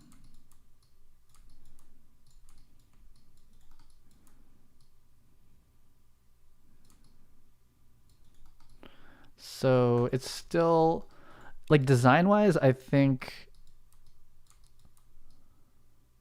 this still wants to be a little bit closer to the neck, but that starts to be a liability because the way I'm going to rig this is I'm going to basically unweight the neck and head from everything. So the closer it gets, the more likely that if I tilt my head goes through the neck. Though I guess I could weight the collar at like 50% or something to neck one. I'd rather not though, because my neck is a little bit insane currently. I haven't fixed the retargeting. Let's see how this looks. Yeah, it's taller, right? It's a little taller. It's fine. I think it could probably be a little bit thicker, but that's because I was gonna pipe the top. So how do you add piping to this? I could pipe it just from. The thing is, if I extrude here, and then I merge it into a V, is that what's supposed to happen? I'm a little confused how piping works when here.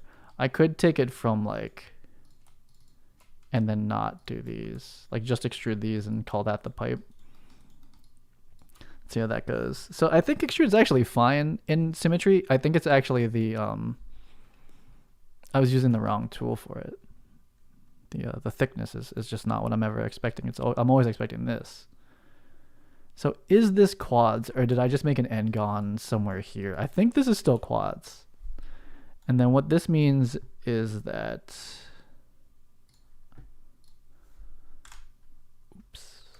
that this can be considered like fading out, like fading back into not the piped part,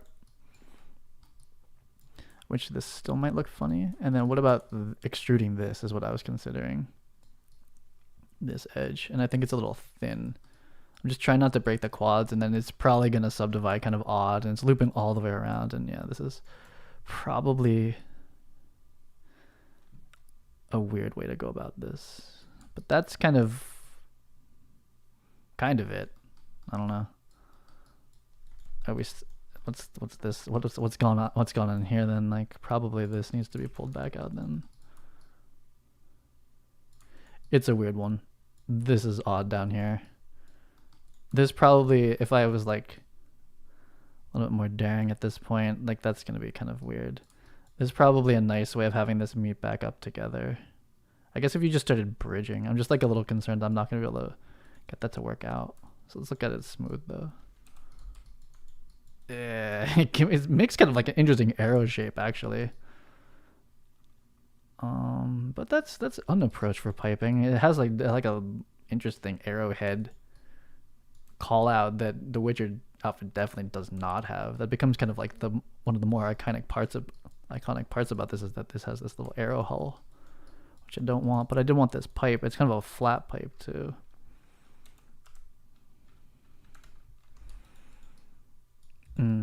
So what I should probably do, if I look at this now, comes a solo. How can I want these need to all merge back together. But I'm kind of afraid. I'm gonna go back before I extruded the edges. We want these to come together here. So will this still be quads if I extrude again?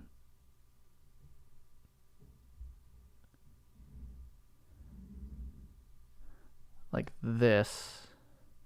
If I bring these together, it'll still be quads. I think that's probably the way to do it. Just extrude the front faces maybe. Yeah, that could be it too. So I think if I if I just extrude this one more time and let them meet in a V, I think that's what the shape should be. Not positive. Or does this loop live on top of this one? So if I guess I'll just start doing it. If I do this, I'm like thinking on like quad draw, and these become the same face. That would be a triangle. So how do I keep this but then not introduce a loop through here? Is that even possible? This is why I was like trying to like figure out a way to not have to sort this out.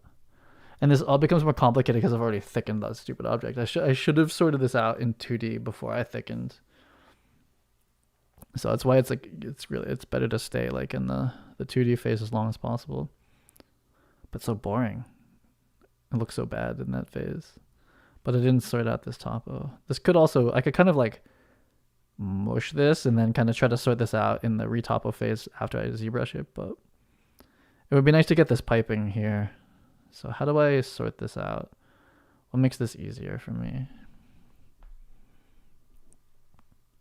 So if I merge those together, 1, 2, this is a triangle, right? If I merge this together and put that in there, that's a triangle. And so how could I keep this? So if I bring this all the way down, merge that into here, so like basically if this is all one face, I can't see it. I'm gonna have to just start doing it.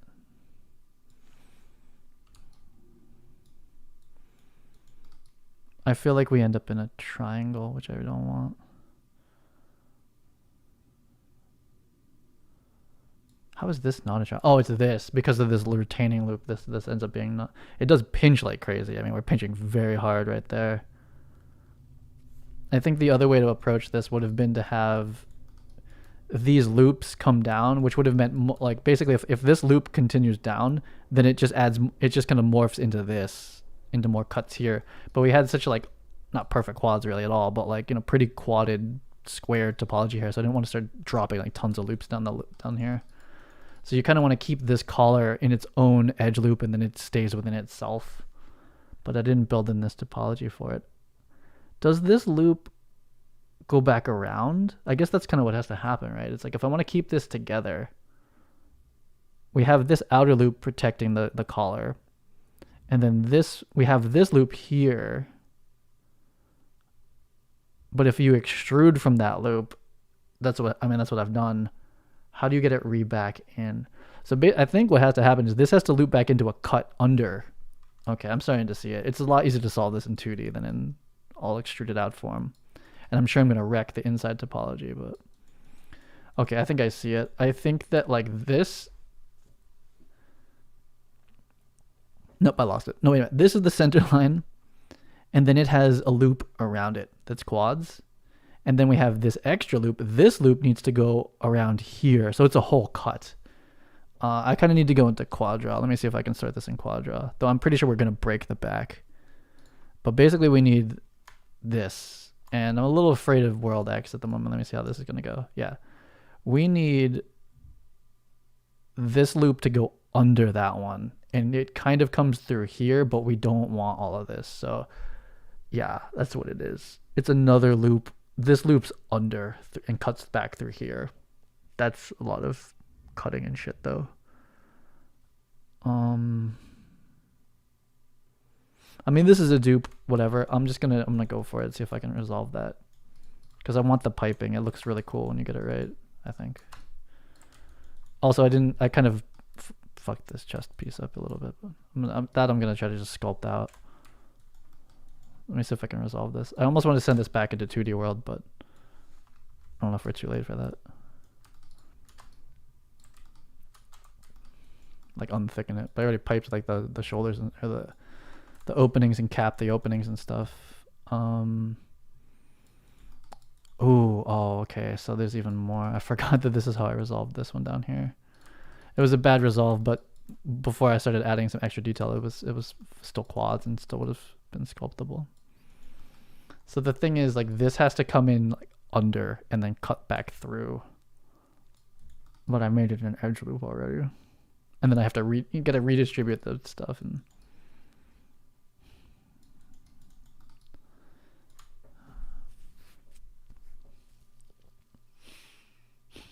How am I gonna do this? I hate that it's thick already. That makes this more complicated. But I can maybe try to reconstruct it without it. So we don't need this. I really want to delete out the whole inside. Would that be a problem? How big of a problem is that gonna be if I delete out the inside? I think when I try it, because I'm just like so confused looking at it in 3D. I can rebuild this part. This is fine. And how far does this loop go? Dies there. Perfect. Okay, good. So then I should be able to take out this. Okay, now it's a 2D solve, so it's slightly less scary for me. This, I don't know what that's even from. And this has like some weird phantom back face thing. Yeah, just solving it in 3D is hard. So let's bring it back into this world. There we go. So it's flat now, and it didn't break the back. Okay, so it's fine.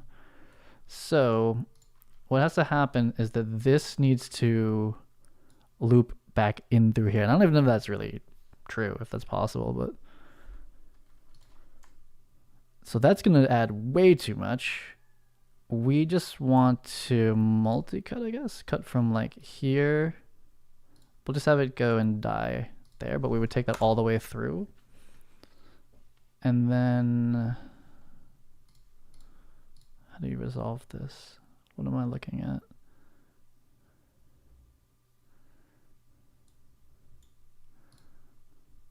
It's just the right merging at this point. Does this like that? I think that's the merge. I'm not positive though. So I think I have to delete this face. And then these two, oh yeah, that's fine. These merge at center is fine. I'll have to make sure that's symmetrical after. Merge at center, and then this fills. That's the topology. It's a little wonky at the moment, but it's like this is the quad strip, and then it has loop and loop and loop. And if you do that, it doesn't contaminate. Like this could continue to to be smoothed out, and it wouldn't affect this if we're only doing these like circular pieces here.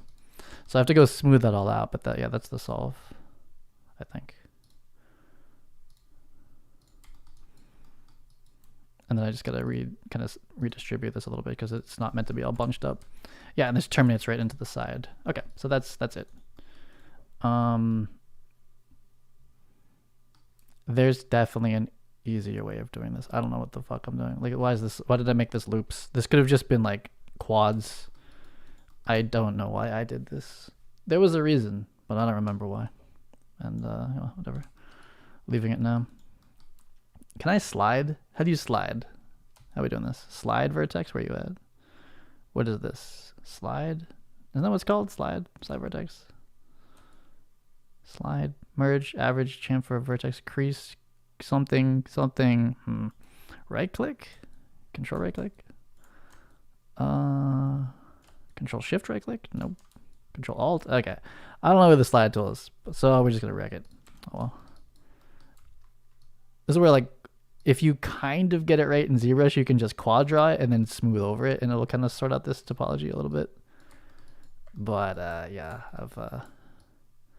there's almost no way that this isn't like destroying things like this. I don't know why I didn't just extrude up quad patches. Why did I decide to make this a loop? Why would that be better? Is it because I wanted this round edge like this? I don't know why I've decided to do this. I'd like to undecide it. I might go delete this and try it a different way.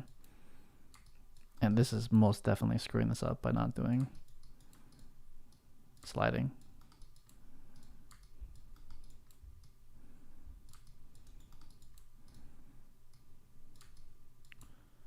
Why wouldn't I just keep this thing as a straight up quad patch going up and down? When did this happen? I want to go open up the MetaHuman caller and see how they top-load it.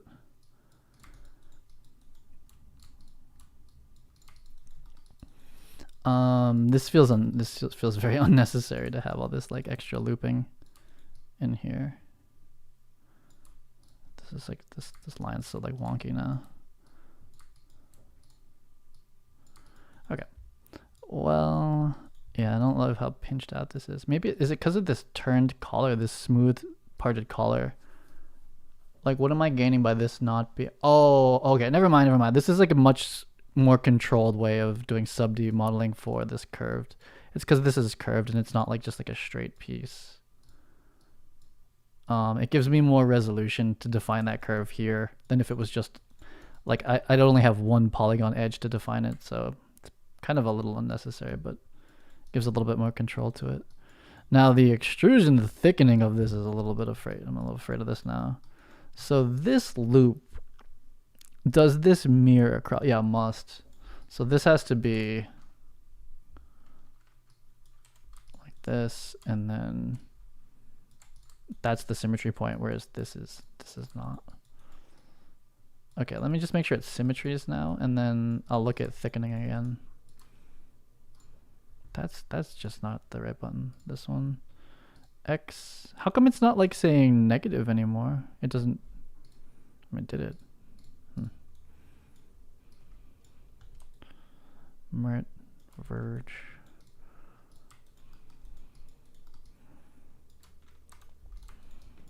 Okay. I mean, it looks nice. A little wobbly, a little pinchy here, but that's pretty nice. And so before I even do the, I think the idea is to thicken this first. So it would be to take this edge and extrude using offset. Nope. Local. Okay, sure. Local. So this gives it thickness this way, in which I'm going to extrude this part after. And then this is like extrude but down. It's almost just like, well, it's a bit of both. Like it goes down here for that back part of the collar, but then the front part is kind of like, yeah, I remember this. It's just kind of like, we just come rescue each one of these one by one. Oh, I'll take the symmetry back. Oh yeah, and this kind of happens.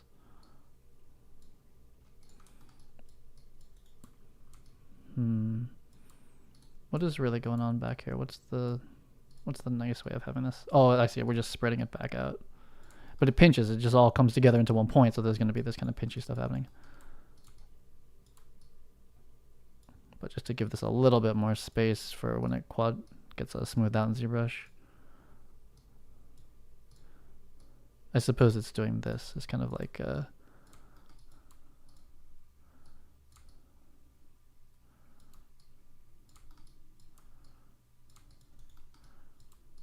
yeah, it's kind of just like different. It's a kind of a different axis. Like the back of the collar, we wanted to go straight down, but these ones wanted to kind of come in a little bit. But just kind of hand it. Oh yeah, so I mean that's should be fine. Back there. And okay, so if I pipe this now, we don't want the bottom. So this is gonna end kind of funny down here. Guess we'll just look at it. So this construction was weird. I'm not sure I would do it again this way, because this is still gonna be weird. The other way is to cut this loop, instead of looping it around, this loop cuts straight down. That would have 100% been a better way to do this. I don't know what I'm doing. This loop should just come straight down, and having some piping in the middle would be even like kind of cool. But I mean, let's see how this looks. So it's a little uneven here, but I think even after the extrude, I can basically come and fix that. So this is local. And it's a little uneven all over the place. And then we could even come hold it with some more edges. Like it actually is going to need an edge like here. And it's already kind of holding itself from those ones. And so it'll get pretty round. Yeah, it ends kind of messy. I'm not super happy with this. This part. But we'll just kind of consider, like as it's smooth, it kind of just like forms itself back in here.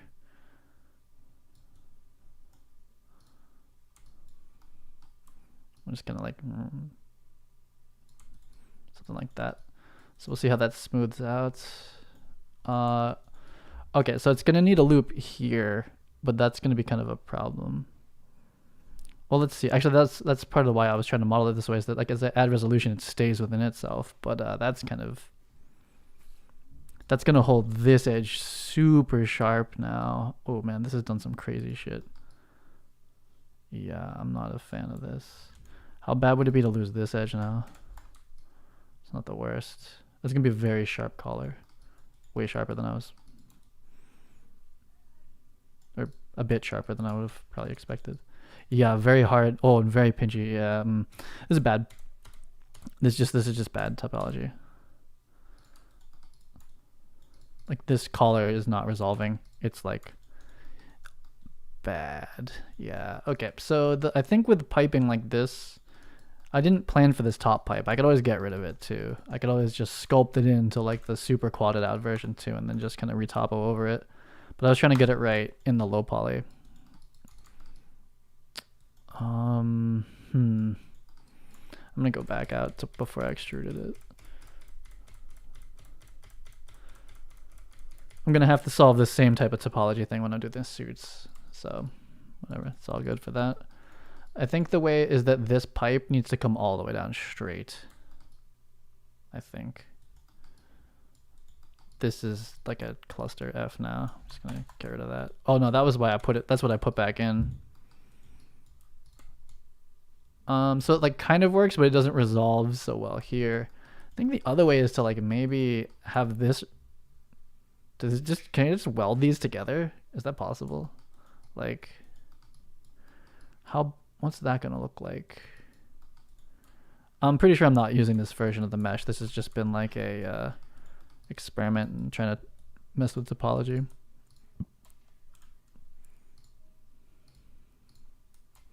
Oh, it's symmetrical. Yeah, I was like, what the? Merge to center. Oh, you can't merge. Okay. So I'll do this and this.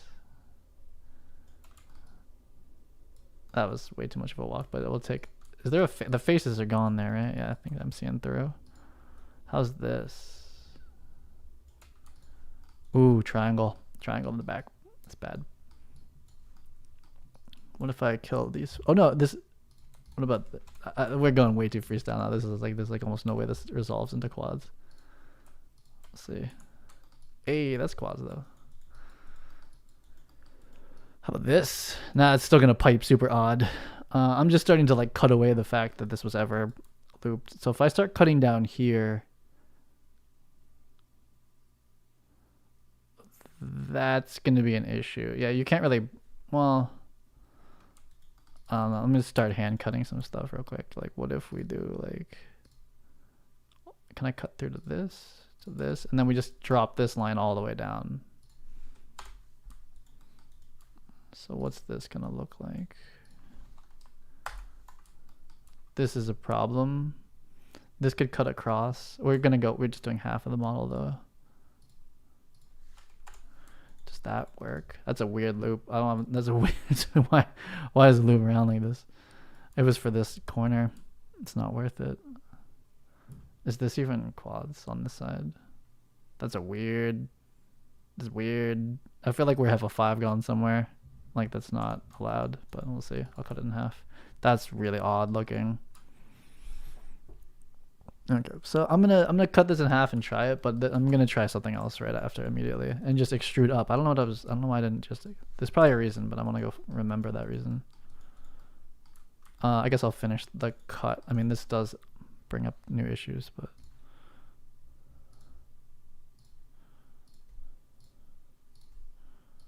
Oh no, this is all piped out. Crap. It can't cut all the way through, right? It kind of did, maybe. We'll see. Did it do it? Oh, what the? I think it did actually. I think it did cut it, so let's try that. Oh, what the hell? It didn't finish.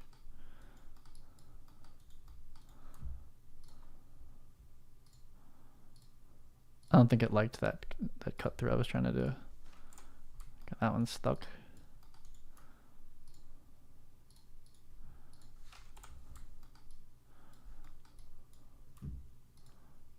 Oh, what?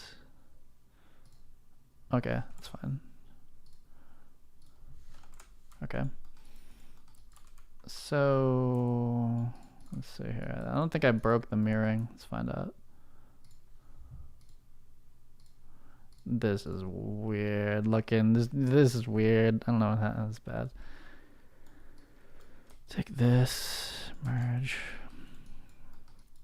I probably just need to walk away and come back from this thing.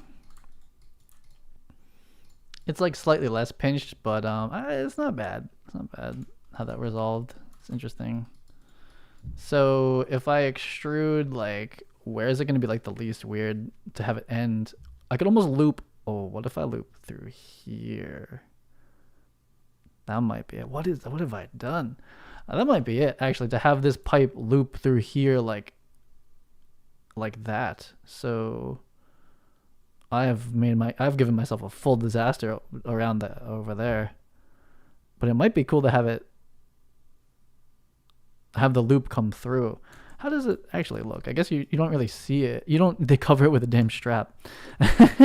Yeah, so however weird this comes, that's why the strap is so high. It just covers like this weird intersection. I think it would be kind of cool if these looped together, but all this other geometry around it's gonna be kind of funny. But let me try this. Okay, that's what I was thinking as well, is that we could have it, but it doesn't do that in the game mesh.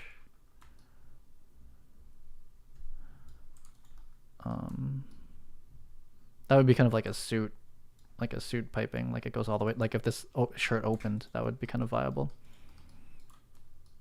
How bad that might be. Okay, let's see how this extrude is. But the other thing would be to have this be a loop, which that's almost what this is here.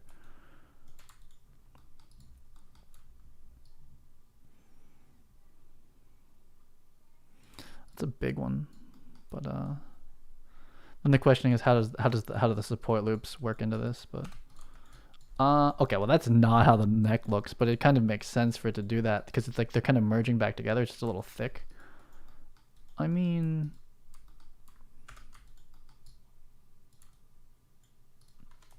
like how does it resolve like really in the real world? I mean, it's kind of okay. Feels a little pinchy. I think it's distracting.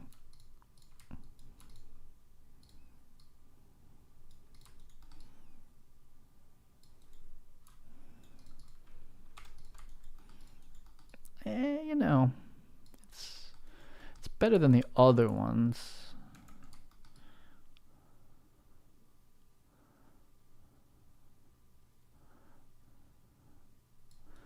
It's kind of acceptable. Uh-oh, what the fuck happened down here? I think I merged something funny. I probably selected something by accident. I don't like this anyway. This has all been an experiment. Oh yeah, okay. So I had some faces still selected down here. How bad is this? I think I've seen that looks pinchy. That's gonna pinch really hard. So we tried that. That doesn't make it any better. The part that calls attention to itself is right here. I kind of know what that would look like too, and that's not right either. This cut happens lower. I think if this was lower, this would be acceptable. If that line happened here, so what would that look like?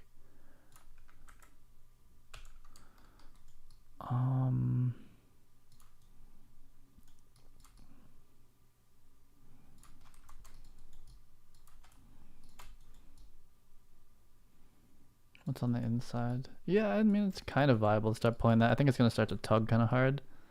Ooh, I see. Oof. Oof. Yeah, what is this top out? Yeah, I'm going to try something else in a second, but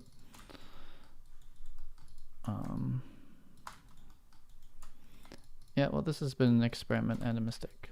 So I'll try something else in a second. But how else are you going to get these down? I got to like I almost like quadra on top of this to kind of find out the topology that's viable. What am I doing? Extruding. 0.5. And we kind of want topology that would allow me to, oh my god, to do like support loops and have it not infect the rest of the model. I mean, it's one way to go. It's not like the worst. it calls attention to itself really hard. But then again, how are you supposed to fade these back in? You just cover them with the strap. There's that. But I think this leather piece needs like a really strong pipe like that. So I kind of want to sort out the topology of it. Okay, so that's one version. Duplicate this. I'm going to try it again. So let's unthick, and then I'm going to just extrude straight up and try to remind myself why I thought that was a bad idea. Let's go low poly.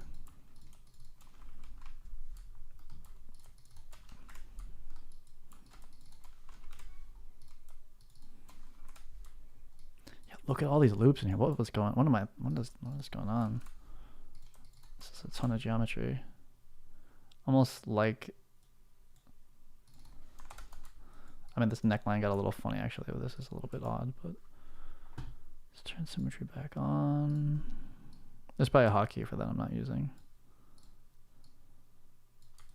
Okay, so why don't I just extrude straight up? What was the reason for that from here?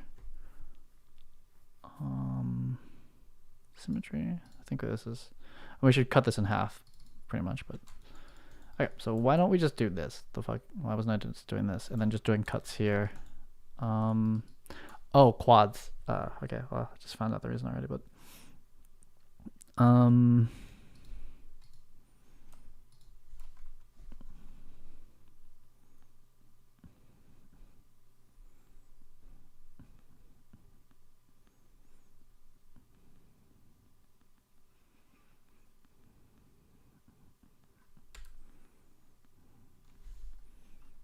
and then this line, I still want that quad back. I like don't know how to get, oh, I know how to do it. I guess we'll do symmetry again.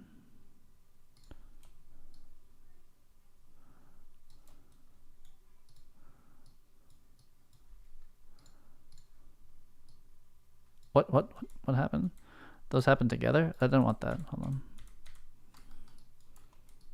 Don't come together. Okay, so symmetry welds. We'll just have to do this like separate. I have to remirror it. I want this. And then I want to do, oh, we're in edges, damn it. What? Verts, target weld. You. Whoa, okay. Oh, that makes me feel like I was extruding some extra shit down here, but why would those ever selected down there? I'm afraid. What the fuck? Well, we've gone past the point where that happens, I think. They must have been, they were selected from before from something else. That's it, I think. I don't think I've done anything to break it. Okay, so we might as well just cut this in half at this point, because if we're not symmetrical, we'll just do it now.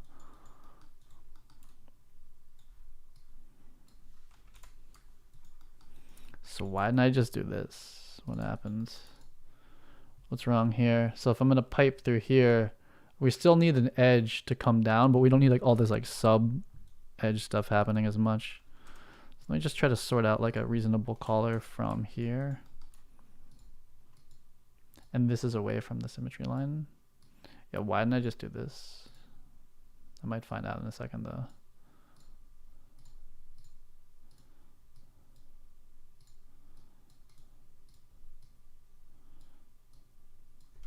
I'll keep it straight for now. So I think it comes down to what does an edge loop do? That's probably what I was thinking. This one cuts around normally. This one cuts around. Oh, this is why. Okay, that's why. Makes sense. So if I gate this edge to pipe from here, and then I cut this way, that's the square version. I see. Yeah, so the other way, the resolution stays inside of the collar itself, versus this one's going to start cutting all the way through. So there's no way to add resolution in here without it start throwing cuts out all the way through down through this. I see. And then we kind of have this awkward, we just have to manage this like kind of awkward part here. So I looped this through. I don't know if this is going to be easier to manage.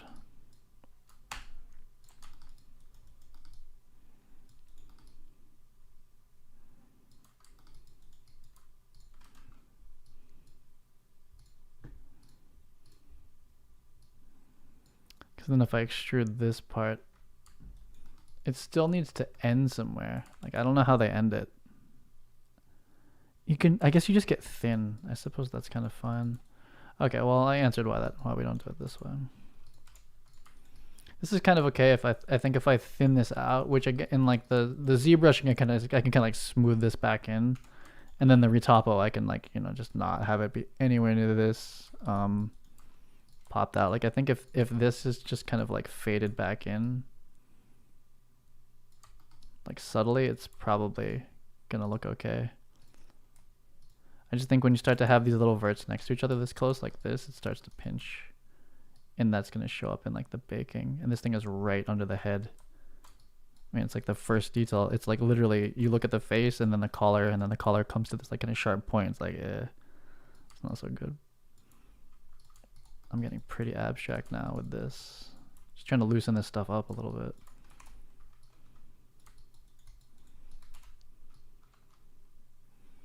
Very weird shapes happening in here.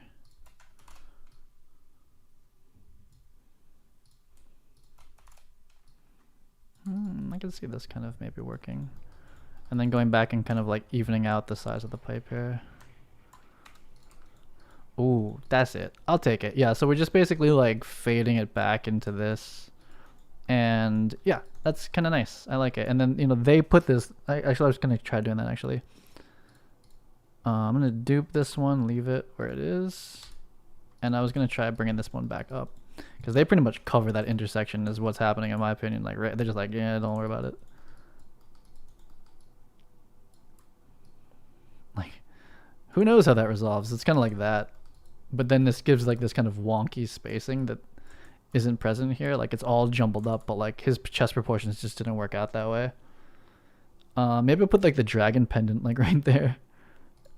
If I make that, I might make it like something stupid like an Unreal Engine logo instead. But that kind of does open up the door to having something like right here.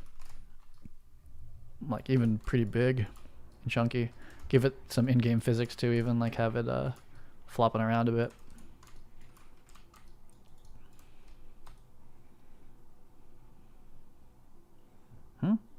Where's smooth? That's smooth. Oh, that's the second one. Yeah, it kind of opens up the space to have the pendant here. Kind of cool. I haven't done necklace physics. I don't know how much you really want, but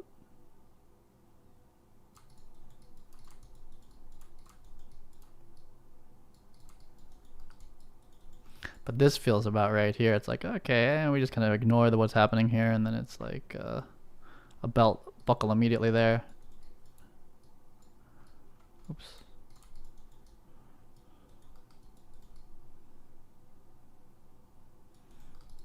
I like it. I like it better with the piping. It's just the piping kind of like mushes together, kind of funny. So I don't know. I kind of just wish that like that joining together happened out of view. But I kind of started to push that lower and it wasn't really. It's already kind of funny in there. But I wish this happened down here. That's basically what we do. I think pushing it any further is going to get kind of odd. Kind of weird.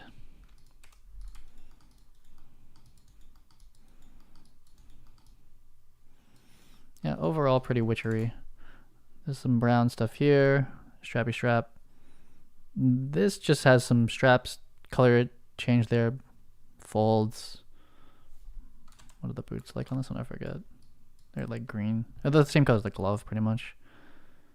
Looks like there's one wrap around strap. We can kind of do whatever we want, but straps, some breakups.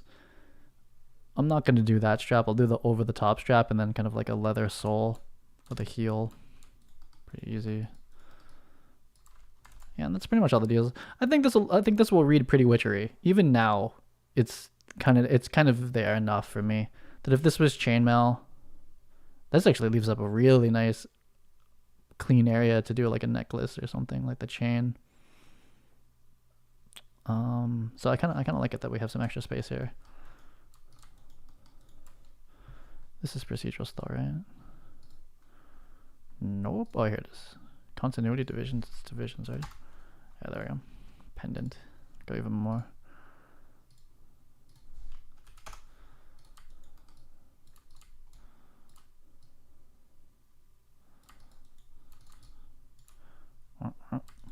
Yeah, I think that's kind of nice actually. I think these little strappies could be a little bit bigger. And this one I kind of want to be a little bit lower. Nah, it's like right under, but I mean, it's whatever. It's kind of like whatever makes ours look the best now.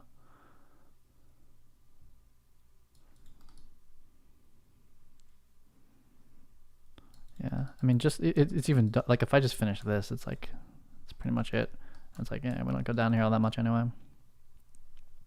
The back's even not that bad, and it's less shaped nicely. Like, oh shit, like that kind of bad.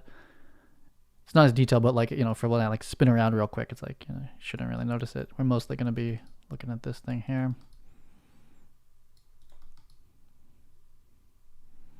Okay, so that's a bit of a solve. The piping can be cleaned up slightly in ZBrush too, and then in the retopology, that's really where I start to get into like how much of this I'm gonna really take along to the final. But I like it. I think it ends the piece correctly. Like each piece has like kind of this like outline essentially around it, and we're gonna pipe the gloves too as well, which is why I need to drop their topology way down.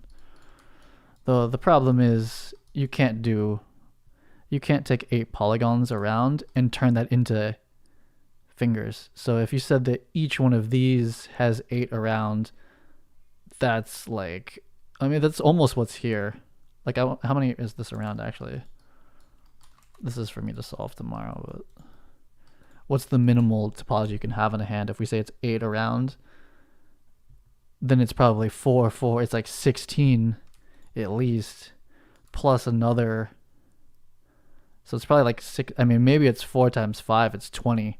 So like the most minimal way you can describe a hand with 5 fingers with 8 subdivisions is 20 on the top part. So this might actually be fully fully remeshed as low as it goes, but needs a little bit of work. Actually, that sounds about right. This is probably what it is. Well, it's gonna be tomorrow to sort out. Then it has to rig. I want this to be a little thicker, but I might do that in ZBrush. Like just take this piece in, thicken it, subdivide it, or inflate it rather, and then sculpt in the folds, but not touch the armor too much. I can kind of scoot them out back a little, like pull them away from the body a little bit more. But not too much more than this.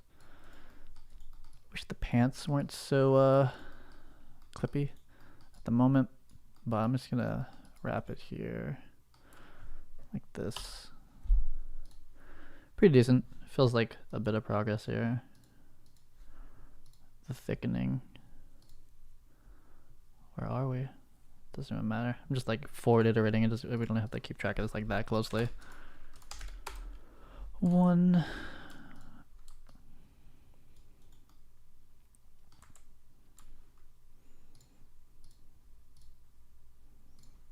Save.